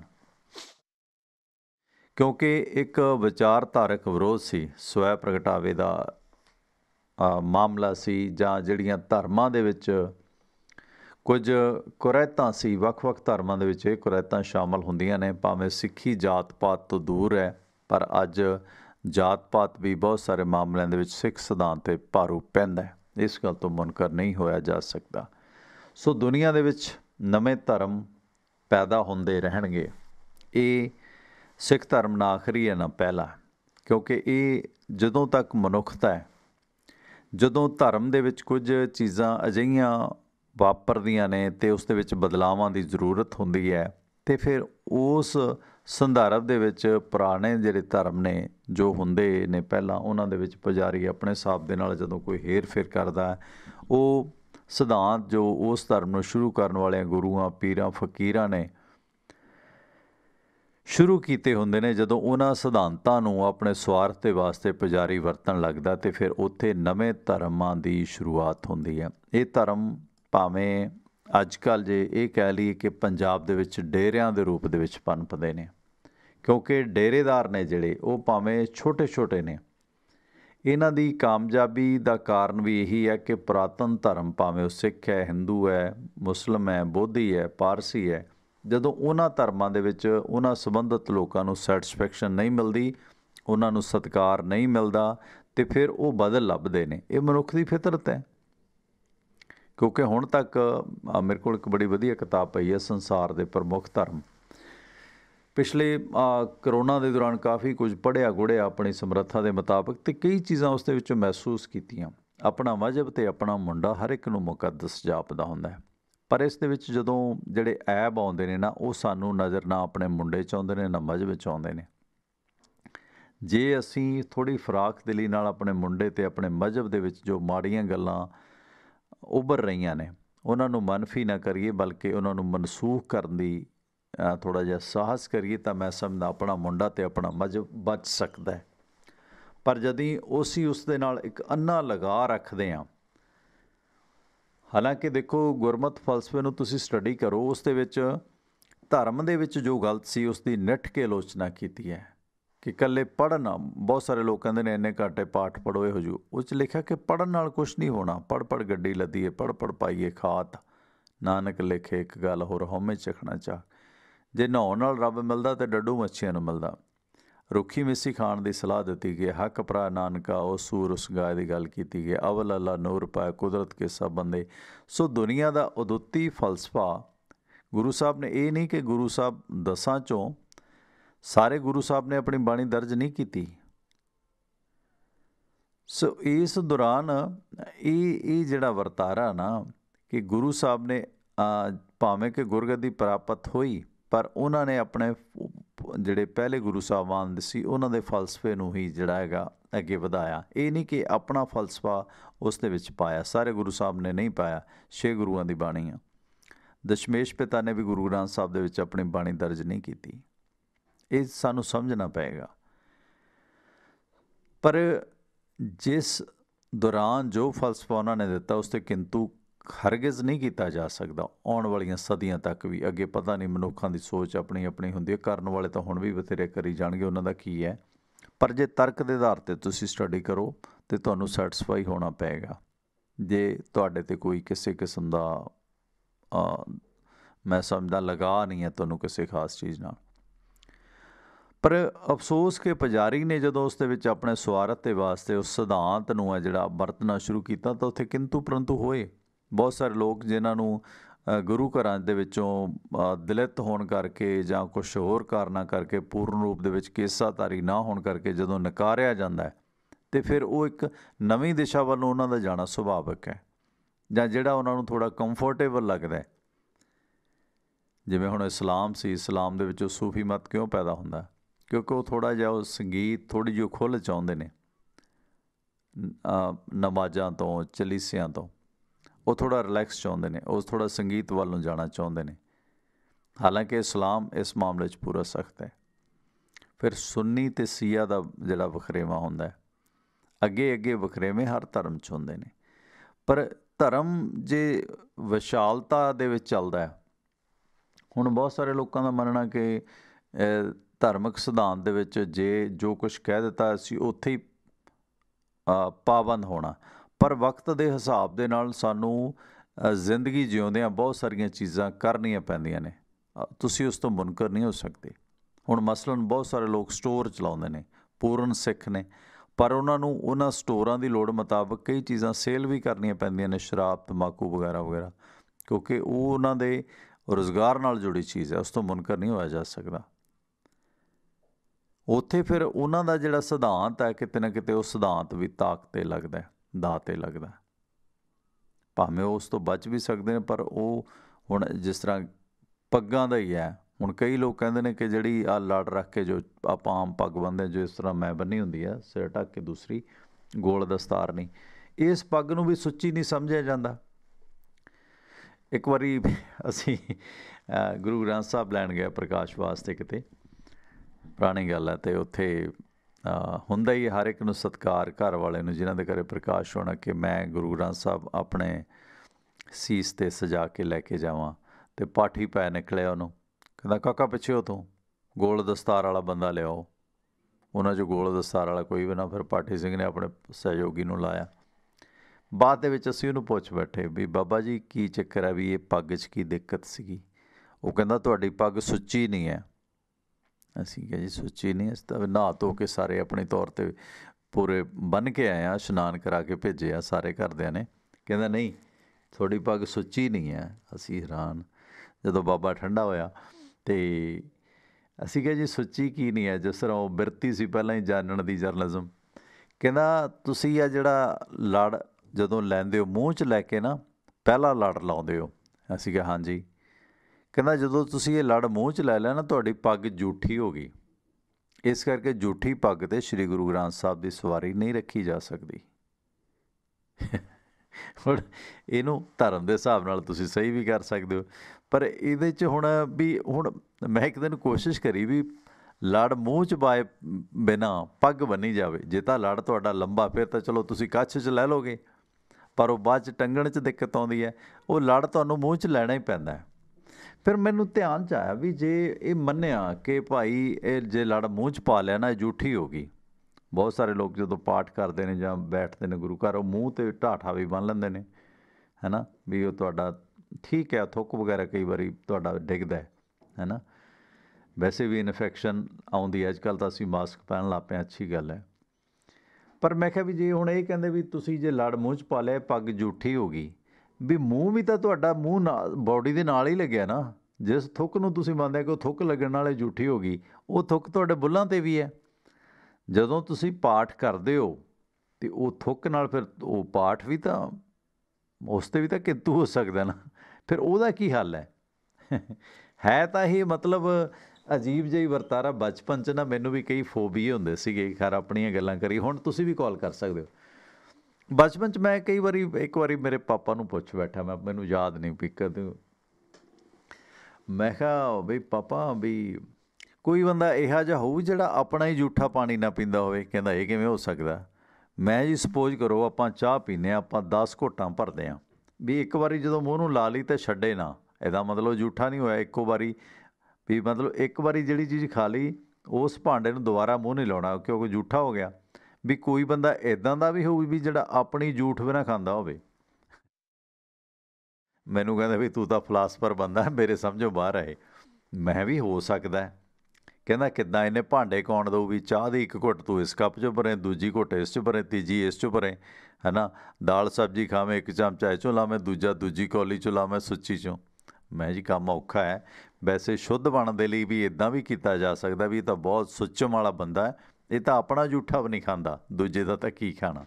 ਖੈਰ ਕਹਿੰਦਾ, ਮੈਂ ਕਿਹਾ ਵੀ ਪਾਣੀ, ਲੱਸੀ ਜਾਂ ਠੰਡਾ ਦੁੱਧ ਤਾਂ ਪੀਤਾ ਜਾ ਸਕਦਾ, ਵੀ ਗਿਲਾਸ ਨੂੰ ਇੱਕ ਵਾਰੀ ਮੂੰਹ ਲਾ ਕੇ ਰੱਖ ਦਿਓ, ਇਹਦਾ ਮੰਨ ਲਓ ਆਪਣਾ ਵੀ ਜੂਠਾ ਨਹੀਂ ਹੈ। ਪਰ ਗਰਮ ਚੀਜ਼ਾਂ ਦਾ ਕੀ ਕਰੋਗੇ? ਕਹਿੰਦਾ ਯਾਰ ਇਹ ਨਾ ਫਿਲਾਸਫਰਾਂ ਵਾਲੀਆਂ ਗੱਲਾਂ ਨਾ ਕਰਿਆ ਕਰ ਤੂੰ ਬਹੁਤੀਆਂ। ਖੈਰ ਇਹ ਚੀਜ਼ਾਂ ਜ਼ਿੰਦਗੀ ਦਾ ਹਿੱਸਾ ਨੇ। ਪਰ ਕਿਉਂਕਿ ਧਾਰਮਿਕ ਲੋਕ ਨੇ ਜਿਹੜੇ ਉਹ ਗੋਲ ਦਸਤਾਰ ਬੰਨ੍ਹਦੇ ਨੇ। ਦਸਤਾਰ ਦੇ ਵੀ ਬਹੁਤ ਸਾਰੇ ਭੇਦ ਨੇ, ਆਪਾਂ ਗੱਲ ਕਰਾਂਗੇ ਆਉਣ ਵਾਲੇ ਦਿਨਾਂ 'ਚ। ਇਸ ਤਰ੍ਹਾਂ ਜੁੱਤੀ ਦੇ ਵੀ ਬਹੁਤ ਰਾਜ ਨੇ। ਜੁੱਤੀ ਕਦੋਂ ਆਈ? ਤੁਸੀਂ ਕਿਸੇ ਵੀ ਚੀਜ਼ ਦੀ ਖੋਜ ਕਰਨ ਵਗ ਜਾਓ, ਇੰਨਾ ਮਤਲਬ ਡੀਪਲੀ ਜਾਇਆ ਜਾਂਦਾ ਨਾ ਹਰ ਚੀਜ਼ ਦੇ ਵਿੱਚ, ਬੜਾ ਦਿਲਚਸਪੀ ਵੀ ਹੁੰਦੀ ਹੈ। ਇਹ ਆਪਣੀਆਂ ਦਿਲਚਸਪੀਆਂ ਹੁੰਦੀਆਂ, ਵੈਸੇ ਕਿਸੇ ਨੂੰ ਅੱਛੀਆਂ ਵੀ ਲੱਗਦੀਆਂ, ਕਿਸੇ ਨੂੰ ਜਿਹੜੀ ਬੋਰੀਅਤ ਹੈ। ਲੋਕ ਤਾਂ ਅੱਜ ਕੱਲ੍ਹ ਹਲਕਾ ਫੁਲਕਾ ਚੀਜ਼ਾਂ ਕਰਦੇ ਨੇ, ਜਿਹੜਾ ਕਿਉਂਕਿ ਹਲਕਾ ਫੁਲਕੀਆਂ ਚੀਜ਼ਾਂ ਜ਼ਿਆਦਾ ਵਿਕਦੀਆਂ ਨੇ, ਕਿਉਂਕਿ ਲੋਕ ਆਪਣੀਆਂ ਟੈਨਸ਼ਨ ਦੇ ਵਿੱਚ ਨੇ, ਆਪਣੀਆਂ ਸਮੱਸਿਆਵਾਂ ਦੇ ਵਿੱਚ ਨੇ ਘਿਰੇ ਹੋਏ। ਖੈਰ ਆਪਣੇ ਨਾਲ ਇੱਕ ਸਰੋਤੇ ਜੁੜੇ ਨੇ। ਸਵਾਗਤ ਹੈ ਸਰ ਤੁਹਾਡਾ, ਵੈਲਕਮ। ਹਾਂਜੀ, ਸਤਿ ਸ਼੍ਰੀ ਅਕਾਲ ਟਿਵਾਣਾ ਜੀ। ਜਿਹੜਾ ਹੁਣ ਤੁਸੀਂ ਧਾਰਮਿਕ ਗੱਲਾਂ ਦੇ ਉੱਤੇ ਵਿਚਾਰ ਦੇ ਰਹੇ ਹੋ, ਉਸੇ ਸੰਬੰਧ ਦੇ ਅੰਦਰ ਗੱਲ ਆਪ ਜੀ ਨਾਲ ਕਰਨਾ ਚਾਹੁੰਦੇ। ਬਨਵਾਸ ਸਾਹਿਬ ਵੈਲਕਮ। ਦੇਖੋ, ਤੁਸੀਂ ਗੱਲ ਕਹਿ ਕੇ ਹਟੇ ਹੋ, ਅਵਲ ਅੱਲਾ ਨੂਰ ਪਾਇਆ ਕੁਦਰਤ ਦੇ ਸਭ ਬੰਦੇ। ਇਹ ਇੱਕ ਨੂਰ ਸਮਝਾ ਦੁੱਖਿਆ ਕੌਣ ਭਲੇ ਕੌਣ ਮੰਦੇ। ਇਸ ਗੱਲ ਦੇ ਅੰਦਰ ਹੀ ਸਾਰਾ ਸੱਚ ਛੁਪਿਆ ਹੋਇਆ ਹੈ, ਇਸ ਕਾਇਨਾਤ ਦਾ, ਇਸ ਗੈਲੈਕਸੀ ਦਾ ਤੇ ਇਸ ਕੁਦਰਤ ਦਾ ਤੇ ਕੁਦਰਤ ਦੇ ਵਰਤਾਰੇ ਦਾ। ਜਦੋਂ ਆਪਾਂ ਇੱਕ ਨੂਰ ਦੀ ਗੱਲ ਕਰਦੇ ਹੈਗੇ ਆ ਤੇ ਨੂਰ ਹੈਗਾ ਉਹ ਪਰਮਾਤਮਾ ਦੀ ਸ਼ਕਤੀ, ਤੇ ਉਹ ਪਰਮਾਤਮਾ ਦੀ ਜਿਹੜੀ ਸ਼ਕਤੀ ਹੈਗੀ ਆ, ਆਪਾਂ ਗੱਲ ਕਰ ਰਹੇ ਹਾਂ ਕ੍ਰੀਏਟਰ ਦੀ ਤੇ ਕ੍ਰੀਏਸ਼ਨ ਪਾਵਰ ਦੀ। ਉਸੀ ਨੂੰ ਅਸੀਂ ਰੱਬ ਕਹਿੰਦੇ ਹਾਂ, ਉਸੀ ਨੂੰ ਕੋਈ ਅੱਲਾ ਕਹਿੰਦਾ, ਕੋਈ ਵਾਹਿਗੁਰੂ ਕਹਿੰਦਾ ਤੇ ਕੋਈ ਉਸਨੂੰ ਰਾਮ ਕਹਿੰਦਾ ਹੈ, ਕ੍ਰੀਏਟਰ ਨੂੰ, ਬਣਾਉਣ ਵਾਲੇ ਨੂੰ। ਤੇ ਉਹ ਇੱਕ ਸ਼ਕਤੀ ਹੈਗੀ ਹੈ। ਪਹਿਲੀ ਗੱਲ ਤੇ ਇਹ ਸਮਝ ਲੈਣੀ ਚਾਹੀਦੀ, ਜੋ ਆਪਣੇ ਸਿੱਖ ਫਿਲਾਸਫੀ ਦੇ ਮੁਤਾਬਕ ਵੀ ਦੱਸੀ ਗਈ ਹੈ, ਸ਼ਕਤੀ ਹੈ ਜਿਹੜੀ ਕਿ ਸਾਰੀ ਚੀਜ਼ ਨੂੰ ਬਣਾ ਰਹੀ ਹੈ। ਉਹਦਾ ਨਾਮ ਕੁਦਰਤ ਵੀ ਕਹਿ ਕੇ ਸੰਬੋਧਨ ਕੀਤਾ ਗਿਆ ਹੈਗਾ। ਜਦੋਂ ਆਪਾਂ ਟਿਵਾਣਾ ਜੀ ਦੋਨੋਂ ਜਣੇ ਬਾਈ ਚਾਂਸ ਆਪਾਂ ਜਾਂਦੇ ਥੋੜੇ ਪਟਿਆਲਾ ਦੇ ਕਿਸੇ ਪਾਰਕ ਦੇ ਅੰਦਰ, ਤੇ ਉੱਥੇ ਆਪਾਂ ਇਹ ਉਦਾਹਰਨ ਦੇ ਤੌਰ ਤੇ ਮੈਂ ਗੱਲ ਕਰ ਰਿਹਾ, ਤੇ ਆਪਾਂ ਅੰਦਰ ਐਂਟਰ ਜਦੋਂ ਕਰਦੇ ਹਾਂ ਤੇ ਆਪਾਂ ਵੇਖਦੇ ਹਾਂ ਉੱਥੇ ਗੁਲਾਬ ਦੇ ਬਹੁਤ ਵੱਖਰੇ ਵੱਖਰੇ ਕਲਰ ਦੇ ਤੇ ਕਿਸਮਾਂ ਦੇ ਫੁੱਲ ਲੱਗੇ ਹੋਏ ਨੇ, ਲੇਕਿਨ ਉਹ ਸਾਰੇ ਦੇ ਸਾਰੇ ਗੁਲਾਬ ਦੇ ਫੁੱਲ ਨੇ। ਠੀਕ ਹੈ ਜੀ। ਕੋਈ ਸਫੇਦ ਰੰਗ ਦਾ, ਕੋਈ ਪਿੰਕ ਕਲਰ ਦਾ, ਕੋਈ ਯੈਲੋ ਹੈ, ਕੋਈ ਪਰਪਲ ਹੈ, ਵੱਖਰੇ ਵੱਖਰੇ ਰੰਗਾਂ ਦੇ ਨੇ। ਮੈਂ ਆਪ ਜੀ ਤੋਂ ਪੁੱਛਦਾ ਟਿਵਾਣਾ ਜੀ ਇਹ ਫੁੱਲ ਕਿਹੜੇ ਨੇ? ਤੁਸੀਂ ਕਹੋਗੇ ਗੁਲਾਬ ਦੇ ਨੇ। ਮੈਂ ਪੁੱਛਦਾ ਜੀ ਇਹ ਵੱਖਰੇ ਵੱਖਰੇ ਕਿਉਂ ਨੇ? ਤੇ ਆਨਸਰ ਹੋਏਗਾ ਕਿਉਂਕਿ ਜੀ ਇਹ ਕੁਦਰਤ ਦੇ ਬਣਾਏ ਹੋਏ ਉਹਦੀ ਵਿਲ ਤੇ ਵਿਸ਼ ਹੈਗੀ ਹੈ, ਤਾਂ ਕਰਕੇ ਨੇ। ਤੇ ਕਿਆ ਇਹਨਾਂ ਨੂੰ, ਮੈਂ ਫਿਰ ਸਵਾਲ ਪੁੱਛਦਾ, ਬਣਾਉਣ ਵਾਲੀ ਕੋਈ ਵੱਖਰੀ ਵੱਖਰੀ ਸ਼ਕਤੀ ਸੀਗੀ? ਤੁਸੀਂ ਆਨਸਰ ਦਿਓਗੇ ਨਹੀਂ, ਇੱਕੋ ਹੀ ਕੁਦਰਤ ਨੇ ਬਣਾਏ ਨੇ, ਭਾਵੇਂ ਉਹ ਪੀਲੇ ਨੇ, ਭਾਵੇਂ ਉਹ ਪਰਪਲ ਨੇ, ਭਾਵੇਂ ਉਹ ਸਫੇਦ ਨੇ। ਬਣਾਉਣ ਵਾਲੀ ਸ਼ਕਤੀ ਜਿਹੜੀ ਹੈ ਉਹ ਇੱਕੋ ਹੀ ਹੈ। ਤੇ ਕਿਆ ਕੁਦਰਤ ਨੇ ਜਦੋਂ ਇਹਨਾਂ ਨੂੰ ਪੀਲਾ, ਲਾਲ, ਪਰਪਲ ਬਣਾਇਆ ਸੀ, ਉਹਨਾਂ ਦੀ ਕੋਈ ਜਾਤ ਪਾਤ ਬਣਾਈ ਸੀਗੀ? ਤੁਸੀਂ ਕਹੋਗੇ ਨਹੀਂ, ਉਹਨਾਂ ਨੇ ਤੇ ਇੱਕੋ ਵਰਗੇ ਬਣਾਏ ਸੀਗੇ, ਤੇ ਉਹ ਬਣਾਉਣ ਵਾਲੀ ਸ਼ਕਤੀ ਵੀ ਇੱਕੋ ਹੀ ਸੀਗੀ, ਤੇ ਕੋਈ ਡਿਫਰੈਂਸ ਜਾਂ ਉਹਦੇ ਅੰਦਰ ਉਹਨਾਂ ਨੇ ਕੋਈ ਜਿਹੜਾ ਹੈਗਾ ਵਿਤਰਕਾ ਨਹੀਂ ਸੀ ਕੀਤਾ। ਤੁਹਾਡਾ ਜਵਾਬ ਇਹ ਹੋਏਗਾ। ਸੋ ਫਿਰ ਵਿਤਰ ਕੇ ਪੈਦਾ ਕਿੱਥੋਂ ਹੋਏ? ਜਦੋਂ ਪੇੜ ਦੇ ਉੱਤੇ ਲੱਗਣ ਵਾਲੀਆਂ ਜਿਹੜੀਆਂ ਹੈਗੀਆਂ ਨੇ ਟਹਿਣੀਆਂ ਜਾਂ ਪੱਤੀਆਂ, ਬਣਾਉਣ ਵਾਲੀ ਇੱਕੋ ਹੀ ਕੁਦਰਤ ਹੈਗੀ ਹੈ ਉਸ ਪੇੜ ਦਰਖਤ ਦੇ ਉੱਤੇ। ਜਦੋਂ ਟਹਿਣੀਆਂ ਜਾਂ ਪੱਤੀਆਂ ਆਪਸ ਅੰਦਰ ਖਹਿਣ ਲੱਗ ਜਾਣ ਨਜਾਇਜ਼ ਹੀ, ਉਦੋਂ ਫਿਰ ਆਵਾਜ਼ਾਂ ਆਉਣੀਆਂ ਸ਼ੁਰੂ ਹੋ ਜਾਂਦੀਆਂ ਨੇ। ਇਸ ਕਰਕੇ ਬਣਾਉਣ ਵਾਲੀ ਸ਼ਕਤੀ ਜਿਹੜੀ ਸੀ ਉਹ ਇੱਕੋ ਹੀ ਸੀਗੀ। ਇਨਸਾਨਾਂ ਨੇ ਆਪਣੇ ਆਪ ਨੂੰ ਵੱਖਰੇ ਵੱਖਰੇ ਧਰਮ ਬਣਾਏ ਨੇ, ਇਨਸਾਨਾਂ ਨੇ ਆਪਣੇ ਆਪ ਆਪਣੀ ਜਾਤੀਆਂ ਆਪਣੇ ਉਹ ਬਣਾਈਆਂ ਨੇ। ਜਿਵੇਂ ਹੁਣ ਪਟਿਆਲਾ ਸ਼ਹਿਰ ਵਸਿਆ, ਇਹਦੇ ਉੱਤੇ ਬਥੇਰੀਆਂ ਸੜਕਾਂ ਦੇ ਨਾਂ ਰੱਖੇ ਗਏ ਨੇ ਹੁਣੇ, ਤੇ ਉਹਨਾਂ ਸੜਕਾਂ ਦੇ ਨਾਮ ਕਿਸੇ ਨੇ ਰੱਖੇ ਨੇ ਬਣਾਉਣ ਵਾਲੇ ਨੇ ਸ਼ਹਿਰ ਨੂੰ, ਜਾਂ ਬਾਅਦ ਚ ਬਣਾਉਣ ਵਾਲਿਆਂ ਨੇ ਆਪਣੇ ਆਪਣੇ ਨਾਂ ਰੱਖ ਲਿੱਤੇ ਨੇ ਸੜਕਾਂ ਦੇ, ਦਰਖਤਾਂ ਦੇ। ਇਸ ਤਰ੍ਹਾਂ ਹੀ ਧਰਮਾਂ ਦੇ ਨਾਂ ਰੱਖ ਲਿੱਤੇ ਨੇ। ਜਦੋਂ ਆਪਾਂ ਇਸ ਕਾਇਨਾਤ ਗੈਲੈਕਸੀ ਦੀ ਗੱਲ ਕਰਦੇ ਹਾਂ, ਤੇ ਇਸ ਗੈਲੈਕਸੀ ਦੇ ਅੰਦਰ ਬਹੁਤ ਸਾਰੇ ਗ੍ਰਹਿ ਨਛੱਤਰ ਤਾਰੇ ਹੈਗੇ ਨੇ। ਉਹਨਾਂ ਚੋਂ ਇੱਕ ਜਿਹੜਾ ਗ੍ਰਹਿ ਹੈਗਾ ਜਿਹਨੂੰ ਅਸੀਂ ਅਰਥ ਪਲੈਨਟ ਕਹਿੰਦੇ ਹਾਂ, ਉਸ ਅਰਥ ਪਲੈਨਟ ਦੇ ਉੱਤੇ ਆ ਸਾਰੀ ਖੇਡ ਕੁਦਰਤ ਦੀ ਬਣਾਈ ਹੋਈ ਹੈ, ਤੇ ਉਹ ਬਣਾਉਣ ਵਾਲੀ ਸ਼ਕਤੀ ਇੱਕੋ ਹੀ ਹੈ। ਬਣਨ ਤੋਂ ਬਾਅਦ ਅਸੀਂ ਵੱਖਰਾਵਾ ਕਰ ਲਿੱਤਾ, ਲੜਨ ਮਰਨ ਲੱਗ ਗਏ। ਛੋਟੇ ਛੋਟੇ ਸ਼ਹਿਰਾਂ ਦੇ ਅੰਦਰ, ਘਰਾਂ ਦੇ ਅੰਦਰ, ਮੁਹੱਲਿਆਂ ਦੇ ਅੰਦਰ, ਦੇਸ਼ ਦੇ ਅੰਦਰ, ਪ੍ਰਾਂਤਾਂ ਦੇ ਅੰਦਰ, ਉਹ ਸਾਡੀ ਆਪਣੀ ਨੈਰੋ ਮਾਈਂਡਨੈਸ ਹੈਗੀ ਹੈ। ਬਣਾਉਣ ਵਾਲੀ ਕੁਦਰਤ ਦੀ ਸ਼ਕਤੀ ਇੱਕੋ ਹੀ ਸੀਗੀ। ਇਸ ਗੱਲ ਨੂੰ ਹੀ ਸਮਝ ਲੈਣਾ ਚਾਹੀਦਾ। ਜੀ ਜੀ ਜੀ, ਥੈਂਕ ਯੂ, ਥੈਂਕ ਯੂ। ਬਿਲਕੁਲ, ਬਹੁਤ ਸੋਹਣੇ ਵਿਚਾਰ ਨੇ ਤੁਹਾਡੇ ਪਰਮਜੀਤ ਸਿੰਘ ਬਨਵਾਸ ਜੀ। ਬਿਲਕੁਲ। ਸੋ ਜਿਸ ਤਰ੍ਹਾਂ ਇਹ ਕੁਦਰਤ ਦੇ ਰੰਗ ਨੇ, ਸਿੱਖਾਂ ਦਾ ਜਿਹੜਾ ਰੱਬ ਹੈ ਨਾ, ਜਿਸ ਤਰ੍ਹਾਂ ਅਕਾਲ ਹੈ, ਨਾ ਰੂਪ ਨਾ ਰੰਗ ਨਾ ਵੰਨ, ਸੋ ਉਹ ਇੱਕ ਸੁਪਰ ਪਾਵਰ ਹੈ। ਗੁਰੂ ਸਾਹਿਬਾਨ ਨੇ ਵੀ ਉਸ ਅਕਾਲ ਦੀ ਉਸਤਤ ਕੀਤੀ ਹੈ, ਨਿਰੰਕਾਰ ਹੈ ਜੋ। ਅਤੇ ਇਸ ਦੌਰਾਨ ਪਰ ਅਸੀਂ ਜਿਹੜਾ ਹੈਗਾ ਨਾ, ਜ਼ਿੰਦਗੀ ਦੇ ਸੱਚ ਨੂੰ ਸਮਝਣ ਦੇ ਵਿੱਚ ਕਈ ਵਾਰੀ ਆਪਣੇ ਮਿੱਥ ਦੇ ਜਾਂ ਆਪਣਾ ਗਿਆਨ ਦੀ ਜੋ ਸੀਮਾ ਸਾਡੇ ਕੋਲ ਹੁੰਦੀ ਹੈ, ਉਸ ਤੱਕ ਹੀ ਸੀਮਤ ਹੋ ਜਾਂਦੇ ਹਾਂ। ਖੈਰ, ਥੋੜ੍ਹੀ ਵਿਰਾਸਤ ਦੀ ਗੱਲ ਹੋਰ ਆਪਾਂ ਇਸ ਪਾਸੇ ਕਰਦੇ ਹਾਂ। ਪਰ ਜਿਹੜਾ ਸਾਡੇ ਸਿੱਖੋ ਸਾਹਿਬ ਇੱਕ ਅੰਗਰੇਜ਼ੀ ਦੇ ਪ੍ਰੋਫੈਸਰ ਸੀਗੇ, ਅਤੇ ਉਹ ਅੰਗਰੇਜ਼ੀ ਪੜ੍ਹਾਉਂਦੇ, ਉਹਨਾਂ ਨੇ ਗੱਲ ਸਾਨੂੰ ਇੱਕ ਲੈਸਨ ਪੜ੍ਹਾਇਆ ਸੀਗਾ ਟੋਲਰੈਂਸ 'ਤੇ, ਕਿ ਟੋਲਰੈਂਸ ਜਾਣੀ ਕਿ ਸਹਿਣਸ਼ੀਲਤਾ ਸੰਸਾਰ ਦਾ ਸਭ ਤੋਂ ਬਿਹਤਰ ਧਰਮ ਹੈ। ਤੁਹਾਡੇ ਸਹਿਣਸ਼ੀਲਤਾ ਦਾ ਮਾਦਾ ਹੋਣਾ ਚਾਹੀਦਾ ਹੈ, ਟੋਲਰੈਂਸ।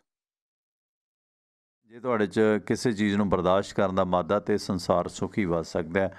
ਜੇ ਤੁਸੀਂ ਦੂਸਰੇ ਨੂੰ ਬਰਦਾਸ਼ਤ ਨਹੀਂ ਕਰੋਗੇ ਤਾਂ ਤੁਸੀਂ ਜ਼ਿੰਦਗੀ ਦੇ ਵਿੱਚ ਸੁੱਖ ਆਨੰਦ ਨਾ ਆਪ ਰੱਖ ਸਕੋਗੇ, ਨਾ ਦੂਸਰਿਆਂ ਨੂੰ ਦੇ ਸਕੋਗੇ। ਖੈਰ, ਜ਼ਿੰਦਗੀ 'ਚ ਹੁਣ ਜਿਵੇਂ ਮੋਦੀ ਸਾਹਿਬ ਚੰਮ ਦੀਆਂ ਚਲਾਈ ਜਾਂਦੇ ਨੇ ਨਾ, ਜਿਵੇਂ ਕਹਿੰਦੇ ਨੇ ਫਲਾਣਾ ਤਾਂ ਚੰਮ ਦੀਆਂ ਚਲਾਉਂਦਾ, ਹੁਣ ਮੋਦੀ ਸਾਹਿਬ ਵੀ ਚੰਮ ਦੀਆਂ ਚਲਾ ਰਹੇ ਨੇ। ਇਹ ਚੰਮ ਦੀਆਂ ਚਲਾਉਣ ਵਾਲਾ ਕੌਣ ਸੀਗਾ? ਉਹ ਸੀਗਾ सक्का, ਨਿਜ਼ਾਮ सक्का।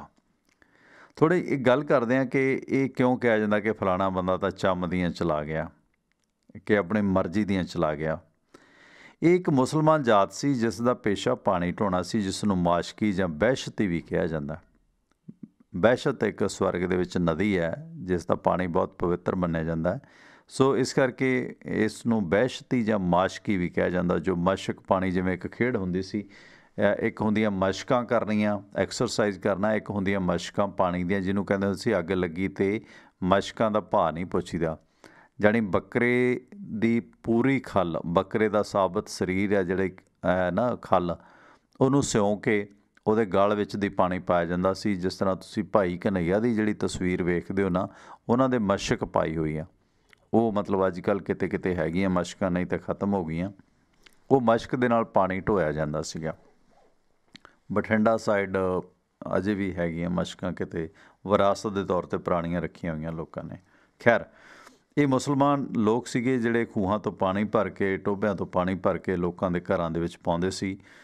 ਸੋ ਇਸ ਕਰਕੇ ਇਹ ਡੋਲ ਅਤੇ ਰੱਸੀ ਦਾ ਪ੍ਰਬੰਧ ਵੀ ਕਰਦੇ ਸੀ। ਇਹਨਾਂ ਦੇ ਡੋਲ ਉਦੋਂ ਚਮੜੇ ਦੇ ਬਣੇ ਹੁੰਦੇ ਸੀ। सक्के ਦੇ ਕੋਲ ਆਪਣੀ ਬੱਕਰੇ ਦੀ ਖਲ ਦੀ ਬਣੀ ਮਸ਼ਕ ਹੁੰਦੀ ਸੀ, ਜਿਸ ਦੇ ਨਾਲ ਫਿਰ ਉਹ ਮਸ਼ਕ ਦੇ ਵਿੱਚ ਪਾਣੀ ਭਰ ਕੇ ਮਸਜਿਦ ਦੇ ਵਿੱਚ ਜਾਂ ਵੂਜ ਦੇ ਵਾਸਤੇ ਪਾਣੀ ਪਹੁੰਚਾਉਂਦਾ ਸੀ। ਇਸ ਸੇਵਾ ਦੇ ਬਦਲੋਂ ਪਹਿਲਾਂ ਉਹਨਾਂ ਨੂੰ ਹਰੇਕ ਘਰ ਦੇ ਵਿੱਚੋਂ ਫਸਲ ਦੀ ਵਾਢੀ ਦੇ ਵਕਤ ਕੁਛ ਦਾਣੇ ਮਿਲਦੇ ਸਨ। ਆਪ ਦਾ ਸਵਾਗਤ, ਵੈਲਕਮ ਜੀ, ਸਤਿ ਸ਼੍ਰੀ ਅਕਾਲ। ਸਤਿ ਸ਼੍ਰੀ ਅਕਾਲ ਟਵਾਣਾ ਵੀਰ ਜੀ, ਆਲਮ ਬੋਲਦਾ ਜੀ ਨਿਊਜ਼ੀਲੈਂਡ ਤੋਂ। ਹਾਂਜੀ ਆਲਮ ਜੀ, ਨਿਊਜ਼ੀਲੈਂਡ ਤੋਂ, ਕੀ ਹਾਲ ਚਾਲ ਹੈ? ਕਿਰਪਾ ਮਾਲਕ ਜੀ, ਤੁਸੀਂ ਸੁਣਾਓ? ਵਧੀਆ ਵਧੀਆ, ਮੌਜਾਂ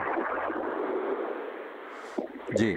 ਮੈਂ ਗੱਲ ਕਰਨੀ ਸੀ ਵੀ ਜਿਵੇਂ ਮੈਂ ਹੁਣੇ ਕਿਤੇ ਪੜ੍ਹਿਆ, ਕਿਸੇ ਨੇ ਪੋਸਟ ਪਾਈ ਸੀ ਵੀ ਗੁਰੂ ਸਾਹਿਬ ਦੇ ਜਨਮ ਦਿਨ 2 ਕਿਉਂ ਮਨਾਉਂਦੇ ਆ। ਇੱਕ ਤਾਂ ਤੁਹਾਨੂੰ ਪਤਾ ਜਿਵੇਂ, ਤੇ ਉਹਦਾ ਕੋਈ ਹੈਗਾ ਲੌਜਿਕ ਇਸ ਪਿੱਛੇ ਜੇ ਕਿ ਨਾਨਕਸ਼ਾਹੀ ਤੇ ਦੂਸਰੇ ਕੈਲੰਡਰ ਦਾ ਕਰਕੇ ਸਾਰਾ ਕੁਛ ਹੈ? ਜੀ ਜੀ ਜੀ, 2 ਕੈਲੰਡਰ ਨੇ ਨਾ, ਨਾਨਕਸ਼ਾਹੀ ਸੋਧਿਆ ਹੋਇਆ ਤੇ ਦੂਸਰਾ ਸੂਰਜੀ ਬਿਕਰਮੀ ਕੈਲੰਡਰਾਂ ਦੇ ਵੀ ਵਿਵਾਦ ਨੇ। ਜੀ ਆਲਮ। ਹਾਂਜੀ ਹਾਂਜੀ, ਨਹੀਂ ਬਸ ਇਹੀ ਸੀਗਾ ਜੀ ਮੇਰੇ ਮਾਈਂਡ ਦੇ ਵਿੱਚ, ਮੈਂ ਹੁਣੇ ਲਿਖਿਆ ਪੜ੍ਹਿਆ ਸੀ। ਹਾਂ, ਥੈਂਕ ਯੂ ਆਲਮ ਜੀ, ਥੈਂਕ ਯੂ, ਮਿਹਰਬਾਨੀ ਮਿਹਰਬਾਨੀ। ਸੋ ਆਲਮ ਜੀ ਜੁੜੇ ਸਨ ਅਤੇ ਇਸ ਵਕਤ ਬਾਈ ਜੀ ਸਿਕੰਦਰ ਸਿੰਘ ਔਜਲਾ ਜੁੜੇ ਨੇ। ਔਜਲਾ ਸਾਹਿਬ ਤੋਂ ਅੱਜ ਮਹਿਫਲ ਲਵਾਉਂਦੇ ਹਾਂ, ਕੁਛ ਸੁਣਦੇ ਹਾਂ ਇਹਨਾਂ ਤੋਂ। ਔਜਲਾ ਸਾਹਿਬ ਸਤਿ ਸ਼੍ਰੀ ਅਕਾਲ, ਤੁਸੀਂ ਆਨਰ ਹੋ। ਸਤਿ ਸ੍ਰੀ ਅਕਾਲ ਟੋਣਾ ਬਾਈ ਜੀ, ਬਾਕੀ ਤਾਂ ਤੁਸੀਂ ਸਾਰਾ ਡਿਟੇਲ 'ਚ ਦੱਸਤਾ। ਸਾਰੇ ਸਰੋਤਿਆਂ ਨੂੰ ਪਿਆਰ ਭਰੀ ਸਤਿ ਸ੍ਰੀ ਅਕਾਲ। ਸਤਿ ਸ਼੍ਰੀ ਅਕਾਲ ਔਜਲਾ ਸਾਹਿਬ। ਇੱਕ ਛੋਟੀ ਜਿਹੀ ਕਵਿਤਾ ਗੁਰੂ ਗੋਬਿੰਦ ਸਿੰਘ ਦੀ ਉਸਤਤ 'ਚ ਲਿਖੀ ਹੋਈ ਹੈ ਜੀ ਮੇਰੀ। ਕਿਆ ਬਾਤ ਹੈ, ਕਿਆ ਬਾਤ ਹੈ। ਪਹਿਲੀ ਗੱਲ ਤਾਂ ਤੁਹਾਡੀ ਆਵਾਜ਼ ਬਹੁਤ ਸੋਹਣੀ ਆ ਰਹੀ ਹੈ, ਐਂ ਲੱਗਦਾ ਜਿਵੇਂ ਕੋਲੇ ਹੀ ਬੈਠੇ ਹੋ ਮੇਰੇ। ਇਤਿਹਾਸ ਤੁਹਾਡਾ ਤੁਸੀਂ ਫਰੋਲ ਰਹੇ ਸੀ ਪੱਤਰੇ ਤੇ, ਉਹਦੇ ਵਿੱਚ ਮੇਰੇ ਬਹੁਤ ਯਾਦ ਆ ਗਈਆਂ ਲਾਈਨਾਂ ਲਿਖੀਆਂ। ਆਉਣ ਦਿਓ ਆਉਣ ਦਿਓ, ਕਿ ਅਸੀਂ ਸਤਿਕਾਰ ਦਿੰਦੇ ਹਾਂ ਉਹਨਾਂ ਦੀ ਕੁਰਬਾਨੀ ਨੂੰ, ਉਹਨਾਂ ਦੀ ਸਜਦਾ ਕਰਦੇ ਹਾਂ। ਬਿਲਕੁਲ। ਕਿ ਸਰਵੰਸਦਾਨੀ ਮਹਾਬਲੀ ਯੋਧਾ, ਜਿਹਨੂੰ ਪਿਤਾ ਦਾ ਸਤਿਕਾਰ ਮਿਲੇ, ਮਾਂ ਗੁਜਰੀ ਦੇ ਲਾਲ ਦੀ ਲੋਕੋ, ਨਾ ਜੱਗ ਵਿੱਚ ਕਿਤੇ ਮਿਸਾਲ ਮਿਲੇ। ਕਿਆ ਬਾਤ ਹੈ। ਬਾਲ ਨਿਆਣੀ ਪਿਤਾ ਵਾਰਿਆ, ਹਿੰਦੂ ਧਰਮ ਬਚਾਵਣ ਲਈ, ਉਹ ਹਿੰਦ ਦੀ ਚਾਦਰ ਬਣ ਕੇ ਤੁਰ ਗਏ, ਜ਼ਬਰ ਜ਼ੁਲਮ ਮਿਟਾਵਣ ਲਈ। ਪੰਥ ਬਣਾ ਕੇ ਸਿੰਘ ਸਜਾਏ, ਜੋ ਮਜਲੂਮਾਂ ਦੇ ਰਖਵਾਲ ਬਣੇ, ਮਾਂ ਗੁਜਰੀ ਦੇ ਲਾਲ ਦੀ ਲੋਕੋ, ਨਾ ਜੱਗ ਵਿੱਚ ਕਿਤੇ ਮਿਸਾਲ ਮਿਲੇ। ਆਖਰ ਜੀ, ਹਿੰਦ ਵਾਸੀ ਭੁੱਲ ਤੇਰੀ ਇਹ ਕੁਰਬਾਨੀ, ਤੱਕ ਕਿੱਥੇ ਆਣ ਖਲੋਗੇ, ਤੇਰੇ ਆਪਣੇ ਸਿੱਖ ਵੀ ਦਾਤਾ ਅਕਿਰਤ ਘਣ ਹੋ ਗਏ। ਸਿੱਖ ਕੌਮ ਕਰਜ਼ਾ ਨਹੀਂ ਲਾ ਸਕਦੀ, ਸਿਕੰਦਰਾ ਰੋਮ ਰੋਮ ਵੀ ਦਵੇ ਵਾਰ ਕਿਤੇ, ਮਾਂ ਗੁਜਰੀ ਦੇ ਲਾਲ ਦੀ ਲੋਕੋ, ਨਾ ਜੱਗ ਵਿੱਚ ਕਿਤੇ ਮਿਸਾਲ ਮਿਲੇ। ਇਹ ਕੁਰਬਾਨੀ ਹੈ ਜਿਹੜੀ, ਇਹ ਦੁਨੀਆ ਦੇ ਇਤਿਹਾਸ 'ਚ ਕਿਤੇ ਨਹੀਂ ਮਿਲਦੀ। ਕਿਸੇ ਸ਼ਾਇਰ ਨੇ ਲਿਖਿਆ ਕਿ ਜੇ ਸਾਰੇ ਸਮੁੰਦਰ ਦੀ ਸਿਆਹੀ ਬਣਾ ਲਈਏ ਤੇ ਸਾਰੇ ਦਰਖਤਾਂ ਨੂੰ ਕੱਟ ਕੇ ਕਲਮਾਂ ਬਣਾ ਕੇ ਵੀ ਇਹਨਾਂ ਦੀ ਉਪਮਾ ਲਿਖੀ ਜਾਵੇ ਨਾ ਗੁਰੂ ਗੋਬਿੰਦ ਸਿੰਘ ਦੀ, ਤਾਂ ਉਹ ਵੀ ਥੋੜੀ ਹੈ ਜੀ। ਤੇ ਕਿਉਂਕਿ ਇਹ ਲੜਾਈਆਂ ਦੇਖੋ ਜੀ, ਜੇ ਚਮਕੌਰ ਦੀ ਗੜੀ ਦੀ ਆਪਾਂ ਜੰਗ ਦੀ ਗੱਲ ਕਰਦੇ ਹਾਂ ਤਾਂ ਆਪਣੇ 'ਚ ਜੋਸ਼ ਆਉਂਦਾ ਹੈ। ਉਹ ਇੱਕ 2 ਪਾਸੇ ਦੀ ਲੜਾਈ ਸੀ। ਜੇ ਆਪਾਂ ਸਰਹੰਦ ਦੀ ਗੱਲ ਕਰਦੇ ਹਾਂ ਤਾਂ ਆਪਣੇ 'ਚ ਰੋਹ ਜਾਗਦਾ ਹੈ ਕਿ ਉੱਥੇ ਧੱਕਾ ਹੋਇਆ ਜੀ। ਇਹ 2 ਤਰ੍ਹਾਂ ਇੱਕੋ ਸਮੇਂ ਹੋਈਆਂ 2 ਗੱਲਾਂ ਨੇ। ਸਾਹਿਬਜ਼ਾਦੀਆਂ 2 ਜਗ੍ਹਾ ਹੋਈਆਂ ਨੇ, ਪਰ ਇਹ ਵੱਖਰੇ ਵੱਖਰੇ ਆ ਕਿ ਉੱਥੇ ਸਾਡੇ 'ਚ ਜੋਸ਼ ਭਰਦਾ ਹੈ ਜਦ ਉਹ ਲੜਾਈ ਵੀ ਅਸੀਂ ਸੁਣਦੇ ਹਾਂ, ਪਰ ਇਹਦੇ ਲਈ ਸਾਡਾ ਰੋਹ ਜਾਗਦਾ ਹੈ। ਪਰ ਦੇਖੋ ਅੱਜ ਉਹ ਕੁਰਬਾਨੀਆਂ, ਉਹ ਸਮਾਂ ਕੱਟਿਆ ਹੋਇਆ, ਅੱਜ ਸਾਡੇ ਸਿੰਘ ਜੋ ਵੀ ਨੇ ਉੱਥੋਂ ਊਟ ਆਸਰਾ ਲੈ ਕੇ ਬਾਬਾ ਗੜੀ 'ਚੋਂ ਲੜਿਆ ਤੇ ਅੱਜ ਸੜਕਾਂ ਤੇ ਬੈਠੇ ਨੇ ਜੀ। ਕਿਤੇ ਨਾ ਕਿਤੇ ਸਾਡੇ 'ਚ ਉਹ ਵਰਤਾਰਾ ਵਰਤ ਰਿਹਾ ਜੀ। ਸੋ ਵਾਹਿਗੁਰੂ ਮਿਹਰ ਕਰੇ, ਅਸੀਂ ਸਿੱਖੀ ਸਿਧਾਂਤਾਂ ਨਾਲ ਜੁੜੇ ਰਹੀਏ ਜੀ, ਗੁਰੂ ਦੀ ਬਾਣੀ ਦੇ ਅਨੁਸਾਰ ਚੱਲਦੇ ਰਹੀਏ, ਕਿਉਂਕਿ ਸ਼ਬਦ ਹੀ ਗੁਰੂ ਹੈ, ਇਹਨੂੰ ਇਹ ਵਿਚਾਰਨ ਦੀ ਲੋੜ ਹੈ, ਇਹੀ ਇਨਸਾਨੀਅਤ ਦਾ ਧਰਮ ਹੈ ਜੀ। ਧੰਨਵਾਦ ਟੋਣਾ ਸਾਹਿਬ। ਬਿਲਕੁਲ ਬਿਲਕੁਲ ਬਿਲਕੁਲ, ਥੈਂਕ ਯੂ। ਬਿਲਕੁਲ, ਜਿਸ ਤਰ੍ਹਾਂ ਕਸ਼ਮੀਰੀ ਪੰਡਤਾਂ ਦੀ ਆਮਦ ਦੇ ਮੌਕੇ ਜਦੋਂ ਸ਼ਹਾਦਤ ਦੀ ਗੱਲ ਹੁੰਦੀ ਹੈ, ਕੁਰਬਾਨੀ ਦੀ ਗੱਲ ਹੁੰਦੀ ਹੈ, ਤਾਂ ਵੀ ਗੁਰੂ ਸਾਹਿਬ ਜਿਹੜਾ ਹੈਗਾ ਕਹਿੰਦੇ ਨੇ ਕਿ ਤੁਹਾਡੇ ਤੋਂ ਵੱਡਾ ਧਰਮਾਤਮ ਪੁਰਖ ਕੌਣ ਹੋ ਸਕਦਾ। 9ਵੀਂ ਪਾਤਸ਼ਾਹੀ ਦੀ ਸ਼ਹਾਦਤ ਦੀ ਜਦੋਂ ਚਰਚਾ ਹੁੰਦੀ ਹੈ। ਬਾਕੀ ਦੇਖੋ, ਜਿਸ ਖਿੱਤੇ 'ਚ ਵੀ ਅਸੀਂ ਵਸਦੇ ਹਾਂ, ਉਸ ਖਿੱਤੇ ਦੇ ਜਿਹੜੇ ਰੋਲ ਮਾਡਲ ਹੁੰਦੇ ਨੇ ਉਹ ਕਿਤੇ ਨਾ ਕਿਤੇ ਸਾਡਾ ਸੁਭਾਅ ਬਣਾਉਂਦੇ ਨੇ। ਬੰਦੇ ਦਾ ਸੁਭਾਅ ਇੱਕਦਮ ਨਹੀਂ ਬਣਦਾ। ਕੁਝ ਚੀਜ਼ਾਂ ਤੇ ਖਾਨਦਾਨੀ ਗੁਣ ਹੁੰਦੇ ਨੇ, ਜੈਨੇਟਿਕਲੀ ਹੁੰਦੀਆਂ। ਕੁਝ ਚੀਜ਼ਾਂ ਅਸੀਂ ਸੁਸਾਇਟੀ 'ਚੋਂ ਹਾਸਲ ਕਰਦੇ ਹਾਂ। ਜਿਸ ਤਰ੍ਹਾਂ ਦੇ ਸਾਹਸ ਵਾਲੇ ਸਟੈਪ ਅਸੀਂ ਚੁੱਕਦੇ ਹਾਂ ਜ਼ਿੰਦਗੀ ਦੇ ਵਿੱਚ, ਜਿਸ ਤਰ੍ਹਾਂ ਦੀਆਂ ਛਾਲਾਂ ਅਸੀਂ ਮਾਰਦੇ ਹਾਂ, ਉਸ ਤਰ੍ਹਾਂ ਦੇ ਸਾਡੇ ਅੱਗੇ ਹੌਸਲੇ ਬਣਦੇ ਨੇ। ਕਈ ਤਾਂ ਇੱਦਾਂ ਦੇ ਹੁੰਦੇ ਨੇ, ਜੇ ਕਿਤੇ ਗੋਲੀ ਚੱਲ ਗਈ ਕਹਿੰਦਾ ਜੇ ਹੋਰ ਨਹੀਂ ਤਾਂ ਮੇਰੇ ਵੱਜੀ ਉਹ ਹੋਊ। ਕੁਛ ਲੋਕ ਜਦੋਂ ਜ਼ਿੰਦਗੀ ਦੇ ਫਲਸਫੇ ਨੂੰ ਪੜ੍ਹ ਲੈਂਦੇ ਨੇ ਕਿ ਯਾਰ ਮੌਤ ਕੀ ਹੈ, ਜ਼ਿੰਦਗੀ ਕੀ ਹੈ, ਸੱਚ ਕੀ ਹੈ, ਇਹਦੇ 'ਤੇ ਪਹਿਰਾ ਦੇਣਾ ਕੀ ਹੈ। ਜੇ ਕੁਛ ਲੋਕ ਕੁਰਬਾਨੀ ਦਿੰਦੇ ਨੇ, ਭਾਵੇਂ ਉਹ ਕਿਸੇ ਆਪਣੇ ਧਰਮ ਅਕੀਦੇ ਦੇ ਵਾਸਤੇ ਕੋਈ ਫਦਾਇਨ ਬਣਦਾ, ਕੋਈ ਸ਼ਹਾਦਤ ਦਿੰਦਾ, ਕੋਈ ਕੁਛ ਕਰਦਾ, ਉਹ ਫਲਸਫਾ ਉਹਨਾਂ ਨੂੰ ਜਿਹੜਾ ਹੈਗਾ ਦਲੇਰ ਬਣਾਉਂਦਾ ਹੈ। ਮਨ ਦੀ ਮਜ਼ਬੂਤੀ ਦੇ ਵਾਸਤੇ ਨਾ ਆਲੇ ਦੁਆਲੇ 'ਚੋਂ, ਮਾਸਟਰਾਂ ਤੋਂ, ਮੀਡੀਏ ਤੋਂ, ਮਾਪਿਆਂ ਤੋਂ, ਦੋਸਤਾਂ ਤੋਂ, ਲੋਕਾਂ ਤੋਂ ਜੋ ਕੁਛ ਅਸੀਂ ਸਿੱਖਿਆ ਉਹ ਸਾਡਾ ਸੁਭਾਅ ਬਣਾਉਂਦਾ। ਇਹ ਵੀ ਇੱਕ ਟ੍ਰੇਨਿੰਗ ਹੈ ਜਿਹੜੀ ਅਸੀਂ ਭੋਲੇ ਭਾਅ ਮਹਿਸੂਸ ਕਰਦੇ ਹਾਂ। ਇਹ ਸਾਨੂੰ ਗੀਤਾਂ 'ਚ ਵੀ ਮਿਲਦੀ ਹੈ, ਬੋਲੀਆਂ 'ਚ ਵੀ ਮਿਲਦੀ ਹੈ, ਲੇਖਾਂ 'ਚ ਵੀ ਮਿਲਦੀ ਹੈ, ਮਿਹਣਿਆਂ 'ਚ ਵੀ ਮਿਲਦੀ ਹੈ। ਕਈ ਵਾਰੀ ਜਿਹੜਾ ਮਿਹਣਾ ਨਾ ਉਹ ਵੀ ਬੰਦੇ ਨੂੰ ਮਜ਼ਬੂਤੀ ਬਖਸ਼ਦਾ। ਜਿਵੇਂ ਦੁੱਲੇ ਭੱਟੀ ਨੂੰ ਮਿਹਣਾ ਮਾਰਿਆ ਸੀ, ਐਡਾ ਜੇ ਤੂੰ ਸੂਰਮਾ ਵਿਆਹ ਲਾ ਮੰਗ ਲੂੰ। ਸੋ ਮਿਹਣਾ ਵੀ ਨਾ ਕਿਤੇ ਜਿਹੜਾ ਹੈਗਾ ਬੰਦੇ ਨੂੰ ਮਜ਼ਬੂਤੀ ਬਖਸ਼ਦਾ ਹੈ ਨਾ। ਸੋ ਇਹ ਮਿਹਣਾ ਵੀ ਕਈ ਵਾਰੀ ਬਹੁਤ ਬੰਦੇ ਨੂੰ ਬੂਸਟ ਕਰਦਾ ਹੈ ਕਿ ਜ਼ਿੰਦਗੀ ਦੇ ਨਾਲ ਲੜਨਾ ਕਿੱਦਾਂ।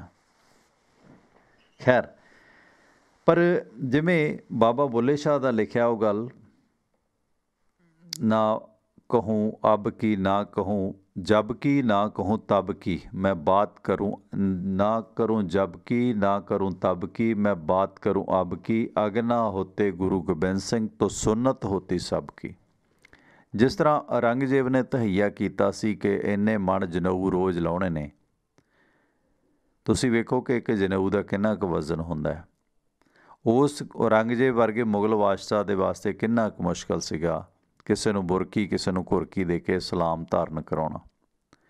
ਸਿਰਫ ਇਸ ਖਿੱਤੇ ਦੇ ਵਿੱਚੋਂ ਜੇ ਵਿਰੋਧ ਕੀਤਾ 9ਵੀਂ ਪਾਤਸ਼ਾਹ ਦੀ ਸ਼ਹਾਦਤ, ਉਸ ਤੋਂ ਬਾਅਦ ਸਿੰਘਾਂ ਦੀਆਂ ਲੜਾਈਆਂ, ਵੱਡੇ ਛੋਟੇ ਘਾਲੂਕਾਰੇ ਵਾਪਰੇ, ਫਿਰ ਵੀ ਸਿੰਘਾਂ ਨੇ ਬਹੁਤ ਜਲਦ, ਨਵਾਬ ਕਪੂਰ ਸਿੰਘ ਹੋਰਾਂ ਨੇ ਦਿੱਲੀ ਦੇ ਤਖਤ 'ਤੇ ਕਬਜ਼ਾ ਕੀਤਾ। ਛੋਟੇ ਸਾਹਿਬਜ਼ਾਦਿਆਂ ਦੀ ਸ਼ਹਾਦਤ ਤੋਂ ਬਾਅਦ ਹੌਲੀ ਹੌਲੀ, ਜਿਸ ਤਰ੍ਹਾਂ ਔਜਲਾ ਸਾਹਿਬ ਨੇ ਆਖਿਆ, ਕਿ ਰੋਹ ਭਰਿਆ ਲੋਕਾਂ 'ਚ।